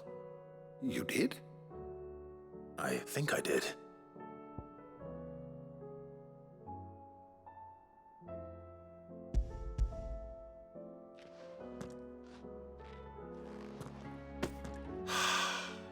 You did indeed. My dear boy, thank you. You wanted to make Dion a gift of one, did you not? Shall I invite him to join us? Oh, I don't... It's no trouble. I'll go and fetch him.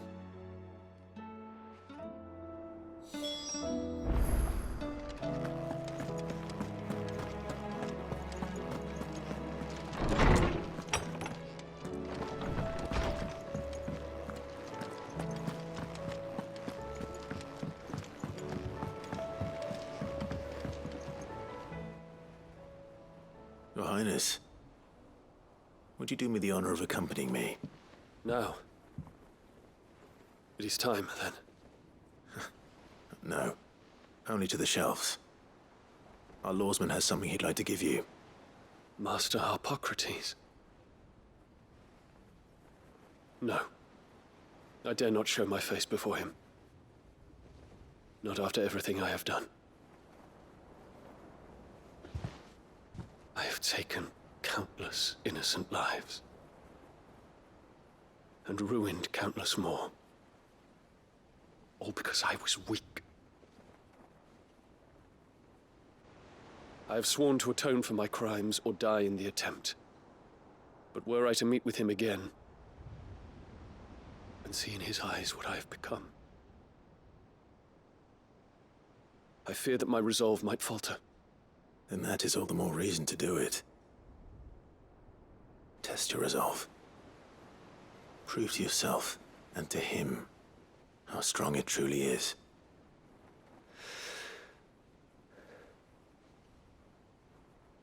You are right.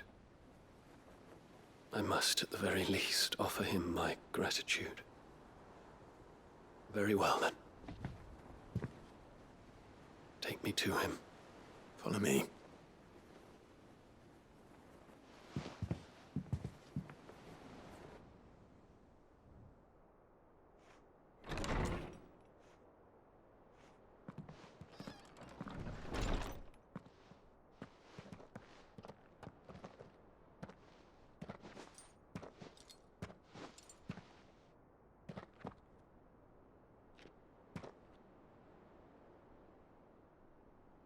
Even now, I hesitate to approach him. What must he think of me? You'd be surprised.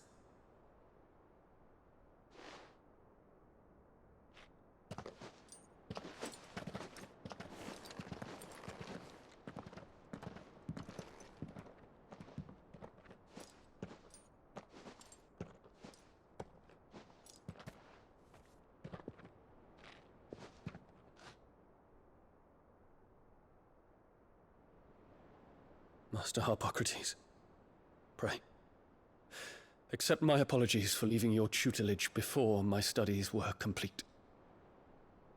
Your lessons opened my mind to a world quite unlike the one I had imagined from within the gilded confines of the palace. And I shall be forever grateful for the efforts you made to enlighten me. Lift up your head, Your Highness. The deeds of youth require no apology. That you took the time to visit me says much about the man you have become. Now, there is something I would like to show you.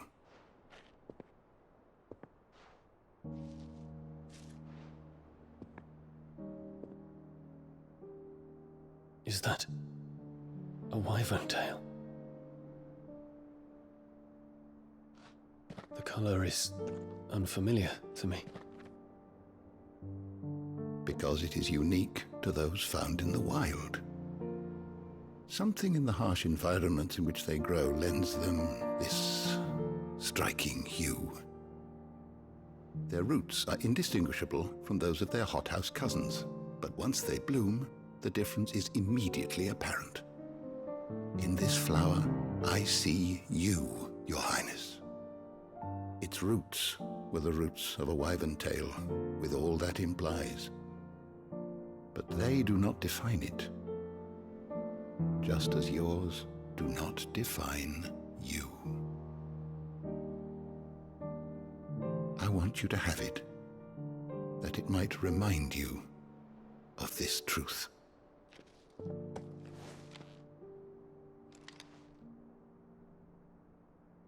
Master Harpocrates, I would ask of you a service. Keep your gift until I have fulfilled my duty to the realm, for only then shall I be deserving of it.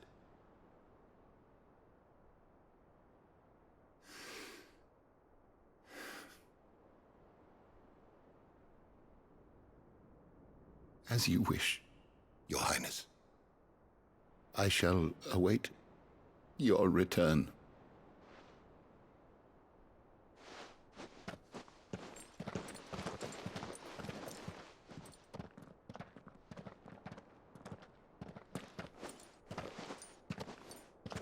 Our roots do not define us. No wonder my stepmother didn't like him. For reuniting me with memories I had thought long lost.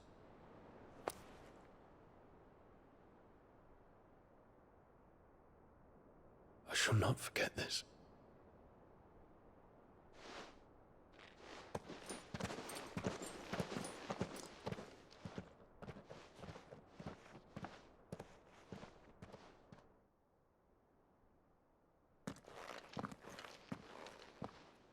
Thank you, Clive. Were it not for you, I fear I might never have found the right moment to speak with him. Not to mention the wyvern tales. I shall plant their seeds, that I might not disappoint His Highness upon his return. I hope the soil in the hideaway is to their liking. Why, these flowers bloomed in the bleak, black wastes of Waloed. I'm sure Nigel's yard will suit them to a T.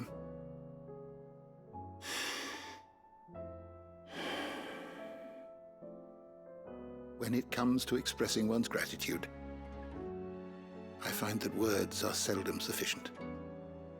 Here. What's this? A stolas quill. Or more precisely, my stolas quill. 'Tis said that an owl's feathers are steeped in the wishes it hears over its long lifetime. All those words just waiting to pour out onto the page. So consider this my wish for you. That one day you may put down your sword and pick up that pen.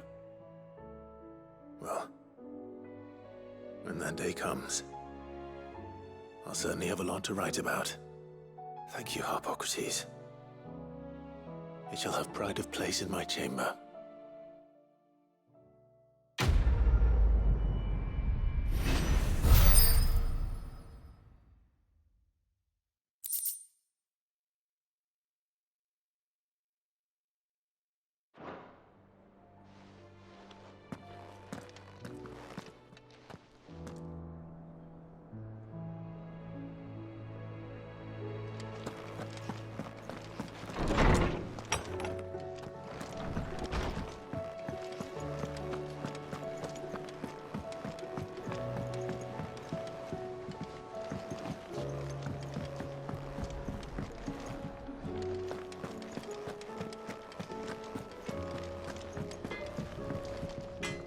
What do I owe the honor?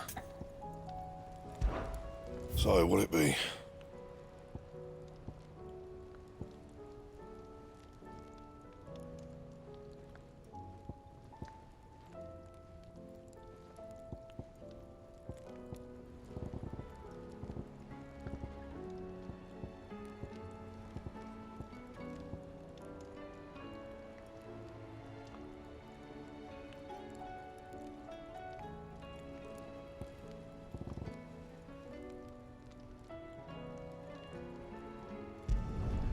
No scratches, all right?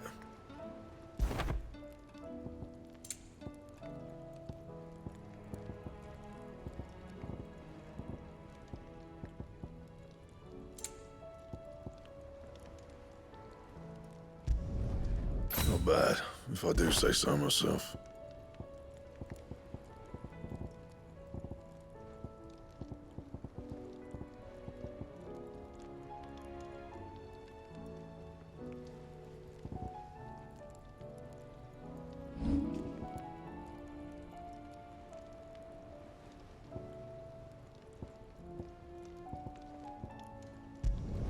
Not my best work, but it'll do.